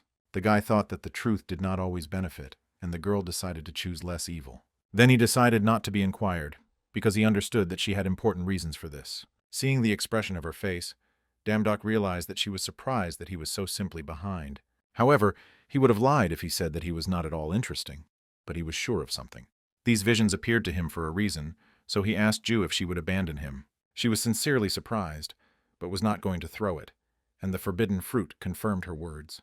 To defeat the third guard, you need a high level of forces, but they can't, since Asmodeus is somewhere nearby. Damdok did not expect that she knew him, and met him before because she could warn. However, the girl did not expect that he would appear here. They had met before when the guy reached the highest level. It was obvious that now they could not fully rely on her gift of foresight, and would have to look for a different path. When they returned to their world, Damdok was invited to star in advertising, but not everything went so smoothly. He was asked not to carry his gag, after which they handed him the script, although he did what they demanded. But the director thought differently because the guy made a huge hole in the body armor, which they advertised. He was asked not to show off, and Damdok believed that this was not quite honest.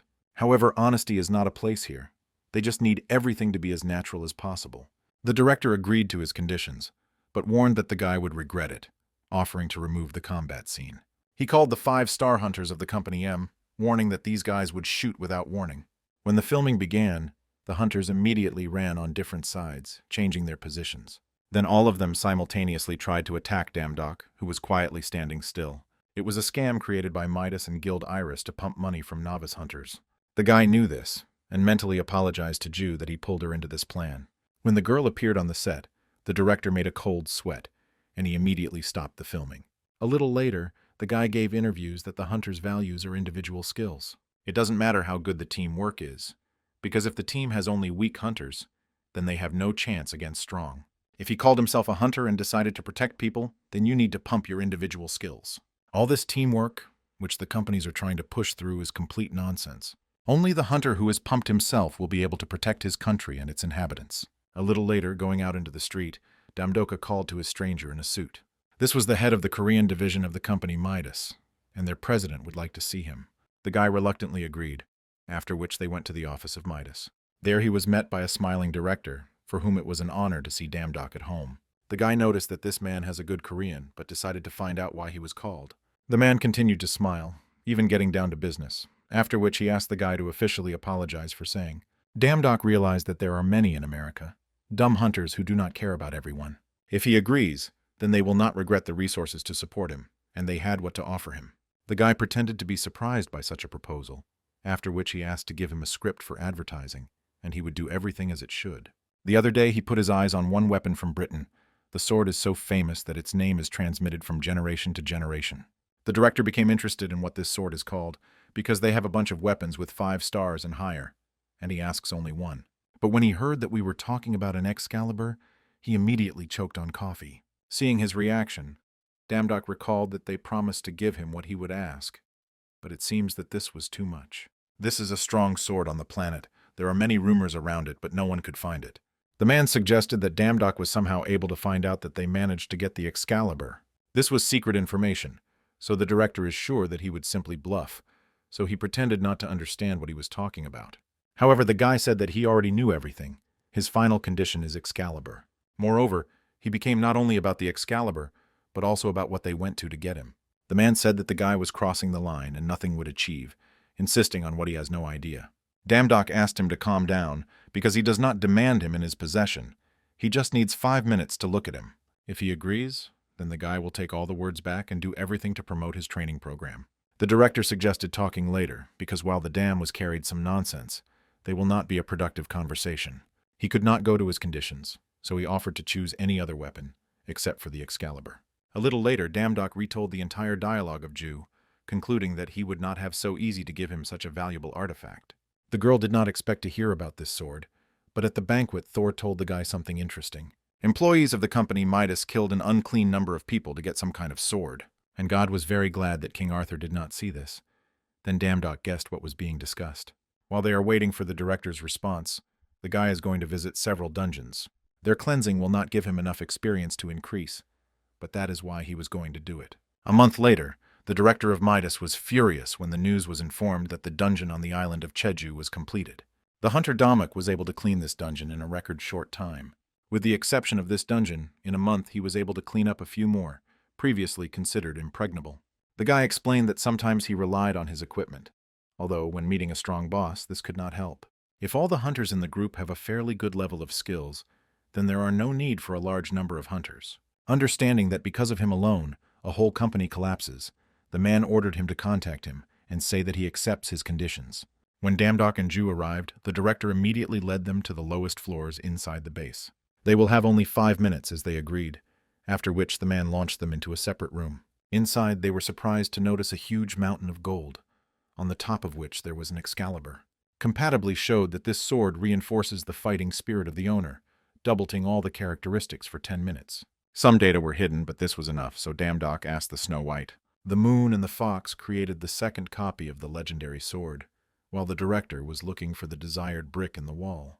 When he found him, he immediately pressed the button, deciding to prevent them from leaving after they saw. Dynamite was attached to the door, and the room is hermetically sealed, and they never get out of here. In the end, the director with a crazy smile said that they would meet their slow and painful end here.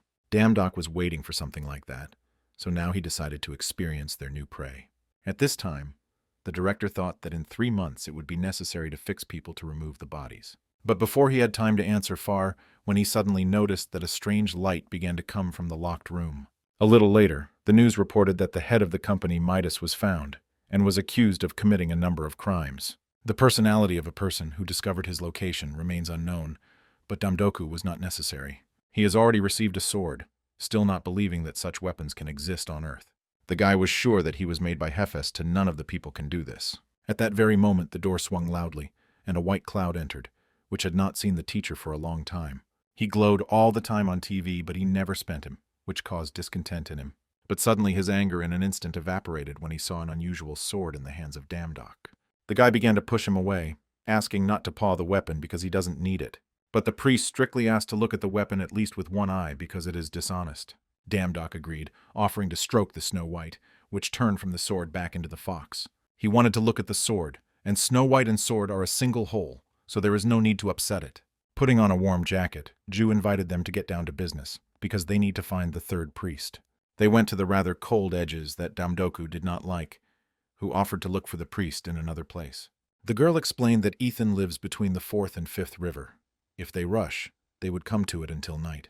Adele doubted that someone could live in such a place at all, and the white cloud was sure that Jew was lying. Then the girl offered to go back. They can come back later, but if everything is thrown, then the world is the end. The rest immediately calmed down, offering not to make hasty conclusions, because they did not refuse to go. In addition, they were almost in place, since Ethan lives behind the mountain in front of which they stood. The cloud was sure that as soon as they get there, all their misadventures would end. But suddenly they all heard some strange crack, after which ice spikes began to appear in front of them. The team immediately rushed to run so as not to be frozen, and not to drown in an avalanche. Suddenly they found a cave, but the passage seemed too narrow to hide there. The lady suggested that he could expand it, after which Snow White quickly turned into a sword. When they took refuge, they noticed that the passage was blocked by snow. They have several days to melt it. Suddenly Adele stated that now her exit, because she did not lose time in vain, and began to create a flame. She asked everyone to see the power of the future Archmage Sullen, but at that very moment her fire went out. This light will not be enough because only Mana Niflheim can melt such snow. But now they should not spend energy on anger. At least they do not know whether they are locked here for a long time. The forgotten gods become stronger with every second, and they urgently needed to find a way to get out of here. Suddenly, Snow White jumped off his shoulders and went to the wall, actively sniffing something. The guy was surprised to suggest that there was something in this wall, after which he heard a voice on the other side.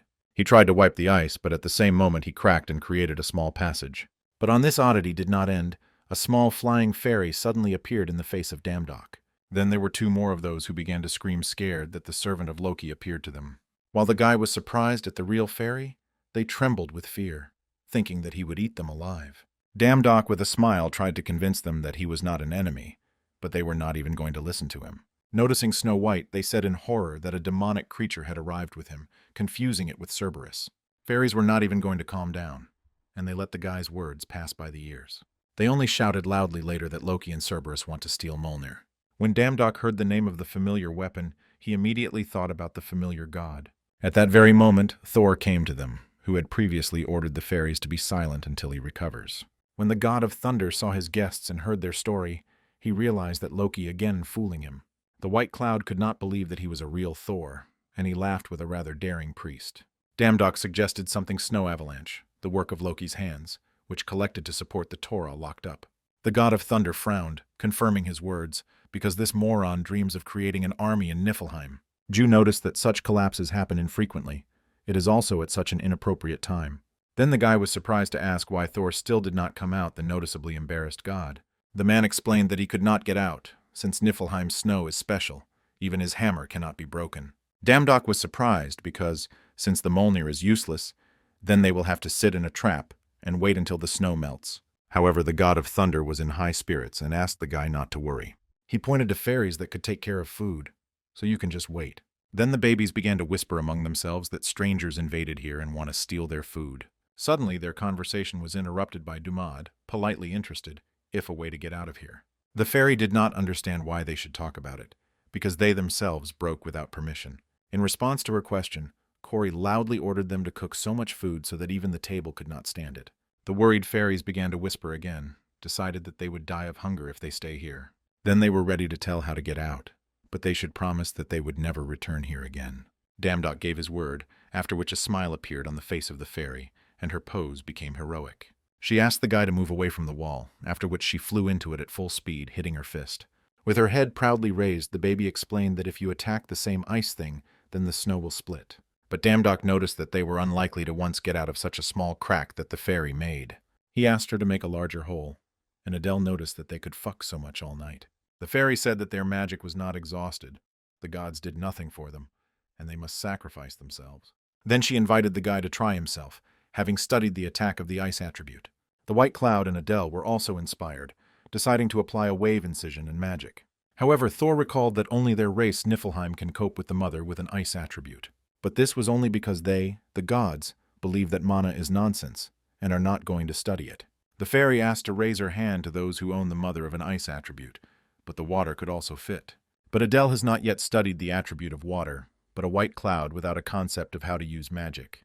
The baby could not believe her eyes, because the attribute of water is the basis of the foundations. Thor asked everyone to calm down because the snow still melts, after which he reminded of food.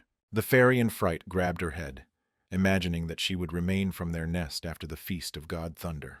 But suddenly Damdok raised his hand, remembering that the defense of Neptune was also an attribute of mana. Noticing the water mana, the fairy was immediately delighted, because she knew that this would be enough. The baby began to train the guy to use the water attribute as a bait to lure Manu Niflheim. It was not so complicated, and Damdok discovered the principle of an ice attribute, increasing understanding by 10%. The fairies were in a frank shock, as the guy was able to know the truth so quickly. The white cloud looked at him with envy, while Adele could not hide her delight. Carefully watching the spell that Dumad created, dubbed his talent. But this is not the end. He needs to practice using these attributes. However, the guy had a completely different opinion, and therefore grabbed the sword and headed forward. He had a good foreboding, so he waved a blade, wanting to destroy the wall. Having got out, the dam in shock noticed many huge monsters, whose bodies were covered with white hair. Thor, approaching him, immediately realized that Loki had driven these bastards. Ju also felt the presence of the guard, which caused a light panic at Damdok. Looking at the wandering creatures, the girl concluded that the king of icy giants Jotunov was very close. Damdok guessed that the third priest is one of these huge creatures. As it turned out, the third priest was Ethan himself, the king of ice giants. They have a very strong connection with each other, so Ethan can simply watch them from shelter. Let the third priest and not a person. The guy is still interested in why he is opposed by the Torah. Under ordinary conditions, Ethan would never have united with someone like Loki, but he most likely controls him. Meanwhile, Thor had already fought with the giants with might and main, loudly turning to his brother Loki. He was ready to kill him, and therefore asked to hide and go out to an honest battle. God, who was sitting on the slope of the mountain and watched what was happening, smiled, looking at his Dura brother. Then he turned to Ethan. I will inform you that they were killing his subjects, and it would be worth it to stop it. However, bargaining urged Loki to solve everything honestly, but God did not manage to finish the thunder. He did not have time to react, and then received a strong blow from the giant, who dropped him quite far. Turning into the wall, Thor noticed how the two giants were already next to him, waving his fists. Damdok raised his head, noticing Loki with Ethan, deciding that he had to do business until Thor interrupted the icy giants. Adele could not believe that the guy was about to fight him alone. He noticed that his priests were scared, but tried to convince him of the opposite. They were ready to smash anyone who would stand in his way, even if it was Loki himself. Damdok did not know how Loki controls Ethan, but the skill that he uses requires incredibly strong concentration. Perhaps his control will weaken if he is distracted at least for a second, and then the guy rushed right at him. He decided to attack God from the back, but he was sure that this would not be possible to do so easily. The problem was that Ethan would not let him get so easy to get to Loki. Damdok barely managed to dodge the huge fist of the giant, completely losing his speed. Loki smiled smugly that in this way the guy would not achieve anything. He killed so much time trying to take this control, and he is the strongest creature in Niflheim.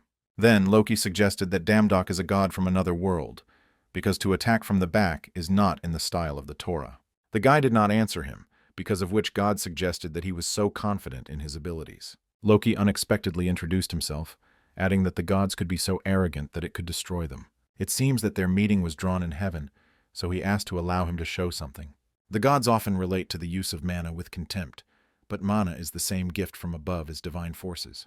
In these ice lands, where even the forces of Thor are useless, Loki was able to completely reveal the advantages of using mana, and from now on he decided to use them in full, after which he began to create a sphere of dark flame.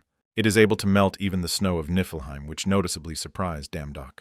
Loki still did not have the opportunity to evaluate her in a real battle, and the guy was an ideal object for training. At that very moment, Damdok enveloped his sword with a dark flame and smiled, which dumbfounded Loki. Before not having time to express his surprise, God noticed how the guy quickly turned to him, waving his blade. However, the sword did not reach the goal, stuck rather deeply in the hand of Ethan, and Loki was very lucky that this blow did not hit it. Then Damdok asked to free the king of the giants, and he will let him go on all four sides. God immediately understood everything, and asked to lower the sword. He needs to concentrate in order to let go of control. However, the guy was still holding the blade ready, ordering Loki no more such nonsense. Suddenly God smiled broadly, deciding to give the last order to Ethan and to break Damdok into shreds. The giant immediately obeyed, after which he waved his hands with both hands towards the guy. A piece of the mountain broke off from this blow, and the guy began to fly down, expressing his discontent towards God. Loki, who flew next to him and smiled, ordering Ethan to destroy everything he sees.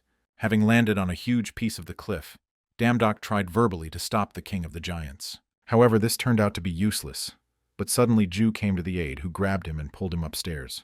Loki continued to fall down and laugh, loudly saying that he should not be underestimated. Looking at the abyss, Damdok decided that the god of deception was completely distraught before parting with life. The white cloud could not even see the bottom, suggest that the king of the giants also died. But then he noticed two huge yellow eyes, and suddenly a huge creature flew out of the gorge. Damdoka was distorted with horror when he noticed Loki, standing on the neck of a huge ice dragon. The god of deceit greeted everyone, announcing that he had returned safe and preservation. Then he proposed to continue their conversation, but at the same moment Thor approached him, intending to attack. However, the tail of the dragon prevented him, who threw him away from his brother. Having stepped on a magic stove, God sent the dragon to play with Thor, and he decided to stay. Then he called Poppy to him, which turned out to be a huge wolf landing next to him. It was an ice wolf, the most beloved pet Loki after Yun. That was the name of the dragon. He had not been so surprised for 1,000 years, because he did not think that he would meet God who was able to use mana. But such a genius like him always has a plan B, and he hates those who spoil his plans. In response to this, Damdok asked G the Alul to take everyone out of here, and he decided to deal with Loki. God sent the wolf to the attack, and he approached the guy at all speed, opening his mouth wide. When Loki noticed that Poppy had eaten Damdok, he immediately praised him, because it was not in vain that he fought so much with him. Then he ordered him to catch up with his comrades, to deal with them, and then help Yun. However, the wolf was in no hurry to fulfill his order, looking carefully at God, thereby surprising him. At this time, Damdok with a smile ordered him to break him, because now he was the owner of the wolf, managing to subjugate him. Poppy hit his former owner with the paw, trampling him into the ground. Seeing a living guy, Loki could not believe that his ability to control him is stronger than him. Damdok also has a trump card in the sleeve, so he asked to better start working on the Plan S. While the god of deception tried to realize his words, Thor began to slowly approach him. Laughing, Loki tried to convince him to calm down, because he knew that his joke went too far. He tried to offer him any drinks that he wanted, but the god of thunder was too angry. When the situation was resolved, the god of thunder was in debt to Damdok, and every time he was surprised when he saw his progress. He will never forget what the guy had done today, but first it is worth dealing with the one who brought all this fuss. Then he grabbed Loki by the collar and dragged along, after which they went to Asgard together. Perhaps the god of deception was still lucky, because if a guy was in the place of Thor, he could not have survived at all. Suddenly, Ju recalled that they have one problem. Ethan is still at the bottom of the abyss. But perhaps they will have to go down, which the rest did not really like. The white cloud suggested that he was definitely dead. He had fallen from such a height. But the girl asked not to worry about it. At that very moment, a huge paw grabbed the edge of the abyss, and a low voice confirmed her words. Ethan, who was able to independently get up, carefully examined the little people. The frightened priest immediately hid behind Ju, telling the giant that they would fight back. Damdok also suggested that they would have to fight him, even if he was no longer under Loki's control. But suddenly Ethan thanked the guy for saving him from control of Loki and destroyed the ice dragon. He oppressed the inhabitants of these frosty wasteland for millennia, not giving them rest. In gratitude for this, he is ready to fulfill any of his desires, which greatly pleased Damdok. However, before he does it, he had one very important condition. He can fulfill a desire for the performance of which Niflheim does not need to leave, as he is obliged to protect the inhabitants. The guy was surprised why he had to defend his kingdom from the dragon if he is dead. As it turned out, no matter how many times he is killed, sooner or later he always returns. Ethan and his subjects are in a state of endless war with him. It turns out that he cannot be destroyed, and there is no way to prevent his return. But in fact, there is one prophecy about the power of radiant ice and dark fire. When he appears, the ice dragon comes his death, and the world will gain snowy freedom, Damdok thought, remembered that Loki managed to master the magic of dark flame. Then he showed the king of the giants his dark flame, thereby dumbfounding him. The giant suggested that the prophecy was said about this, but this is not enough. The guy still does not own a circular aura that was incredibly necessary and strong. The prophecy says that their savior will not possess it when he is here. Then he asked the guy to follow him in order to take him to someone who could solve this problem. As it turned out, Ethan brought them to the fairies that they saw earlier, and they were very dissatisfied with their appearance. The king of the giants was surprised that they were already familiar, after which he said that this was the guy who saved them. Few people in Niflheim know how to use Mana's better snowy fairies, and with their help the dam will be able to master a circular aura. The fairy did not understand what article to help her with, because she was busy searching for food. Ju decided to eliminate this problem, who handed her cookies, offering to try. Grabbing a huge piece tightly, Pixie noticed that it smells very tasty. But when she tried it, she began to shout that this is the very golden apple of legends. Then the girl handed her a whole handful of cookies, offering to give them all the commas if she helps them. A circular aura is a technique in which a very strong compression of mana occurs. In this case, the fairy can create an ice aura, and this technique is much stronger than the usual fist of mana. The main difficulty is to simultaneously use the aura of various elements. To use the aura of two opposite elements, you need a special talent. But Ethan's words were immediately interrupted by a fairy, who guessed that the giant was not in the know. This guy is a real monster, and she would not explain anything to him if she knew that he would not succeed. This technique is quite complicated in view of a large amount of negative effects, but Dumadka understood its essence. When Ethan noticed the success of the guy, he could not believe that his aura was already stabilized. When Damdok went to the dragon, the fairy asked to look carefully, because this is a real monster. The guy finally took possession of the technique of a circular aura, after which he waved his sword, standing in front of the dragon. Thanks to the presence of the rich man, a new skill was studied, a blow of a black sword, which he inflicted on a dragon. This blow was so strong that he left a huge crack in the ground, and the rock split in two. What the tribe of giants had been waiting for so many years was only in one blow, and Damdok invited him to become a priest. Having killed the ice dragon, the guy received his energy, which endowed him with huge bonuses. When they entered into a contract with the third priest, the level of Damdok's divine forces immediately increased, and the profiles of his priests are now displayed in more detail that the guy immediately checked on the Ethan. He was the ruler of ice giants for 68 years. Now he was 128, and he took care of his people more than anyone before him. The White Cloud is not considered the best swordsman in the world, as a result of which his pride and squabble temper make it unbearable. Damge openly smiled when he read a detailed description of the first priest, which did not really like the cloud. Adele again decided to count him. I remind you that God is God, so you need to observe respect. However, the Reaper was sure that when he would overcome him, no one would remember how he was talking to him. Damdock did not listen to them, as he carefully studied the new information about Adele. Then he invited them to go to another place, and they agreed to anything, if only it was warm. However, the guy did not say where exactly they are going. The main thing is that they finished here. Before sending, he only hinted that it was time for them to check how things are going in another world. Meanwhile, in that very world, a huge revitalized tree terrorized poor people. One of the men loudly announced the connection that there was a breakthrough from the dungeon.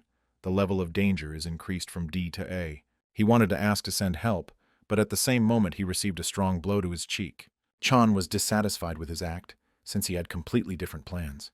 But he must kill as many monsters as possible to get the maximum reward. And if you call help, they will have to share it. But it was obvious that they could not cope themselves. The guy with glasses said in displeasure that his work was to cope, so he took him with him. At that very moment, he turned his head, noticing the girl who was heading for him with the fiery sphere in his hand. It was for this that Adele loved fiery magic, because in Nilfheim it was too cold. After that, she sent the sphere to the revived tree, which immediately began to writhe in pain. The hunter was unhappy that she alone killed a class A mutant, and ordered her to throw her out of here. The rest knew that they could not protect civilians alone, but the order remained the same. The poor subordinate took out the phone, but at the same moment he was cut in half with a wave of the sword. The White Cloud knew that Adele could be disgusting enough, but the message about her would bring them many problems. Chan was dumbfounded when he saw a former brother in front of him, not understanding that he had forgotten here. But if he is here, then Damdock was also nearby, although he previously said that he was no longer involved in the raids on the gate. But then he should have acted quickly, because due to the fact that he is not able to fulfill his duties, there are a lot of destruction around. Chan guessed that this was another of his vile tricks that he actively uses. He noticed that the dam was very successful in them, but the guy asked him to stop carrying nonsense. I knew what ways he could pump like that, still hiding his unnatural forces. Damdock doubted that he was using divine forces, so he asked him to move away from the road. However, the hunter was just waiting for this opportunity, and decided not to miss the opponent so simply. Chan announced 44 to the division that he had discovered a victim of monsterization, and the guy was immediately surrounded. Damdock became a suspect, and was a threat of level 1, and now his business will be considered by the Bureau of Investigations of Hunters. In case of resistance, it will be immediately destroyed, and security procedures will be started immediately. They hoped that the guy would not resist, and Chan was already rejoicing in his victory. Previously, he had already advised his father to send Damdock to an eternal conclusion so that he would not upset their plans. However, Gunnak has always been against it, not understanding how long his son is going to not give him. But then Chan directly suggested that the guy was undergoing monsterization. The guy recalled how last year one of their 5-star hunters turned into a monster. There were remarkable 326 cases of monsterization of the Guild Iris, and they still did not go from this blow. Chan had evidence, because before the dam was absolutely and mediocrity, everything changed in an instant. No one can recall cases of such a sharp increase in the level of force. In addition, his forces are very unpredictable. If he is right, and the dam is really subject to monsterization, then they will be able to neutralize a slow-off bomb. Gun AK contacted the director and made an appointment of the Correctional Bureau of Hunters. And now, when the guy was accused, they ordered to obey their orders if he does not want to die. Damdock decided that it was necessary to send Adele away from here, even if they are unlikely to guess that she is from a different world. He immediately created a teleport, sending a girl who was not quite agreeing with this decision. The soldiers immediately hastened to stop her, but it was too late, and she managed to escape. One of the men wanted to go further, but the White Cloud created a line on the ground, which he did not advise them to cross. At that very moment, another warrior headed towards him, holding a 2-handed sword on his shoulder. Having taken out his blade, the priest rushed into the attack, deciding not to let the stranger get closer to Damdock. However, the guy, whose face was hidden by the mask, decided that this arrogance was enough, after which he waved his sword. If Chan is right, and Damdock really underwent monsterization, then let the Correctional Bureau of Hunters at first be better, and the guy will help the Bureau of Investigations of Hunters in the capture of Damdock. But he first was against it. Chan was afraid of monsterization, but Gunnak reassured his topic that the one who would deal with everything will soon arrive. The guy wondered who it was, but his father advised him to see it personally. This guy is a real monster. The best hunter in the world is Leo Lux, who was now fighting a white cloud.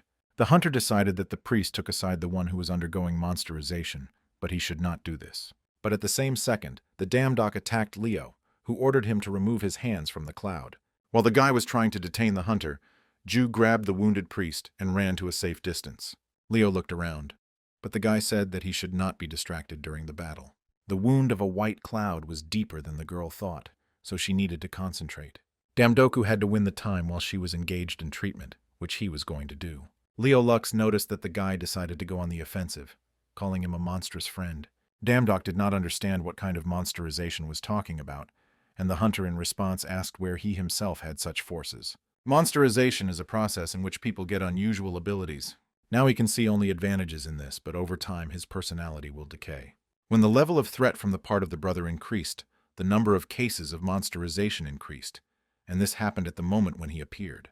Damdok tried to convince him of the opposite, but it was useless, since his strength was heterogeneous. Everyone who fell under the influence of monsterization, until the very end, did not understand what was happening to them.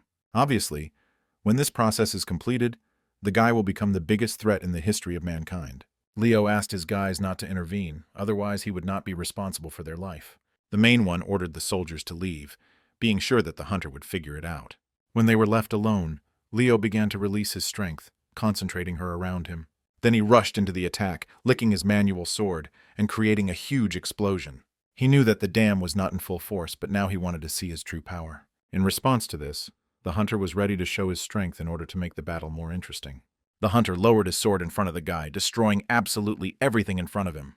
Damdok said that if he defeats him, he would receive a reward, and if he loses, he would lose his face, and this battle does not make sense. However, the hunter was not at all important award if the fate of the world was standing at the stake. At that very moment, Leo pushed off the ground and soared into the air to reduce the distance with the guy. Damdok repeated again that he first heard about this monsterization today, and that their battle is meaningless. However, the hunter has heard this 1,000 times, and each time killed the one who said this. The guy realized that they needed to remain calm. They needed such strong hunters in order to prevent the end of the world. But while he was thinking about this, the enemy brought his sword above his head, said that this was the end. Having descended to the ground, Leo asked him not to resist, because then he would say thanks for that. But his eyes widened in surprise when the guy apologized behind him, repeating his phrase. Damdoka defended the armor of the Nemesk Leo, after which he used the blow of the black sword, going on the attack. After this blow, the hunter barely stood on his feet, but Damdok controlled his strength, because he does not need to kill him. However, the guy could not even think that Leo could resist the blow that crushed the ice dragon. Thus, he showed an incredible level of mana control in a world where magic is not used so widely. Perhaps this is one of his new ones, since Vermut mentioned something about one mysterious American. God did not hear about Korea, but he heard from another god that she is in the same dimension as America. Then Damdok asked directly if he had ever heard about the system. If so, then they should discuss a lot. Leo replied that absolutely everyone heard about the status window, and suggested that the guy was crazy. He had to stop him until he fell into madness, but his body does not obey. Falling to the ground, he began to reproach himself for the fact that the tragedy of Elijah was repeated again. He tried to hide the fact of using the divine system, so Damdok decided to talk to him when he would begin. In the meantime, he decided to deal with the one who dared to set the best hunter on him. Having waved his sword, he created a crack in the ground, which got straight to Chan. This time he crossed all the borders, although it is so useless that he simply spends inhalation inhaled air in vain. Sometime later, the doctor told Gong AKU that his son had many fractures, abrasions, and breaks. Vital places were not injured, but it was beaten so skillfully that he could only breathe. However, the man was only interested in whether nothing threatens his life, and the doctor reassured him. Probably before returning to the hunter's activities, at least 6 months of rehabilitation will be required. Gonak did not expect a damage to be so cruel, deciding that he had grown a tigerka. Meanwhile, Adele bandaged the wounds of a white cloud who thought she would die, but the girl asked him not to simulate. She slapped him on the back, saying that he was still abruptly fought, and the guy began to moan in pain. Damdok decided to ask G the Union if she ever met people like them, those who also work on the gods, because he thought that Leo Lux could be from such people. The girl was surprised at such a statement, but decided to find out in more detail what he decided. In the magical world, when Damok visited Atlam, Vermuth said that his appearance was God here. Any god that controls the system can go to Atlam, but the problem was different. God, who arrived there, was from the USA, which made Ju think seriously. Usually they call Asgard or Olympus, and indeed what God will say that he is a native of the United States. And Leo Lux unexpectedly ended up from there, so he also fluidly owned mana. An American who freely uses mana in the human world where such a thing does not even exist. It was too ideal for simple cases, but it is difficult to conclude that Leo Lux is similar to them. Damdock did not understand why Ju doubt, since there was enough suspicion. However, people, cannot explain how they control the system of the gods, but one was obvious. In the world, only two control this system. This is a Dam and Ju. This power is more unavailable to anyone. But the guy still did not understand how she could be sure of it, doubting that it was undoubtedly. But he will know everything when the time comes. And now he must trust her. And they are the only ones who are able to use the system. Now he will have to believe in this, because these are the words of Ju Union, who has always been right.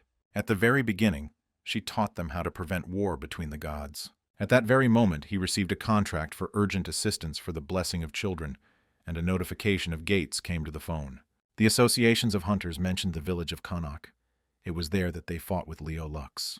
Damdock did not expect that the C-class gate would increase to the S-class, so they had to hurry.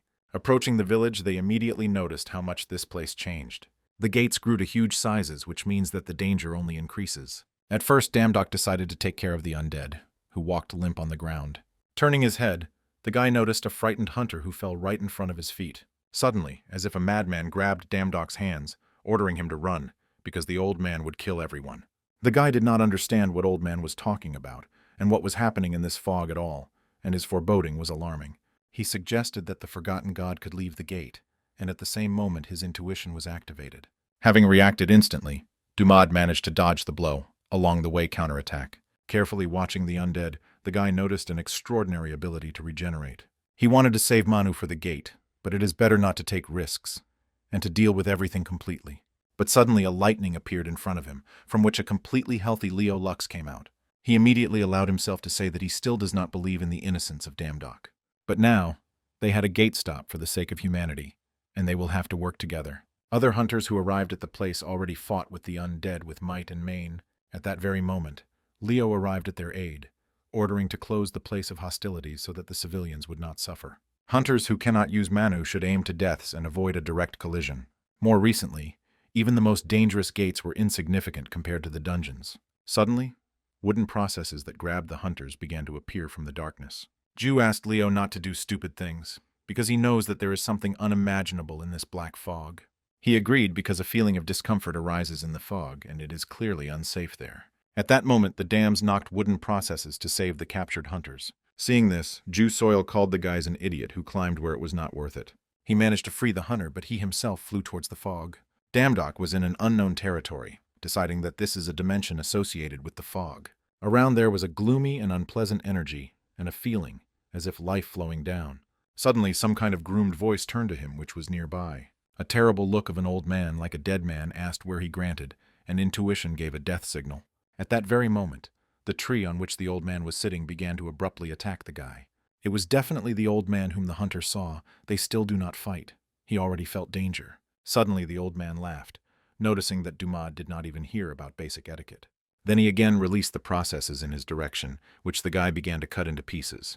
The old man stated that he was not like those children he ate before. Damdock moved at full speed, not letting a single process to himself, waving his sword with might and main. However, even this was not enough, because the sprouts began to appear from under the ground, tightly connecting it.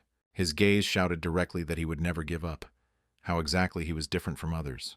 The old man was eager to see his true face, a brave warrior, a child looking for his mother, a hunter begging to save his life. All of them had amazing faces. But now he was most worried about what expression on Damdock would have. Due to fear, the guy began to decline the dexterity of physical strength, and a feeling appeared that he was standing in front of Asmodeus again. Monstrov came close to him and suggested that the guy should be very tasty. Then he began to release the processes that were centimeter from his eyes, but the dam did not want to allow it. Suddenly, the system announced that his application was accepted, and he was delighted that he had a reservation. But at the same moment, the old man broke the system of the system, ordering the guy do not even dare to think about the escape. From the moment he stepped on this land, death became inseparable from him. He is death. The old woman of the afterlife asked him to show his true face, but the guy did not even think so easy to give up. Even using the damaged system, he decided to activate the skill of Hellish Flame, but the monster defended himself with a tree. This makes it even more interesting. And the old woman became interested in what the guy would feel when he surrenders. Damdok was battered after he tried to undermine himself with the monster, but was not going to give up. If this monster can get out, then Sol will be destroyed, so he must stop it with me. At that very moment he rushed into battle, but the old woman was only a petty fun. She wanted to see how he would fight in despair with this excellent expression on his face. Her sprouts pierced the guy's body through and through, but she ordered the guy to look at her. But suddenly a girl appeared near them, creating a flowering dream of pink spring. Grabbing the guy, she noticed that the current youth is not at all punctual. They do not even come to the part, time job in time. The old woman immediately recognized this girl, noticeably angry, because she ruined everything to her again. She released the sprouts in her direction, demanding that Damdok return it back, because this victim belongs to her. Destroying the sprouts with her petals, the girl could not sit here and watch how the old woman violates the normal course of things. Therefore, she ordered her to return to the world of the dead, simultaneously surrounding her with petals. The old woman immediately began to disappear, angrily cursing the one that was able to expel her back. When it ended, the girl was unhappy, said that therefore she should not try to get out. Then she drew attention to the wounded guy who was lying on the ground unconscious. His wounds were quite serious, and he had a lot of padded during this battle. However, the girl managed to cure him, and when she heard the voices of other people, she hastened to disappear. Jew Adele and the cloud fled to Damdok, hoping that he was still alive. A few hours later, the guy woke up in his room and Jew was next to him. The girl answered where he was, after which she began to scold him that he again made some nonsense. He was found one in the fog unconscious, but Damdok immediately began to pose about the old woman. She was very strong, and he could not do anything with her no matter how he tried. It was a dark reaper, a forgotten goddess, comparable in strength to Asmodeus. In its danger it surpasses many gods of Korea. This is a miracle that the guy was able to survive, but now he realized that he had a little overestimated his strength. She was even able to break the part-time job, and when Jew heard about it, she was shocked. Without believing in what she heard, the girl decided to ask again, but the answer was the same. Damdok was embarrassed that Jew was now very close to him, but she was interested in the story of a broken system. The guy decided to show her personally, and the girl noticed that the system gave a mistake, not understanding what this means. The system is a protocol covering all measurements. It was created by the mother goddess to ensure harmonious existence. Jew, the Elul never heard that such a system fails, especially in this way. They urgently need to fix it, but it is not known how. The girl began to sort out the options, but nothing was suitable. Suddenly, she remembered Hephaestus. A god dedicated to all secrets could help them. However, at the moment, Hephaestus was unavailable, as he went on an urgent journey. Suddenly, an unfamiliar voice was heard in the room, who noticed that the guy had come to his senses. It was a girl who cured him, and now she spoke through a flower in a vase, asking for listening to her. If he helps her in her flower garden, then she will help with the correction of the system window. It was a fair deal. Damdok remembered that he felt this aura before losing consciousness after the attack of a dark priest. The girl suggested discussing the details personally, but asked him to be careful, because he could still feel weak. At the same second, all four transferred from the house to a beautiful flower clearing. While they tried to understand where they were, the girl approached them behind, pointing to this beautiful place. Then she politely greeted them in her garden, carefully examining the guests. Damdoka was shrouded in a warm feeling, and he remembered that she was in that fog, and the girl introduced herself to Samsina Halmoni. The guy thanked her with a smile, but his gratitude was interrupted by a white cloud, interested in what the frying was. And Damdok suddenly thought about which grandmother was talking about, because Halmoni literally translated like a grandmother. The priest asked the baby to go to play, but the girl said she was a goddess. And the baby that she saved this morning is really growing very quickly. Realizing what was happening, Damdok immediately bowed the student's head.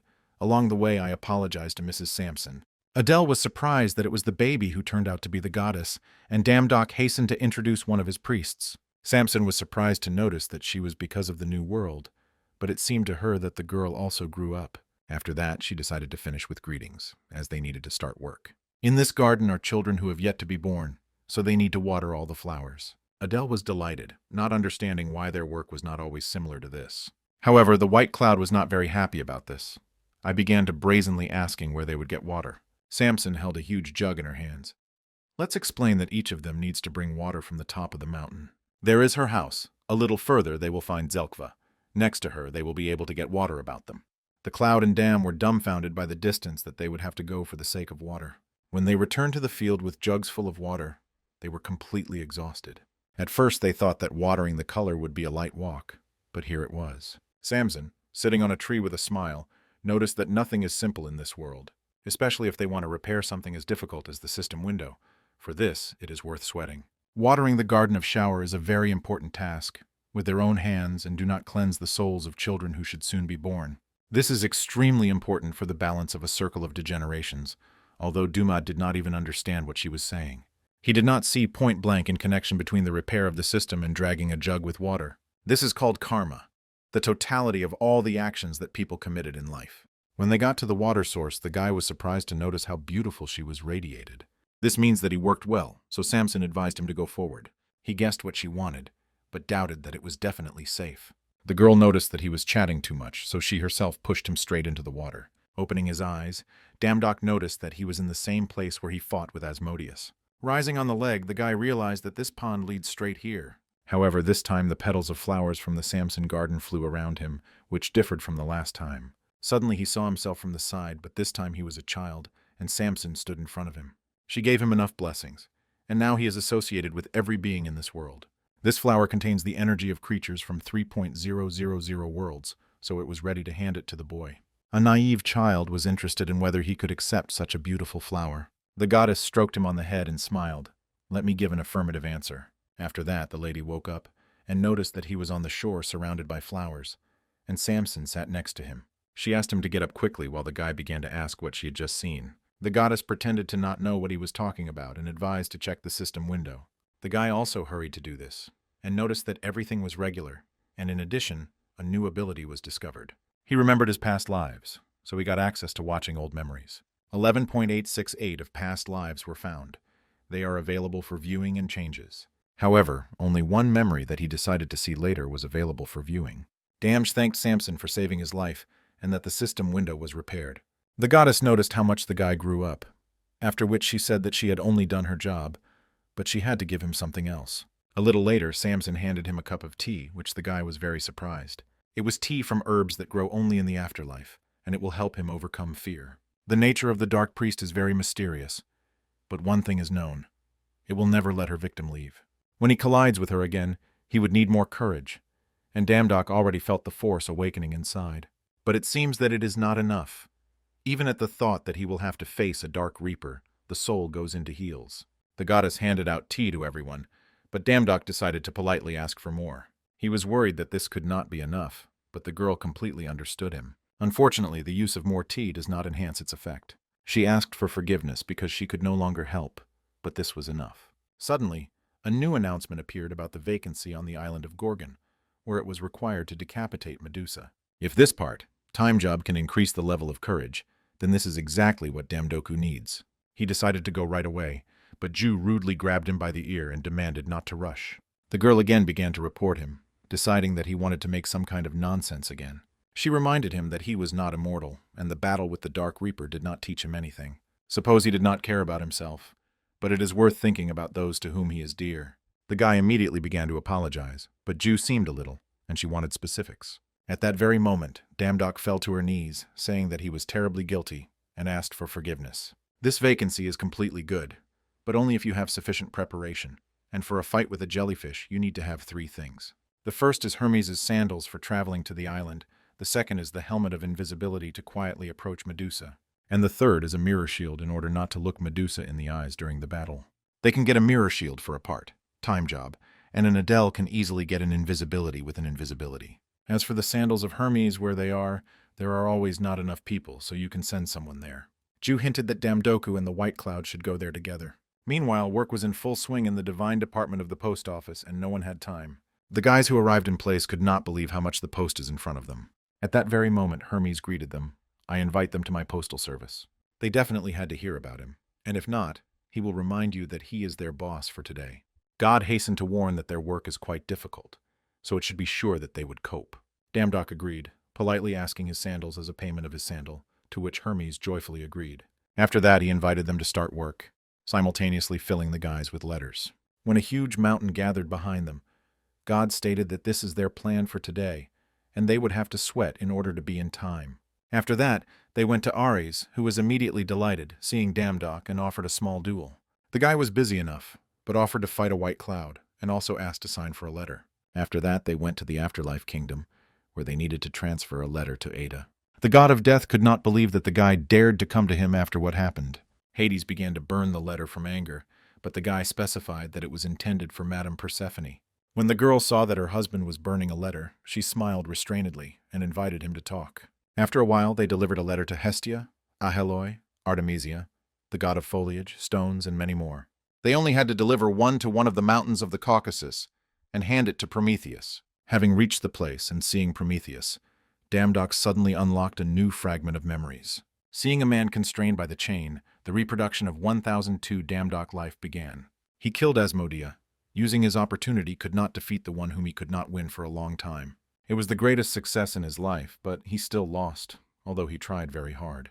In this life, he again could not kill this, but the god of prophecy told him something important. After his body is destroyed, all his memories will be erased, but he had to remember the name of Pandora. When Damdok woke up, he realized that he could kill Asmodeus, whom he could not overcome in his 1002 lives. Thinking about the prophecy of Prometheus, the guy wanted to know who Pandora is, and why it was necessary to remember her. However, for starters, he had to do his work and deliver a letter to the man. In a languid voice, Prometheus asked him to read what was written, as his hands were constrained. It said that he committed sin and should be kept here forever, until he realizes the deed. The man abruptly cut him off because there was no need to read further. He heard this 1,000 times.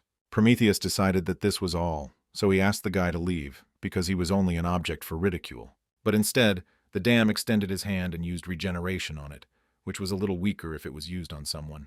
The man could not understand what the guy was achieving, but he just tried to cure him. Prometheus was sincerely surprised because he was doomed to conduct eternity here, but the guy did not stop. The god of prophecy did everything for the good of mankind. If no one appreciates this, and a noble victim, then people should do this. Damdoku was sorry that this is all that he could do for him, but he really deserves it. Prometheus tried to understand that before him for the crazy god, but the guy replied that he simply loves people. The man realized that in front of him was a rather unusual guy, after which he decided to find out his name. A sudden conversation climbed a white cloud, who was tired of being here, and he suggested Damdoku to move from here. Prometheus noticed that he had no divine forces, and the guy explained that it was his priest, who still continues to study. But even in a world where the coexistence of gods and people is possible, it is dangerous to be a weak person here. Such a statement angered a cloud, because he did not like when he was called weak, so he dared to offend Prometheus. The man was surprised that he was called an old goat, while Damdok hit the student painfully and asked to close his mouth. Now he behaved like an idiot, not even keeping up with whom he was talking to at all. The god of prophecies was surprised to observe that in their days, the gods could so easily communicate with their priests. The world has really changed if she was born now. Then perhaps she was treated as well. Hearing these words, Damdok the same realized that the man had in mind Pandora. Prometheus became interested in how he knew about her, because she lived for a very long time, but her story is quite famous. They know almost everything, and even a white cloud heard something about Pandora's box. However, Prometheus was not known about this story, and could not imagine what still managed to happen while he was chained to the rock. Then he asked the guy to tell something about her, and Damdok agreed to tell everything he knew. Pandora was a man, but possessed divine beauty, so the gods granted her all kinds of talents. She was the wife of Epimetheus, but her curiosity caused a terrible disaster, and Prometheus was very in love with her. Hearing this, the man realized that Pandora nevertheless ignored his prophecy. The guy realized that he had it in mind by the prophecy of Pandora, after which he asked to talk about it. Suddenly, Prometheus lost when he realized that Damdok helped him only because of the prophecy. The guy would have lied if he said that he was not interested, but he helped him not because of mercenary motives. Damdok spoke well. The flesh of Prometheus was torn off 1,000 times, and 1,000 times she overgrown. But there is something that is even more painful than this. Horror that expects a head that no one can prevent. He was so tired of it that he is thinking about sharing this prophecy with Damdok. Some time later, the lady in the white cloud returned to the post office of Hermes. The priest was too tired, and regretted that it was impossible to teleport here because thieves often used it. This work was quite tiring, but now the dam was able to get the sandals of Hermes. In addition, he was able to unlock some memories and hear the prophecy of Prometheus, which really did not understand. Pandora is not just a character in mythology. The true box of Pandora, who will bring to the world of chaos, remains to be opened. Suddenly, Damdok said that he needed to own some little things, and he hoped that the priest would not create problems. The cloud suggested that his teacher would guard him so that he would not be bent. Hearing this, Damdok advised him not to anger, although he himself was already quite far away. Suddenly, the guy noticed a girl who was surrounded by two creatures, and began to declare that she was stealing mail. However, she stated that she needed these letters now, and she did not need to return what is her already. The green-skinned elf decided that there would be no peaceful decision and hoped that in the future she would not be offended by him. Then the voice decided to give a white cloud, mocking that people are happening in the same way in the world of people. The elf was dissatisfied with such a comment, after which he switched his attention to the guy. God began to warn the meal that he was now jumping, but this only angered the priest. He began to slowly get the sword, but at the same moment the inner voice in the face of Damdok advised not to do this. The white cloud folded the sword backward, after which he turned and was about to leave. Following him, ridicule began to fly away, and then his patience could not stand it. The guy dealt with them in an instant, although these creatures call themselves gods. Moreover, he still spared them. But the elf decided to show what happens to the man who went against the gods, and whistled into a whistle. In less than 2 seconds, a white cloud was surrounded by various gods. While he was trying to understand why there were so many of them, the elf asked who allowed him to behave in the monastery of the gods. The priest was noticeably nervous, realizing that now he really got into trouble. He did not know what to do, and did not imagine what would happen if Damdok found out about it. But at the same moment, the teacher painfully grabbed his head, because he had already told him not to plunge. The priest tried to explain that they began to argue, and then generally took things away from the girl. He was confident in his innocence, but Damdok was ready to challenge his position. At that very moment, their dialogue was interrupted by the elf, who rushed into a white cloud. Damdok easily repulsed his attack, saying that there was too much eye around, so he will bring his priest himself. However, the elf only laughed, because here everyone does not care about everything except the rapid delivery of mail. At that very moment, several gods attacked the guy, wanting to end the conflict. Damdoku was enough for one wave of a sword to throw all the attackers away. The frightened gods immediately recognized the swordsman in the lion's armor, calling Damdok a hooligan. Others remembered that this impudent god last time fought with Ada. Damdok was in shock because I did not know who dared to humiliate him so much, and the girl asked him to stop. The guy wanted to see the one who distributed this moronic nickname, but at the same moment he was covered with sand. He wanted to run into her for this act, but her packaging broke because of his sword. Damj was shocked that she hit him due to torn packaging, although he helped her, but she did not ask for help. He did not understand whether the small ones always behave like that, in response to what Elia called him his name. The disgruntled guy said that no one asked her about this, simultaneously trying to shake off the sand. Suddenly he remembered that she was his employer who just wanted to meet him. For some reason she was sure in advance that he would accept her part-time job, which was very strange. Damdok asked directly how she found out, because he had not even applied for this work. Arriving with him another place, Elia briefly explained that she was a predictor, so she found out about it. The guy was surprised at the huge number of prophets in the world, and no longer knew who to believe and who was not. However, she told the truth, but to believe it or not, to decide for him, and now she offered to go to business. The plan consists in catching and killing a jellyfish, and it must accept its part. Time job. First of all, he needs to be able to fly stably in the sky because he just received Hermes' boots at the part time job. This is not some kind of strength or magic. Everything requires skill. Even the chicks learn to fly from birth. Without natural talent, it will take at least a year to master the high skill. Otherwise, you can become things for sirens. For a stable flight, he needs Icar wings, and Damdok also wondered how much they were standing. If you transfer to the divine power of Hermes, then about 2,000 Hermes, which was quite expensive. Suddenly, a guy came to mind while he was trying to find another, cheaper way. He decided to pay by the name of Elia, as he found a way to fly without Icar wings. She is not a very famous god, so her name is not very valuable. Even lower power cannot be bought for so much. The girl agreed, but advised him not to screw up, because then she would tear her head off his head, not Medusa. Sometime later, Damdok activated the flight talent to check it in action. He did not understand why the gods insist on force when talents were so good. Watching him, Elia was surprised, since he succeeded in just a few minutes. The girl noticed that he was really steep, deciding to say about this Jew unit, who set up a dagger to her throat. The girl immediately asked the goddess who she was, what she called the regressor, only her name. Jew's eyes widened in surprise when an unfamiliar goddess recognized her a regressor. She remembers absolutely all of her past lives, all 1.869 comma. Thanks to this, she did not forget most of the gods she met. Although there are still many those whose names are unknown in the world, but these are only those who have no connection with the dam. But now she saw the danger in the person of Elia, and therefore decided to attack her without warning. The old woman from the underworld broke down. Because of this, Jew got into the Samson flower garden. All this was the first time for her. Now the order was completely different, but in the end she met them, which not to say about Elia. Despite the fact that she has the strength to repel her attacks, she never heard her name, but even rumors about her. Elia deftly dodged every wave of the dagger, as if she knew where he would hit the next second. She did not take measures for counterattacks, continuing to carefully monitor Ju's actions.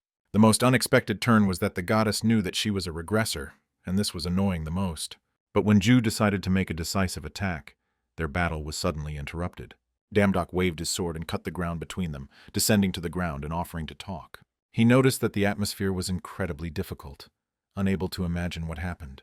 For the first time he saw Ju, the union so excited, decided that something had happened between her and Elia. The goddess told him when it was necessary to kill a jellyfish, and then disappeared to prepare for tomorrow. The guy aloud suggested that she was an evil god, but the answer surprised him. Ju sadly stated that she did not know her, because of what the question arose why she beat her so much. This behavior does not look like it, but the girl also could not answer this question. It was not in the Ju style, and Damdok for the first time saw her facial expression. He agreed that Elia is suspicious, but if you do not increase resistance to fear at once, it would become more difficult in the future. Ju confirmed that it is impossible to refuse to work only for this reason, because Ragnarok will begin in 6 months. When the girl apologized to him, Damdok was surprised. But why did she send him to go about her business? Ju handed him the helmet invisible and a mirror shield, and was already ready to wait for him from the part-time job. While at home, the girl tried to find out about Elia at Persephone, but she never heard about her. Moreover, the goddess suggested that Ju was jealous of Damdok because she always pushed her to her relationship. Even the last time Damdok recognized the bracelet of friendship, Persephone was sure that it was love. She suddenly pounced that Ju was already nervous, although she had not even passed for a year. The feeling, as if it were going on eternity, may be all due to the endless repetition of past lives. Not tired, losing her comrades again and again while the world dies. Loneliness in this world more and more covers it, and the torment of conscience for not being able to save everyone. Ju wanted to escape and just live, knowing nothing because her burden is too heavy. But at the same second, the power of the dragon was activated by soullessness that suppressed all the emotions in it. Damdok is the only one who is able to get rid of the Eye of the Abyss and kill it if she helps him this time. She will be able to die forever. Meanwhile, the guy, together with Elia, had already arrived on the island of Gornan, walking on foot in the forest. The guy did not understand why they landed if they could fly directly to the jellyfish den. The goddess explained that it was necessary to hide her presence as much as possible, and Damdok asked for a short break. When he heard a refusal, he said in displeasure that there was nothing sweet in it at all. Suddenly they heard some kind of rustle, and immediately hid in the bushes, and suddenly noticed a jellyfish in the clearing. Elia gave him a signal with his hand, and the guy immediately equipped the mirror shield and an invisible helmet. At that very moment, he broke out with lightning speed and rushed into the attack, intending to cut off his head. When the guy completed his business, he felt a little sorry, because he had no offense on her. However, there were important circumstances due to which he was supposed to kill her. Elia, who was still hiding in the bushes, began to report Damdok about his hurry displeasedly. Then she ordered him to run, explaining that it was not a jellyfish, from which the guy froze in a stupor. After all, she showed him a gesture of cutting the throat. But as it turned out, his Medusa was 2 sisters. For the first time, Damdok was watching the immortal monsters, devouring fear, snake deities. They were called the Sisters of the Gorgons, and one of them returned her head to place, sensing the delightful smell of Damdok. However, when she looked at the place where she was attacked, the guy suddenly disappeared. At that very moment, the Spino came up to her, which the sister woke up with her shouts. She tried to calm her sister, explaining that they tried to get to them. But it seemed to her that the Evrians was confusing something, because no one would want to come here personally. Spino to check everything, after which I found a stranger due to my special vision. When his presence was confirmed, the lady was forcibly pulled out of the regime of invisibility. He decided that it was urgent to blame using the wind speed. It was too late. Spino only smiled maliciously, looking at the guy's attempts to run away from them. It seemed vile to her that Damdok decided to sneak up to the house, after which she ordered her snakes to take him. The guy very cleverly dodged the snakes, but at the same second, an Evrian's appeared in front of his face. She noticed how appetizing the dam looked, and wanted to cut it so that it was easier to eat. However, he resisted, roughly dodging her tail unusually strong. But at the same time, the snakes of the Spino, who were still behind, continued to attack him. Grabbing his sword tightly, the guy used a wave incision to cut off his heads to the snakes. But besides this, he also managed to cut in half the spy, which was still conscious. To his surprise, the girl continued to joke, while the heads of the snakes began to grow again. Medusa laughed because she has not experienced such pleasure since she became immortal. She asked him to let her try again a feeling of massacre and murder. Damdok deftly returned from the huge number of snakes that rushed right at him. Suddenly, Evria, who was behind him, waved her fist, deciding that he was caught. While the guy was trying to dodge the attacks of two rivals, he tried to understand where Eli was wearing.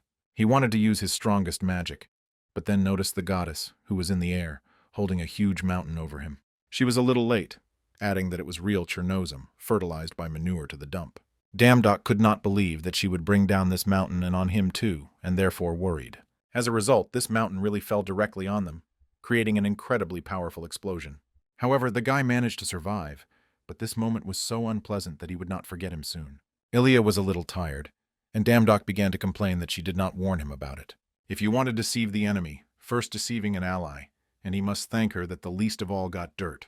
But the goddess advised him to hurry, because this will help only temporarily, and then they will get out unharmed.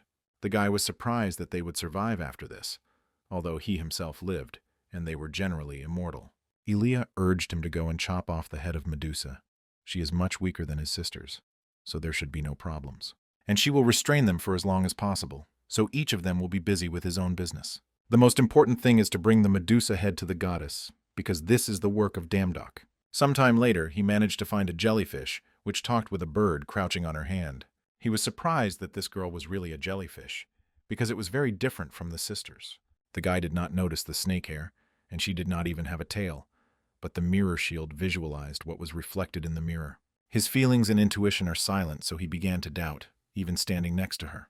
He is uncomfortable only because she looks like a person, but one way or another, this is a monster. He wanted to solve this matter with one wave, but the earth suddenly began to tremble, and his blade went aside.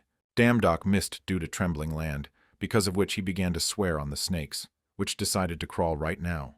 His presence was confirmed, and invisibility was removed, because of which the jellyfish noticed him and cried. The guy decided to deal with her until she understands anything, but when he heard her scream, he could not finish what he started. Medusa began to apologize loudly and asked not to kill her, because of which Damdok's conscience worked. He was uncomfortable from the fact that she asks for mercy, even not going to resist. He did not understand what the difference between him and forgotten gods trying to call Ragnarok. It is comparable to those scum that do not care. Good is either evil, and he felt the same. Meanwhile, Ivrea noticed that Aaliyah uses the damned necromancy, which does not really help her. Having broken the skull in her hand, Gorgon would have decided to return her neck, since the goddess had no talents left. Then she rushed to the attack with her bare hands, and an evil smile flaunted on her face. But suddenly Evria was seized by a burning flame that did not reach Elia, the dam who appeared to help, but the girl began to report him for being late. Even being on fire, Evria was still alive when she asked if they killed her sister. She did not understand why no one leaves her innocent youngest, which even the beetle could not crush. After that, she got out of the flame, wanting to attack, simultaneously destroying all the obstacles in front of her. However, Damdok was faster and took advantage of the club of Hercules to stun her. Ivrea suggested that the guy was already surrendering, since he decided to go out with a club for an immortal creature. But suddenly she felt that she began to lose balance, slowly dropping to the ground. It relies only on the effect of immortality, and does not evade all attacks. Then the club is a trifle for her. Noticing something was amiss, Spenno tried to shout to her sister, simultaneously letting her snakes towards the guy. Drinking them, Damdok tried to understand if nothing affects the snakes, because they treat them like hair. They instantly recover, even if they are cut, due to which its endurance can come to an end. At that very moment, the guy decided that he needed to find another method, after which he created a magical arrow. Having created several of these pieces, he let them fly around him so that they continuously cut their heads to snakes. Since they have regeneration, he will have an advantage in quantity, so he created a lot of magic arrows. Then he rushed straight to the spleen, which lost his former confidence and asked the guy not to approach. Nevertheless, he was able to get close to her, after which he put a crushing attack, forcing one of the sisters to fall. Seeing this picture, Medusa began to cry loudly and beg him to stop. She did not understand why everyone did this with them, because they did nothing wrong. Seeing Medusa, Aaliyah immediately closed her eyes, asking the guy why she was still alive. Damdok first thought that she had run away alone, but suddenly she came to save her sisters. Medusa noticed that the dam is not a cruel person. He could kill her but spared, and she no longer wants to suffer from her. Then the guy turned to Aaliyah, who knew which Medusa really, but still wanted to kill her. But the goddess said that now it doesn't matter, and he just had to do what he signed up. She was not going to let Damdok take the advance and refuse immediately without fulfilling the main part of the transaction. Then the guy decided to ask Medusa something. It was important, so he asked to answer honestly. Does people act only on people to turn anyone that she looks at a stone? But it turned out that it works with any creature. However, the bird on her shoulder does not turn into stone, although she played with her on the lake, looking directly into her eyes. Medusa doubted, because she only took care of the bird after she saw that she had fallen from a tree, being a baby. He was so frightened that he already bit her with his finger, because of which Medusa even had a scar. Elia grinned from such a banal story, after which she reminded that they came not to chat here. Then she reminded Damdoku that he needed resistance to fear, ordering to get rid of the jellyfish. Suddenly the guy agreed, after which he apologized to the girl, inflating her with a club. Once upon a time, Medusa was chained in shackles in the middle of the hall where everyone discussed it. Last night she clamped in the temple of Athena with Poseidon, circling everyone around her finger. Although initially she pretended to be nice, but now there were wounds throughout her body, and her eyes were empty. Athena, sitting on the throne, asked when she dared to commit such an obscene act in her temple. Medusa tried to convince her that she would never have done this, and just talked with Poseidon. The goddesses were her contrary excuses, but she decided to find out what they were joking about there. The prisoner could not answer this question, which even more angry Athena. Then the goddess decided that she would force Medusa to answer for her vile act. From this moment on, she must forget about her sweet face, and everyone who looks at her will turn into stone. She was forbidden to close her eyes with something, and if she tears them out, the curse would be shifted to her voice. Medusa asked for mercy, but she was ordered to live forever, regretting her stupidity. She felt injustice, not understanding why she should go through it. Sometime later, Poseidon found her because Medusa heard him spoke about Athena behind her. Of course, this was an accident, and she can say that it is unfair. He, the Sea King, cannot allow rumors to spread about how he insults his niece in her own temple. But he never thought that Medusa would receive a punishment worse than death, not having the opportunity to close his eyes. Then he advised her an island that no one visits, and if she hides there, he will not encounter anyone. In exchange for preserving his secrets, he will be able to minimize the burden of her punishment. And now, when the dam was supposed to deliver the last blow, he suddenly took the club to the side. In fact, he had no thoughts to kill her, although he was sincerely sorry. However, he was not going to give Elia the head of Medusa. At the same moment, the body of the goddess began to melt. She immediately stated that the guy stuck her knife in the back, although he needed resistance to fear. Damdok was sure that it was impossible to kill someone because of the need. It is comparable to the devilish act. Elia was disappointed, because so much time and effort put in this matter, and in the end would disappoint him. The guy realized that she was really hiding something, and there is someone who is obsessed with the head of Medusa. The goddess asked him to shut up, because he should not report to him everything, although she thought he was a useful guy. Not to mention a word, she used teleports to escape as soon as possible. A little later, the guy bent over the jellyfish, asking to temporarily close his eyes. He heals a scratch on her cheek. He tried to understand how the sisters and the bird managed to avoid petrification. Perhaps the answer lies in the blood of the jellyfish, although nothing changes from a simple touch to blood. A sudden system announced to him that he could get special abilities by drinking the blood of the Gorgon. It seemed to him by madness, while the girl asked permission to open her eyes. Damdok quickly licked his finger with the blood of the girl, gaining resistance to fear and unique power of Gorgon. Smiling, he asked her to open her eyes, but Medusa doubted, hoping that the guy turned away. She was surprised that Damdok was able to look in her eyes, appreciating their beauty. The guy found out how to avoid a curse, so he decided to try to teach her this as an apology. He apologized that the sisters were cut down, but explained this desire to survive. But Medusa was worried about something else. It was unfair. She was terribly sad because so much time passed when someone looked into her eyes. Sometime later, when Damdok returned to his world, he was surprised why Ju asked for a meeting here. At the same moment, an employee of the institution approached him and invited him to go to the spa's room number 32. It was the Association of Hunters specifically for high-class hunters, a renovated section of the dungeon. They say that here you can restore Manu and heal the wounds, which sounded very attractive. But when the guy decided to go inside, Leo Lux, who for some reason was still here, was in surprise. It was not clear why he had a mask in the sauna, but Damdok guessed that now he would again begin to enrage him. Suddenly, the hunter said that 3 days ago there was a breakthrough of the gate, and dozens of people were killed.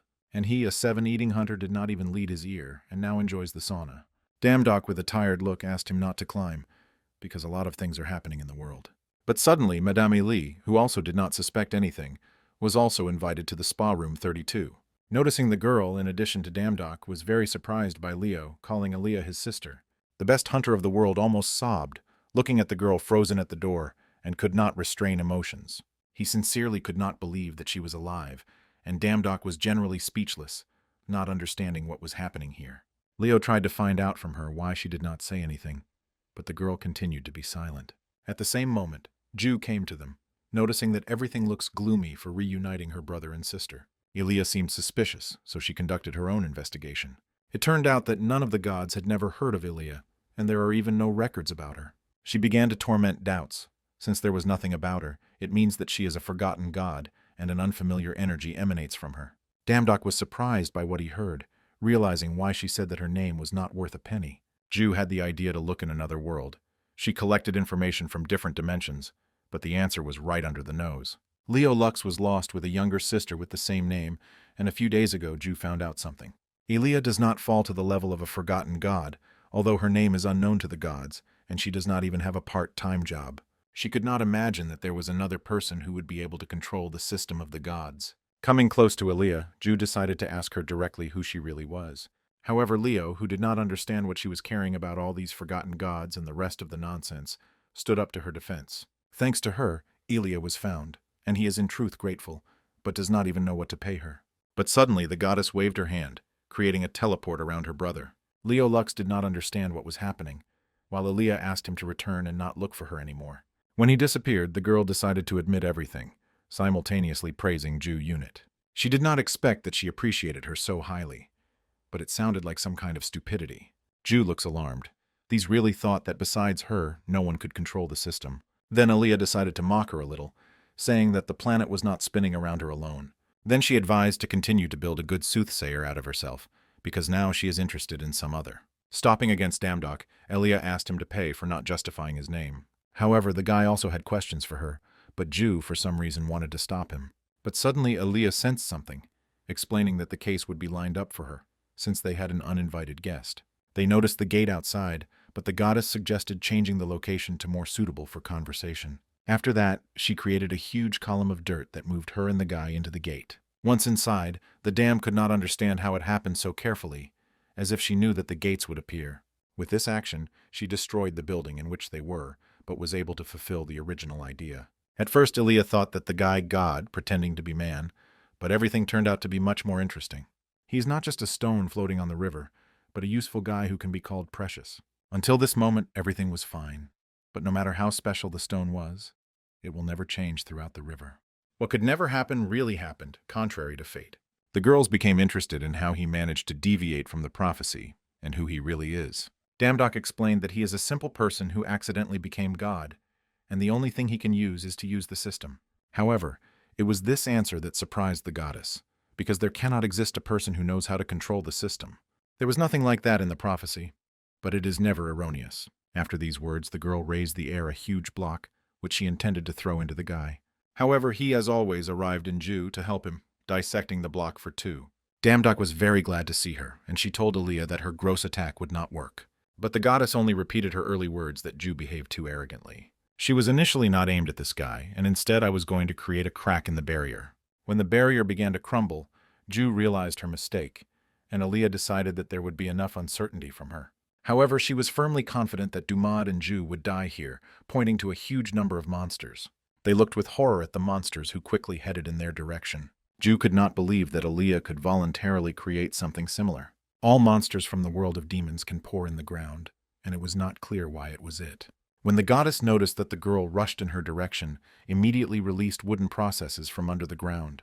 However, Ju still managed to overtake her, applying a scratch on her cheek, and she was surprised that the girl became stronger in a couple of days.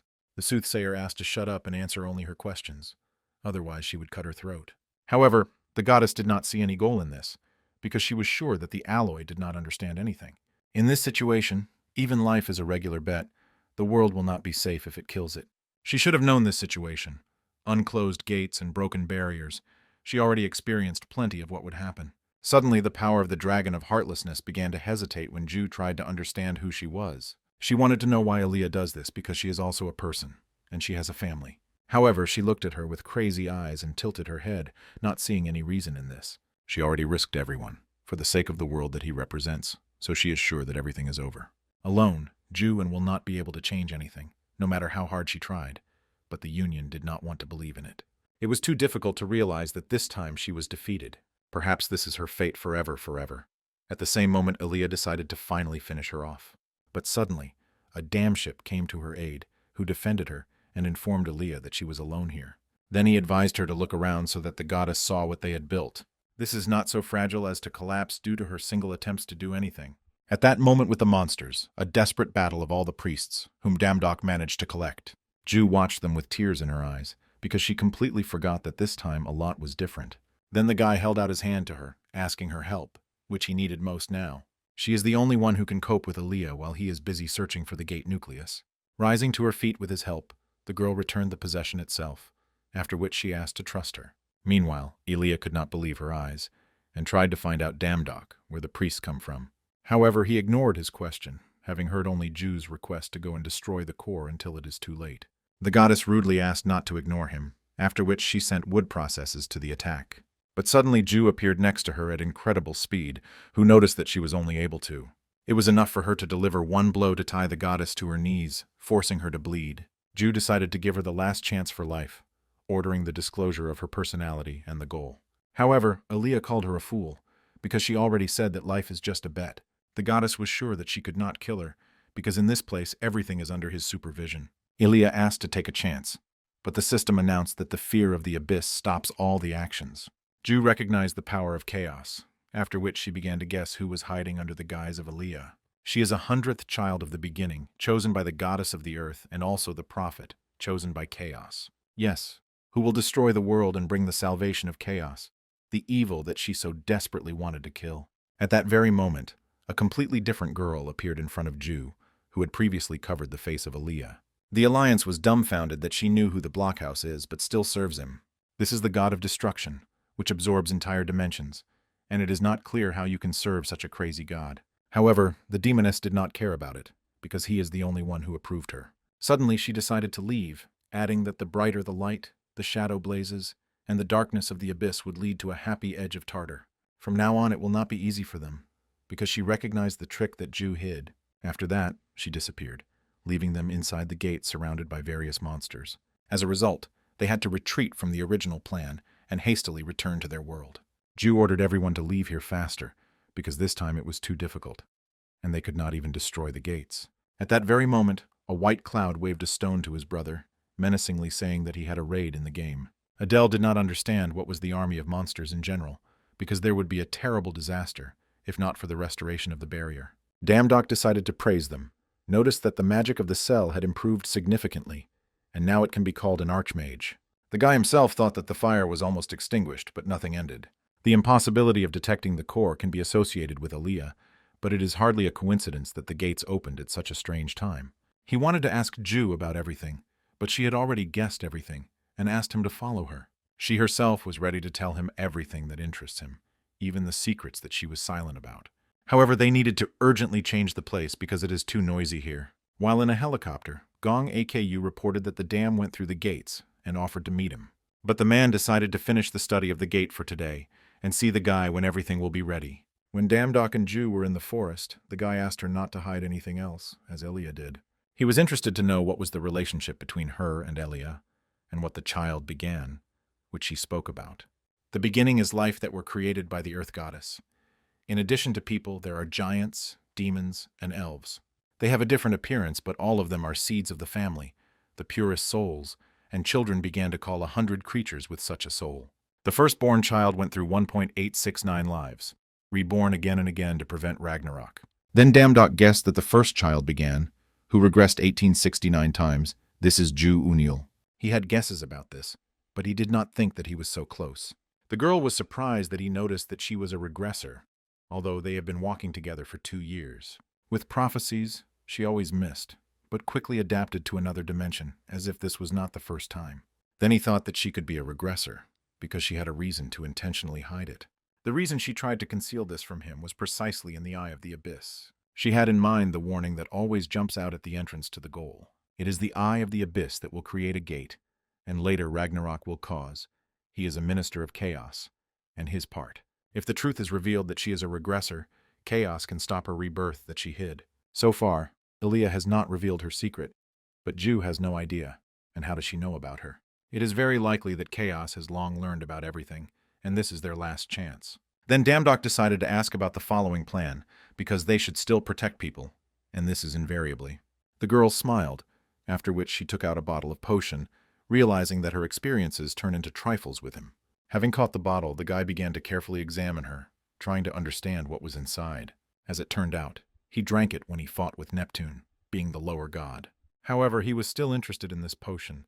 These information about him is still limited. Ju explained that this is an important thing, namely, a secret weapon of the fight against chaos. First of all, she prepared this for him, and now they are not able to choose between means and methods. The barrier that they put is a temporary measure, because the forgotten gods cannot be stopped. Ragnarok can begin in a month. Having scratched the back of the head, the dam was slightly strained, because I did not think that everything would happen so quickly. Therefore, he needs to collect the remaining priests as soon as possible, going to the part-time job. Damdoka moved to an endless desert, where the sun literally burned, and it was a little difficult to breathe. Once in the deserted world, the guy realized how long he had not been engaged in delivery. Suddenly, a guy who said in displeasure that he was busy with his death, and he came across only newcomers. Then he advised Damdoka to leave if he was going to work reluctantly for the sake of money. The guy was surprised that he turned to him like that, but then God froze, looking at him. He began to wonder why a middle-level god came to the part-time job. The guy was sincerely surprised because only the gods of the lower level come here, and then something new. Here they treat as slaves and give the discarded parcels as a reward, and the gods of the lower level are grateful for this. Sometimes among such premises, expensive weapons or rare abilities come across. Everyone, including it, is waiting for such a jackpot. The salary here is paid according to the distribution system, so the more you deliver, the higher the probability of winning.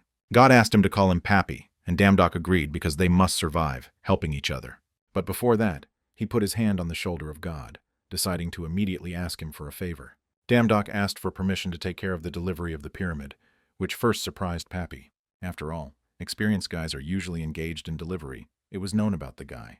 However, the guy doubted that they would cope, because if an accident occurs, all the responsibility would fall on them. Other employees began to adjust them, while Damdock still wanted to hear the answer. As soon as he heard the consent, he immediately went forward to get to work. To begin with, they needed to unload the huge mountain of parcels that was in front of them. It was hard to believe that this is all from Hermes' mail. Everything is very confused inside, and everything comes here. Here they sort everything, and then deliver. But if you raise the package incorrectly, everything can fall apart. And at the same moment, they did not notice how the white cloud fell to the ground, being buried under the boxes. He was asked to be more careful, but the priest began to complain that the dam always shifting everything to him. The rest of the priests are busy. Ethan protects the gate in case they get out of control. Adele and Ju have high resistance to magic, so they went in search of the fifth priest, Queen of the Elves. Therefore only he remained, a strong Hamlo, and now he had to raise what he dropped. Otherwise, he will work until he beats the damage to the parcel, taking the damage. When the evening came, they finished with sorting parcels and noticeably tired. Pappy praised Damdock with a smile, after which he gave his eye a mountain, the god of heaven and the sun. This is a subspace artifact in which you can store parcels, and it is necessary to enter the pyramid. However, the guy was still worried, but Damdock tried to calm him down because everyone needs to rest. Then he used the eye of the mountain to collect all the parcels in it that they sorted all day. While the Greek gods live on Olympus, Egyptian live in a huge pyramid. It seems huge from afar, but near the size seemed several dozen times larger. Together with the white cloud, they stopped opposite huge walls, on which there were drawings and hieroglyphs. The priest did not imagine how they would open this door, but Damdock solved this problem with one magic phrase about delivery. When the door in front of them opened, the guys noticed a whole city, which was very densely populated. But when they wanted to enter, a guard suddenly appeared in front of them, forbidding them to move on. Damdock tried to find out what the problem was, because they came in order to deliver the parcels. The pyramids are the sanctuary of the gods and the pharaohs. He is okay. But the man next to him will have to sacrifice his hand to go. Even the fact that the cloud was a priest did not give him the right to go further, since there were no exceptions. But suddenly the guard realized that they were already inside the pyramid. Holding his paw, he noticed that he had not eaten humanity long ago, and now he was supposed to the priest's hand. Damge heard about this for the first time, but the guard repeated that there were no exceptions. The white cloud was scared when he saw an approaching huge paw over him. When it went too far, Damdock could not stand it, and soared into the air, hitting the guard in the face. The Reaper immediately praised him, but the guy asked him to shut up and stay away. He realized that his blow did not work, and suggested that this guard could be the highest god. A huge dog grinned, angrily stating that in vain an ordinary courier dared to contact the pyramid guard. Unable to withstand such impudence, the guard grabbed his staff, intending to attack the offender. But after a moment, he was already lying on earth, not understanding why his body was moving on its own. Damdok in response asked him where it was seen so that the dog bites its master. He activated the skill of Dog Lord, and then he was able to tame even this guard. The dog tried to order him to stop, at the same time devotedly wagging his tail. Then the guy asked either to answer his question, or he will experience all the ways to humiliate, including various teams. Sometime later, the lady in the white cloud descended along the dark staircase leading to the lower floors. The guard indicated the path to them, although at first they were surprised that the passage to the top of the pyramid is underground. But he corrected them, indicating that this road leads to the Sphinx monastery. He did not know why they needed a top, but the structure of this labyrinth is changing every day. The Sphinx knows everything about the pyramids, so it will be useful, and now they were in the right place. At that very moment, a statue gave a voice, noting that no one came here for a long time. Damdok was looking for a pharaoh, so he decided to ask for advice from the Sphinx, who was quite wise. However, in order to get his wisdom, it is first necessary to endure the contradiction proving wisdom. The guy expected that in the way to meet puzzles that are difficult to guess even to the gods. But suddenly a cat gave a voice from around the corner, who noticed that the guy was full of confidence. 2 more cats appeared next to him, and they were in turn called SF, In and CS. If they are folded, it will turn out the Sphinx. Damdok did not expect such a turn of events, and the cat suggested starting solving the first problem. Looking at them, the guy decided that such cuties could not cause trouble. The first task was easy, because the cat proposed starting mathematics, starting to scratch something on the floor. Having written some equations into the pillar, the animal decided that 1 minute would be enough for his eyes. The guy tried to win for himself at least 5 minutes, but received a refusal. Time has passed, so the cat advised him to hurry, simultaneously stroking his paw on the head. But why did he say that if they could not decide it, then it's even scary to imagine what would happen to them? Damdok immediately had a sensation that directly rings in his head, a level similar to Hephaestus. He would have run away if everything went not according to plan, but now he will have to solve it. But he does not have time for thought, and this mystery seems to be too marvelous. At that very moment, messages began to come from dissatisfied customers who still did not come to parcels. The guy was unhappy, because he did not see the task because of this message, after which he drew attention to the name of Papyrus. Lighting his ear, the cat did not understand why the lady hesitated, because he had only 5 seconds left. After that, all the cats began to count in the reverse order, deciding that now they would slack. But at the same moment, the guy gave the correct answer, which he learned from the pappy, who turned out to be Papyrus, the god of mathematics. Then he turned to the cats, asking them to answer his question, because he was able to solve their riddle. However, the Sphinx was not going to retreat, deciding to make him the next task. They did not say that the task will be 1, there are 3 of them, so he should answer the correct 3 questions. When Damdok gave his consent, the cat even jumped with joy, feeling the approaching fun. At that very moment, he created a sword on himself, announcing the beginning of the second task. But then he stated that now they would definitely make them up. I already thought how to share them so that everyone would eat equally. Throwing a sword under the feet of Damdok, the cat suggested trying to solve this problem with the help of a sword. From the very beginning, they were not going to tell him anything, being only damned insatiable cats. The sword can only be used once, suggesting that 2 have the same mass. Damdok reconciled with the task, as he already knew that most of the gods were like that. Suddenly, the guy put a sword to the throat of one of the cats, answering that it was enough to remove 1 hungry mouth. Getting angry with such an answer, the Sphinx immediately released an incredibly overwhelming energy around him. The white cloud was already lying on the floor, but Damdok remained standing on his feet thanks to resistance to fear. He gave the correct answer, but the incomparable Sphinxes will not accept him, only because they do not like him. At that very moment, the cat asked him to take a chance, if not scary, and then increased his paw, lugging at the guy. But suddenly another cat told him to stop, as it was a really correct answer. They ask questions, and the one who gives the correct answer passes the test. This is their basic principle. Even if the dams behaved arrogantly, it doesn't matter. It all starts with a riddle. It ends. The provocateur, who was not afraid of intimidation, arrived for the first time, which was really amazing. The more calm cat was impressed by his incredible wit and provocation, for which the guy thanked him. In ancient times, there were many people like him. All of them, without fear, put their fate to their own answer. He was forced by the cat to yearn, but now the last question remained. On the one hand, an angel who will listen to him unconditionally in any situation, and on the other, there is a devil who will turn everything that he says. The question was what the guy would say, if he wants to go to heaven, with one proposal. He had only 1 attempt, but the dam suddenly remembered that he had already heard about it. When he was in despair, some man turned to him, but Dumidov asked him to leave. He does not love those who pretend that they are concerned with such a stable person like him. When he first heard the phrase that a chance is given to those who are ready, but then the guy did not betray this. He was asked not to give up no matter what. In the world, there are definitely things that he is capable of. This man asked to answer the question of who the angels and demons are, and in return he told him about his amazing experience. Damdock could not guess the correct answer until that person left, and he always wanted to find the key to the clue. But when I found out the answer, I understood the reason why he, inextricted, needed. Therefore the guy replied that be it an angel or devil, he must take him to where he is. For a few seconds the cat was silent, after which he smiled noticeably and praised Damdock. He was looking for a pharaoh, so the Sphinx decided to personally open the door to him, leading to the royal palace. The guy was pleased with his success, while the priest doubted because they could fool them again. However, the Sphinx explained that the riddle is absolutely for them, and they can be sure of that.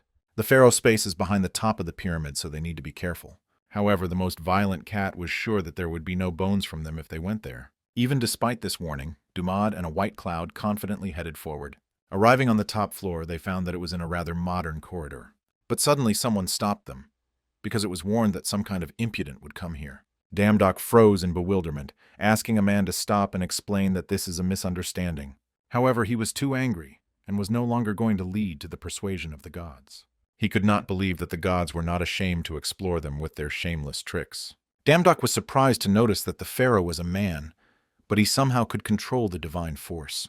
The man was ready to lose his life, because he was tired of sitting back, and he wanted to stop this arrogance. The guy again tried to explain to him that the misunderstanding occurred, but suddenly froze. His intuition discovered an extreme danger, and behind him someone was behind the door.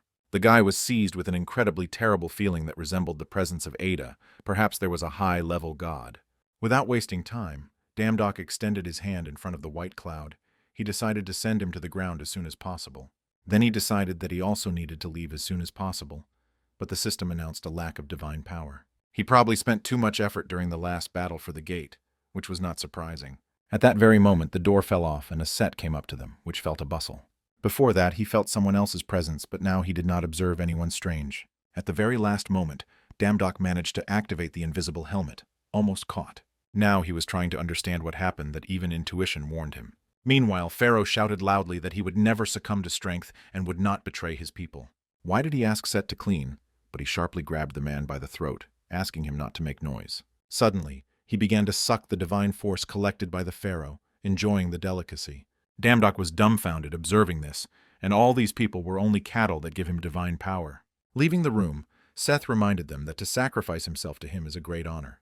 In addition, he asked the pharaoh not to waste strength until the next offer and prepare on time. The man decided that this was the end, although he wanted to protect only those who inherited the blood of the pharaohs, so that there were no more like him. Sometime later, he opened his eyes and raised himself, hearing a voice nearby. Turning his head, the pharaoh noted with dissatisfaction that the damned god was still here. The children with a smile confirmed that he was really good, after which they showed the candy that he gave them. The man immediately became worried and asked the child to spit out the candy, because he does not even know what it is. But at the same moment, female hands fell on his shoulders.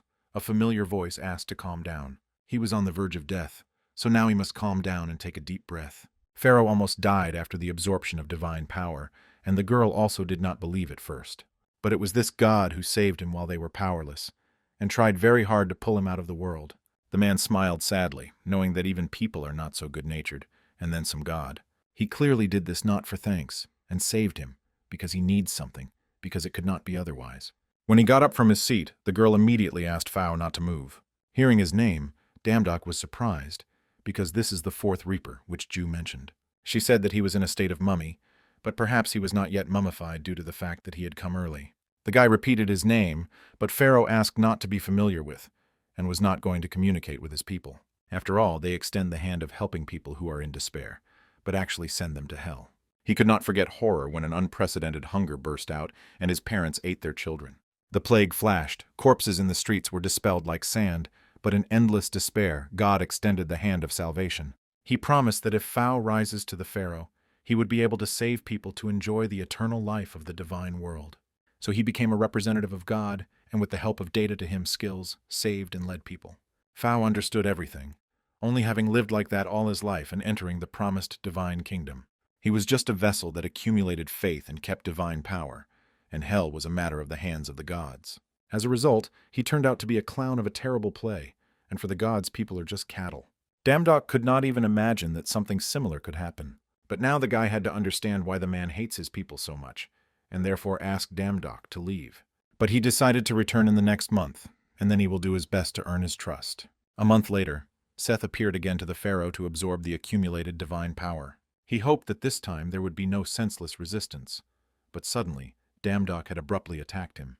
Setu was enough to wave his hand to grab the guy by the face and press him to the ground. God knew that his foreboding did not fail him at that time. I expected something like that. Why did he raise the guy and rudely leaned him against the wall, asking why he came here? To this, he received the answer that Dumad came to save the pharaohs, and Seth threw him in their direction.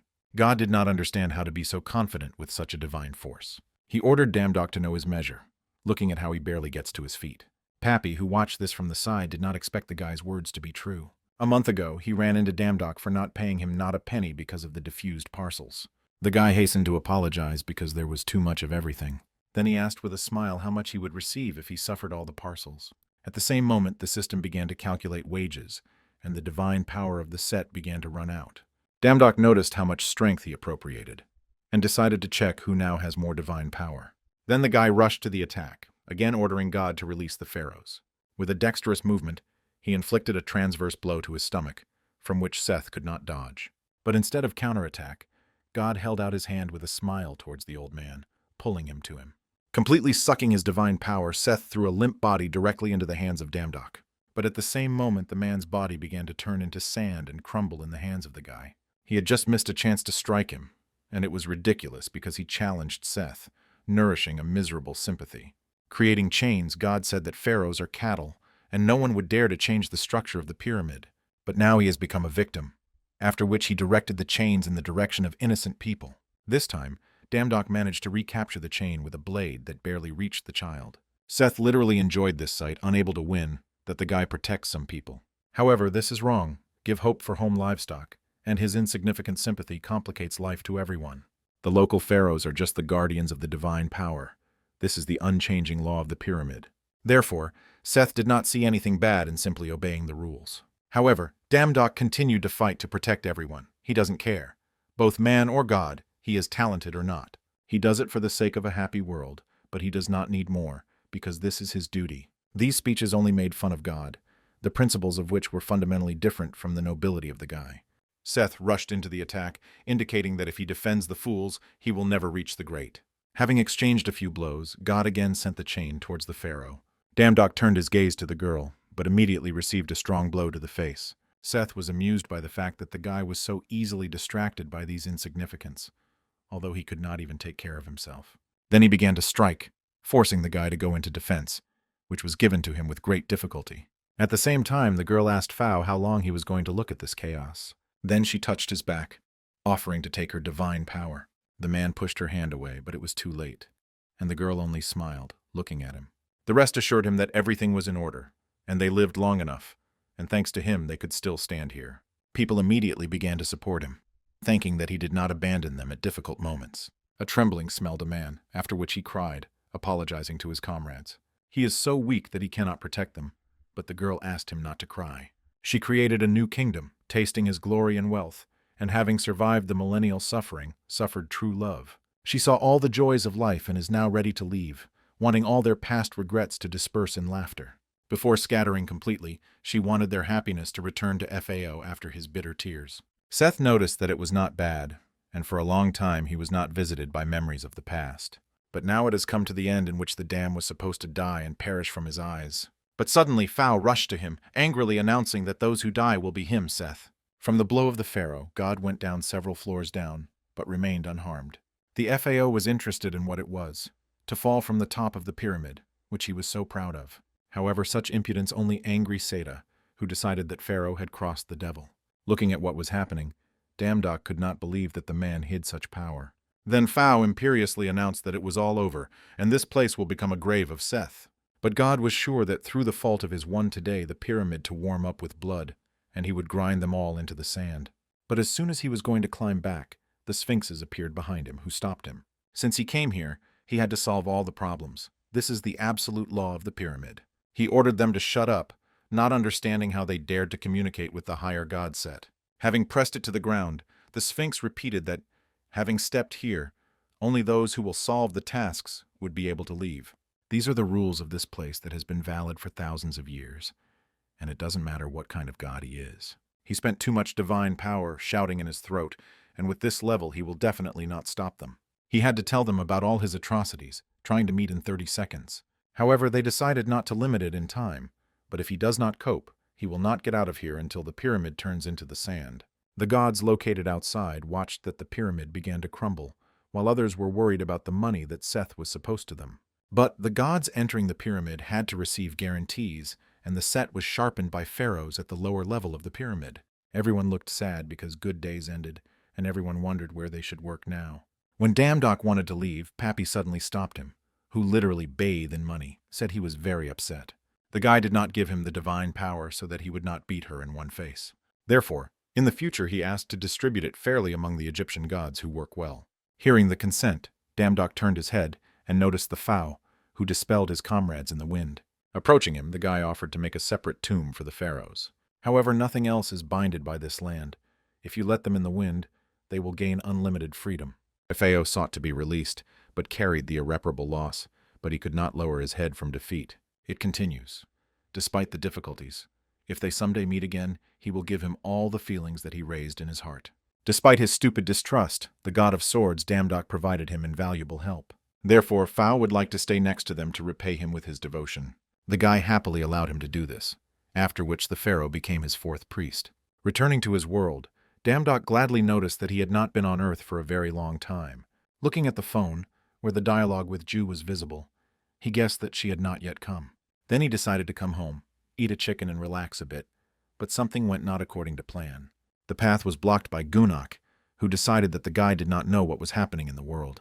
Damdock did not expect him to see him here, and therefore asked why he was here, although for a man everything looked obvious. He took out several sheets from his bosom, which he threw into the guy, asking him to explain himself. In society, they say that the hunter Damdock specially created the gate to sow fear and gain benefits. It sounds too believable, so Gunok immediately warned him so that he would not even think about the escape. All their hunters in this area are disguised as civilians. At least 300 hunters of level A and higher are waiting for it. When the man noticed that the guy was standing still, he ordered him to follow him. He was detained, after which they demanded to admit a crime with the gates for a long time. Damdock tried to explain that they did anything unlawful, and it would be better if they called a lawyer and not arrested the innocent. Noticing his arrogance, Gunok expected this, so he prepared in advance. He invited a hunter who will help during interrogation, after which he ordered Leo Lux to enter. The man promised that he would not be present during interrogation, for which he received gratitude from the hunter. Entering the camera, Leo immediately stated that he was not interested in what the guy was doing now. Releasing his lightning, he was curious only one where his sister Elia was now. However, Damdock could not answer this question, asking him to ask Ju Alliance about her, and not from him. Then the hunter decided to paraphrase the issue. I am interested in the location of Ju, which he could not find for a month. The guy could not believe what he heard, because the girl went in search of the fifth priest and decided that something had happened to her. Meanwhile, in another world, the queen asked for forgiveness for anxiety, because they again requested an audience. The maid suggested that they refuse again, but the queen could not answer, as she was already dead. Instead, Elia gave the answer, who took the appearance of the deceased queen, giving her consent. Ju seemed strange. Fairies, of course, reject strangers, especially people, but something disturbed her. For some reason, some kind of ominous atmosphere reigned around, although outwardly everything turned out to be quite ordinary. Looking at the wall, at first she decided to just get there. Meanwhile, the guard said Adele that she could not enter there without permission. But at the same moment the maid came out to them, announcing that Queen Faye allowed them to enter. The maid led them into the FAI hall while Adele turned her head, feeling herself in another world. The queen who met them decided to ask why strangers from the Iron World were looking for her. Ju decided to speak straight and asked for permission to borrow the power of Queen Faye. She's probably surprised, but they would be grateful if she went with them. The queen stopped the guard who wanted to express dissatisfaction because she wanted to hear the details. However, she understood that nothing would change, since there was no real queen here. She was killed by Elia's hands, but this is only the beginning. For the sake of chaos, she will find and kill all 12 priests they are looking for. Ju began to explain that there are currently a lot of gates in all dimensions. But when she continued to speak, Adele suddenly rumbled his stomach because she did not eat anything. Elia noticed that they were hungry, so she offered to eat and move on to the conversation. When they came to the dining room, Adele was fascinated by a variety of food. She compared this to paradise, looking at the whole tasty that they brought them. Ju surprisingly agreed, because even in the divine world stories about Fey food, the girl thanked the queen for the warm hospitality, and she invited the guests to be treated. The alloy does not know how to read the prayer of fairies, so politely asked the queen to teach her. Elia noticed that the girl was well versed in their culture, and invited her to pray to her ancestors Fey. At that very moment, the queen began to read a prayer that Ju listened carefully. Frowning, she became curious, namely what happened to the queen, but Elia continued to play the role. However, this was already useless, as the alloy broke off and put a dagger to Elia's face. Fey language is a complex language in which social differences are expressed through different linguistic forms, and it used vernacular. Stopping the dagger with her palm, Elia grinned that she only changed her appearance in vain. Then she grabbed the Jew blade, starting to change her form into the original. Along with this, she released quite strong energy, which destroyed the entire room. The demoness was surprised, as she hoped that she could at least a little offend. However, this was not enough, since the girl in front of her looked completely unharmed. When asked what she was planning, Elia replied that Queen Fey was one of the children, and she had already killed her. Since now she knows that the Elul gathers children around Damdok, she has no need to wait more. Elia again tried to attack the rival, but she gathered all her strength, after which she inflicted one serious blow. But this was not enough, since the demoness knew that it would not be easy with her, and it would be dead if it were not for this body. At that very moment she smiled, explaining that there was already enough time. After all, they could not close the gate in Korea, so it is not difficult to guess why she has been holding the alloy here for so long. The seal that they put had already exploded for a long time, like a sheet of paper, and a great evil passed through this gap.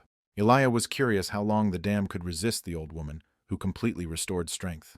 Until the last, Ju could not believe that the old woman from the underground world broke through the gates. Elia is clearly lying to avoid danger, but the girl was about to move to the ground, but she did not succeed. Now her world is under the direct influence of the force of chaos, and because of the old woman, it will be not subject to the system. The Union should feel impotence when he sees that something valuable will be torn to be torn, and she is not able to change anything. The demoness invited her to feel this vile sediment slowly and carefully. Meanwhile, in the building where Damdok was held, anxiety began, and free hunters were immediately asked to gather in the square. At the gate, an unidentified old tree and an old woman appeared. They lost touch with all branches within a radius of 5 kilometers from the gate.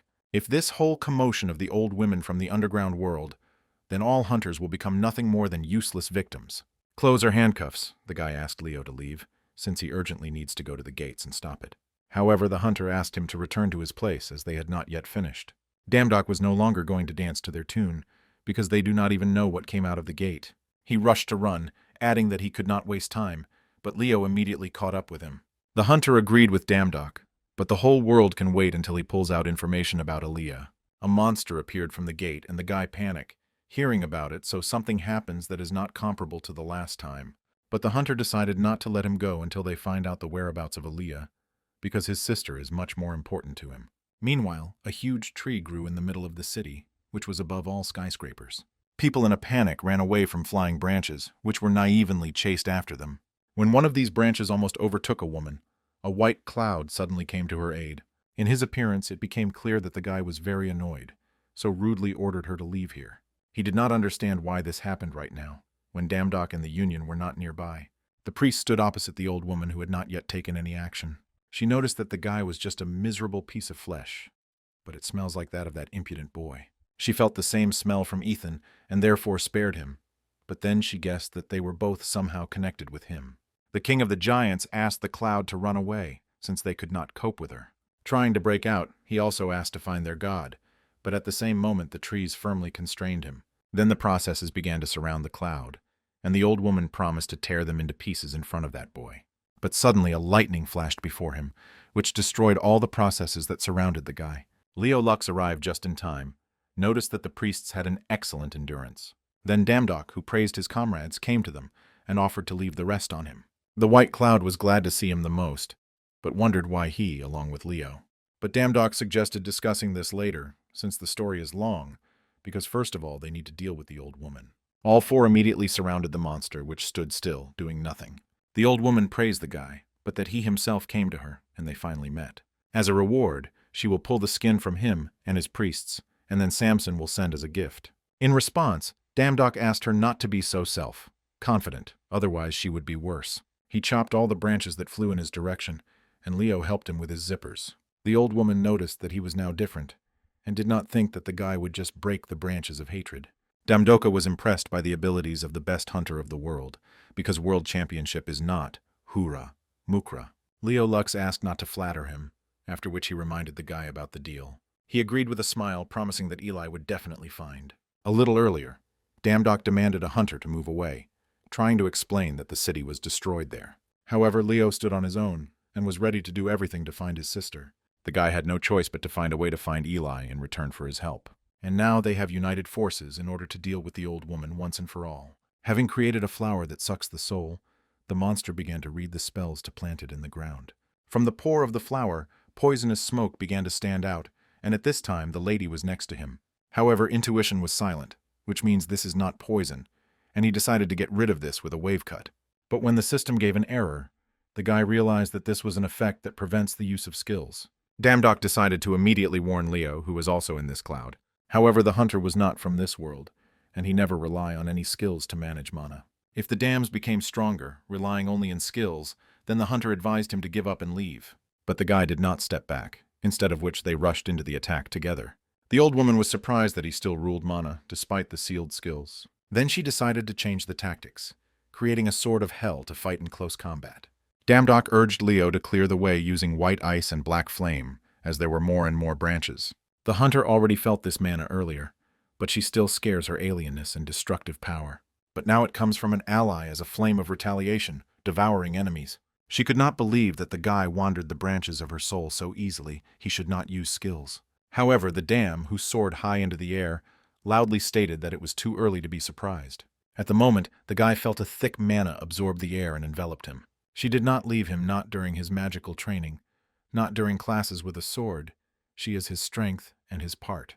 Creating a huge sphere behind him, he explained that he did not need help from any skills to control himself. After that, he sent the sphere towards the old woman, creating an explosion of incredible power. Leo Lux could not believe his eyes when he saw a huge funnel in the ground in front of him. Meanwhile, the dam was successfully landed on the ground, saying only that it was hard. The white cloud immediately began to praise him, but the guy decided to ignore the warm words. Leo was ridiculous to say that he is a #1 hunter when there is such a guy. Then he asked Damdok to teach him this technique, and he surprisingly agreed. But suddenly the guy asked everyone to move away, and a huge pillar of dark energy escaped from the funnel. The next moment, an incredible cry passed through their ears, which forced everyone to fall to the ground.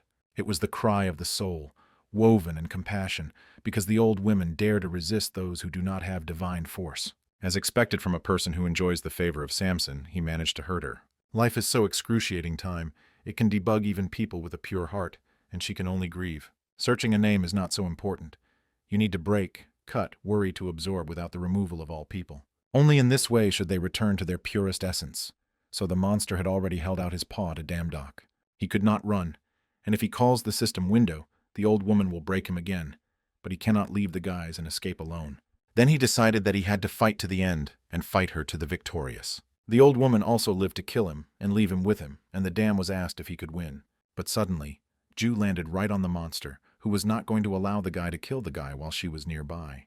The old woman was surprised, noticing the girl who asked to remove her vile claws. Meanwhile, Elia, who was in a different world, lay defeated and upset, which could not pull time. She also did not understand how Ju generally crossed measurements through the gate, because she thought that she was alone. Although the Union still needs a temporary restoration, it does not matter to it, because Ragnarok has already begun. Meanwhile, the dam was frozen in shock when he saw a whole and unharmed Jew in front of him. The Elul ignored him, calling Adele to herself, who began to block the cry with the help of magic. The guy immediately began to ask where they were because he could not even contact them, but Aaliyah took away their time. Hearing about this, Leo Lux came forward, because he guessed that she had been with her all this time. But at the same moment, the monster decided to remind themselves, asking what they arranged in front of her. Raising a huge paw, the old woman decided to slam their mind, but Ju was enough to raise her hand up to block the blow. The girl invited Damdoka to talk later, after which she threw him a golden apple so that he would make up for energy. She also recalled that the old woman had excellent regeneration. They will need a lot of firepower to inflict damage. The monster was furious due to the fact that they dare to behave in front of her, after which he attacked again. If the case comes to the war for exhaustion, then they are waiting for a failure, so I decided to occupy it while the rest came up with something. But it was not so easy, because Damdok used white ice and black flame, and at least henna. Then he wondered how the old woman remained intact after Ju cut her finger with one wave. This means that the monster is not such a strong body, but before, most likely, the protective mechanism worked. It is strange that he is not, since she could not resist the sudden attack of the alloy.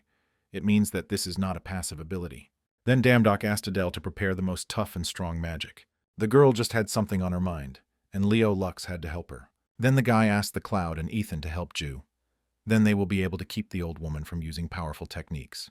They immediately understood the task, and the king of the giants vowed with the honor that his order would fulfill. After he explained everything to them, he decided to fill the energy with a gold apple. The old woman was noticeably angry when she noticed that they began a joint attack. Looking at Adele, Leo noticed a huge stream of mana, which was difficult to direct so that the monster did not notice below. The girl began to read a spell, which required a lot of effort, because of which she had blood from her mouth. She knew that without preparing with this magic there would be problems, but the preparation was completed. The next second, Leo gave a signal to fighting so that they moved to a safe distance. The alloy instantly ordered the Cloud and Eaton to move as far as possible, while Adele was approaching the monster. The sorceress lost a lot of effort, but she was ready to deliver a decisive blow to the monster. While the dumbfounded old woman tried to understand what was happening, the destructive pillar of fire fell upon her. In the end, only a small process remained from it, who did not understand how a person could have such a force. She can still regenerate since everything is in order with her body, but you just need to leave here. However, the lady prevented her from doing this, which slightly stepped on her, interfering with movement. Now he looked at her with pity, when he suddenly noticed that he could again use skills. By announcing that it was all over, the guy pierced her with a sword, listening to insults in his address. But suddenly the process released energy, deciding that if he died today, he would take him with him. There was a huge explosion that covered several streets, but Damdok remained alive. He did not understand why this happened, but raising his head, he noticed a bloodied Jew in front of him. Before losing consciousness, she stated that she was glad that the guy was safe. Damdok immediately grabbed her and tried to bring her consciousness, asking her not to be silent. But then he raised his head, and with horror noticed that Ragnarok had already begun. His healing skills did not work on the girl, when he suddenly realized that they could cure her on Olympus. He began moving, but the system rejected his request, which very angry the guy. Damdok reproached himself for the impossibility of doing anything, but suddenly Jew grabbed him and asked to leave. On Olympus, they probably only think how to seal the gates into the world of the gods. The human world was thrown to the mercy of fate. The guy could not believe his ears, deciding that she was carrying nonsense, and asked her not to dare to die. She no longer has a divine power to support the body, so he needs to run away as soon as possible. If he continues in the same spirit, then he can ruin everything. And after these words, her body went limp, and the dams screamed loudly. At the same time, forgotten gods who liked this place began to land on Earth. Suddenly he drew attention to the guy, surprised that the little people were still left here. With a wave of his hand, the monster thought that he would not get anything, but he was worried in vain. But before he had time to lower his hand, she was immediately cut off with a sword, and Damdok loudly asked why they continued to climb them. God did not listen to him, writhing in pain, but at the same moment he returned his hand to his place, saying that he was the god of regeneration. However, the guy did not listen further, after which he cut his head with one movement. The monster was still alive, so Damdok decided to release all his anger on it. When he defeated him, the system informed that the guy acquired a new force, super regeneration. Damdok asked not to boast of what he could, because they were just a bunch of vile cockroaches, which should be trampled. The rest of the gods who watched him were pleasantly surprised, after which they rushed to the attack. The guy was not going to retreat, and therefore pulled the sword in front of him, wanting to destroy the invaders. However, it was useless. The body of the monster was so strong that he would not even leave scratches on it. But even this problem was resolved in an instant when D'Amato used flame and ice. Then one of the goddesses entered the battle, saying that this flame would not even touch her flame. She successfully got to the guy, after which she deprived him of his hand, but he did not even cry out in pain. The goddess decided that there would be no problems with one, armed problems, but the lady grabbed her tightly and threw it to the side. Noticing that his hand was restored, it concluded that this guy absorbs their strength. Super. Regeneration worked perfectly, because the dam was already pounding the goddess with a restored hand. One of the gods tried to run away, trying to understand that for a psycho he decided to challenge. Suddenly he suggested that this guy was the supreme god, but it was not clear what he was doing on Earth. He wanted to order everyone to retreat in order to collect reinforcements, but did not manage to finish. Damdok, with one wave of the sword, was cut off his leg, forcing God to fall to the ground. After that, the guy created the magic arrows that were now soared around him. The monster asked him for mercy, but the dams did not even listen to him, piercing all the existing arrows. He did not want to die until the last, but they decided to appear on the ground at the most inopportune moment. Suddenly, Leo's hand landed on his shoulder, who asked him to stop and recover. He then stated that perhaps not too late than Dumdoka surprised. In the past, his world was also destroyed by the monsters, bursting out of his brother, and there was exactly the same situation, but he managed to escape.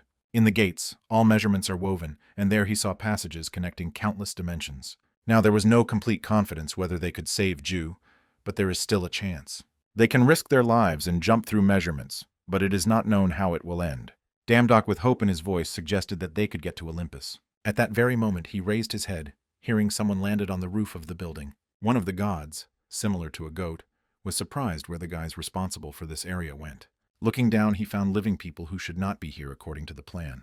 Considering them, God began to doubt that they suffered from some people. If the dam is now leaving, then there would be no stone left of this place, and he did not know what to do. But suddenly he heard a familiar voice, and then a piece of the building on which God was cut by a sword. The guy looked in surprise at the cloud that prepared this technique to surprise him during the fight. The priest asked him to stop pulling time. They coped even with that decrepit Karga, and these geeks were nothing. But God, even cut in half, was still alive, and was already preparing a spell against them. Suddenly, Adele prevented him, who turned out to be faster, and that building undermined at the end. Even having lost a huge amount of effort, she did not have time for fluctuations. She asked them to trust them that Damdok had a chance to save Ju, moving to Olympus. He saved her world when the gates of the magical world got out of control. Adele already realized that his world would save, no matter what. The king of Velikonov agreed with her, and in the same way he was obliged to pay him for his kindness. They asked him to go, promising that they would protect the land at all costs. Then Damdok turned to Leo Lux, asking him to draw him through measurements. They could not lose a minute, and therefore they moved forward at full speed. Once on the roof, the hunter raised a two-handed sword up and began to release lightning. In this way he was able to open the gate, after which he ordered the dam to jump in them until the crack was closed. The guy did not ask unnecessary questions, after which he pushed off the roof, diving inside. During his movement, strange feelings enveloped him, and then he felt firm ground under him. He did not think that he would be here again, where everything was still dull. Suddenly the elf, standing behind them, was surprised at the presence of people with a smile, but did not have time to finish the elf, as the lady with a sharp wave of the sword put his head. He does not have time to crack his tongue, so he solved this problem quickly. When they got to the next gate, the guy felt that Olympus energy was most felt here. Without wasting time, they stepped forward while Damdok mentally promised Ju that he would surely save her. Suddenly, the guy felt the presence of Asmodeus, and raising his head, saw him in front of him. Having reacted incredibly quickly, he waved his sword, trying to attack the terrible monster. However, this did not give any result, instead of which he began to attack him with his tentacles. Damdok desperately understood that he had no time, so he asked him to dump him, starting to chop the tentacle. Asmodeus' such tricks seemed funny, but he was not going to retreat. He noticed how much the guy grew up, offering to be sincere, but Damdok did not want to allow it again. But when he waved his sword, he noticed a man in front of him, who stated that not everyone was given his swords with him. Damdok did not continue the dialogue, instead of which he again waved a blade, intending to kill the enemy. He asked not to climb to him and to blame him, but Asmodeus was pleased, seeing the true merger of the spirit and sword. At that very moment, God decided to show him his skills, starting to fiercely counterattack. The monster became faster with every blow. If the guy could not keep up, then he would die right away. But suddenly Leo arrived at his aid, licking his two-handed sword covered by lightning. It was a rather noisy sudden attack that was unsuccessful, as Asmodeus created another sword behind him. Their attacks were useless because there is no place for which his sword could not reach. Suddenly, Monstrov began to create 1,000 swords in the sky who soared over them. Having lowered several of them, he managed to pierce Leo Lux's body in several places. He could not stand it anymore. The hunter collapsed to the ground, not showing signs of life. Asmodeus was surprised that Damdok was distracted, decided that he was too long for death. But even after his crushing attack, the guy remained standing on his feet, managing to block his blow. Anger began to overwhelm Damdok again, who demanded the monster to leave if life is a road.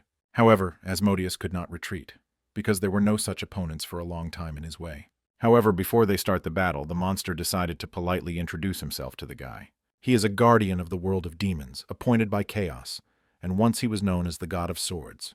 This information surprised Damdok, But it was at a long time when Asmodeus was god. The guy realized that it was for this reason that the title of God Swords was free. Then he decided to ask why Asmodee on the side of chaos, since he has such a huge force.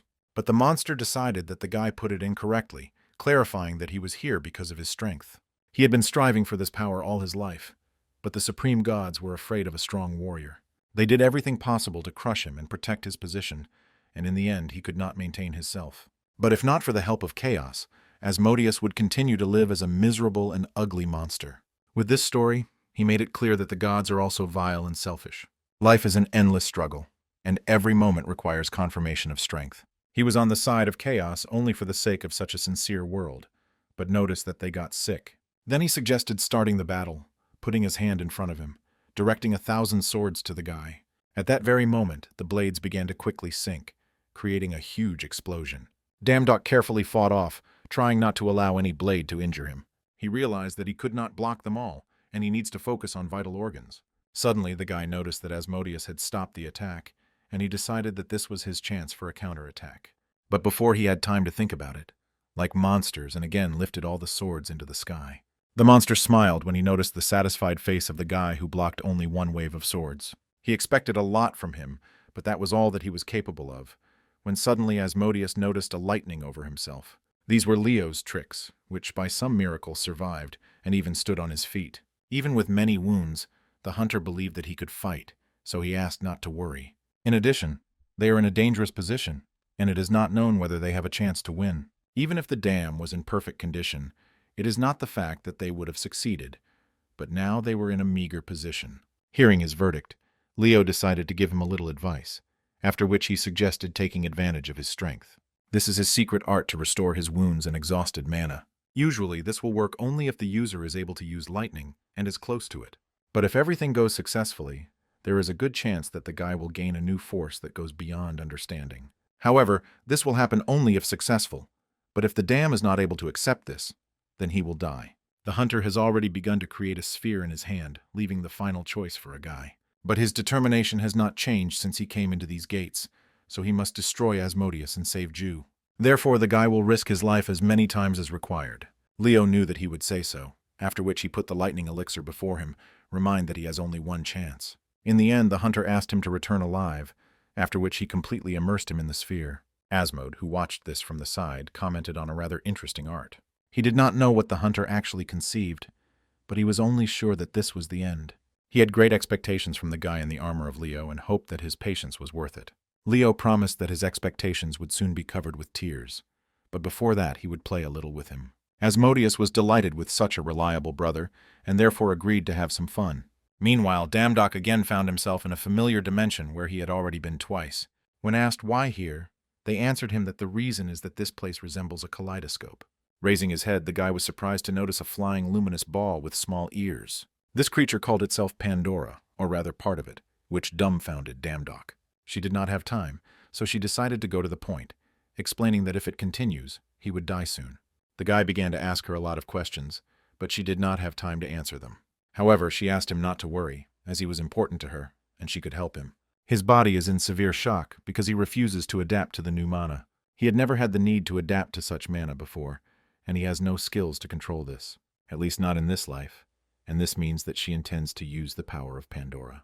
This is necessary to create an imaginary world for him using the memories of previous lives. During this process, he will be confused because his current and past memories will become unclean. But there is no such sleep from which he cannot wake up, even if he wants to stay in a dream. The next second, a bright light blinded him, and then he opened his eyes and found that he woke up, lying on the grass. But it was even more surprised that right above himself he noticed Jew, who asked how long he was going to sleep. Determining the place, Damdok was surprised to find that she was intact and sound, and as before, continued to report it. But suddenly the girl noticed that the guy cried, deciding to find out if everything was fine with him. Damdok himself did not even notice how tears began to flow from his eyes. He was so glad to see her. He tried to explain that he was just a nightmare, and Jew decided that he looked tired. She invited him to relax while she independently takes care of the part-time job.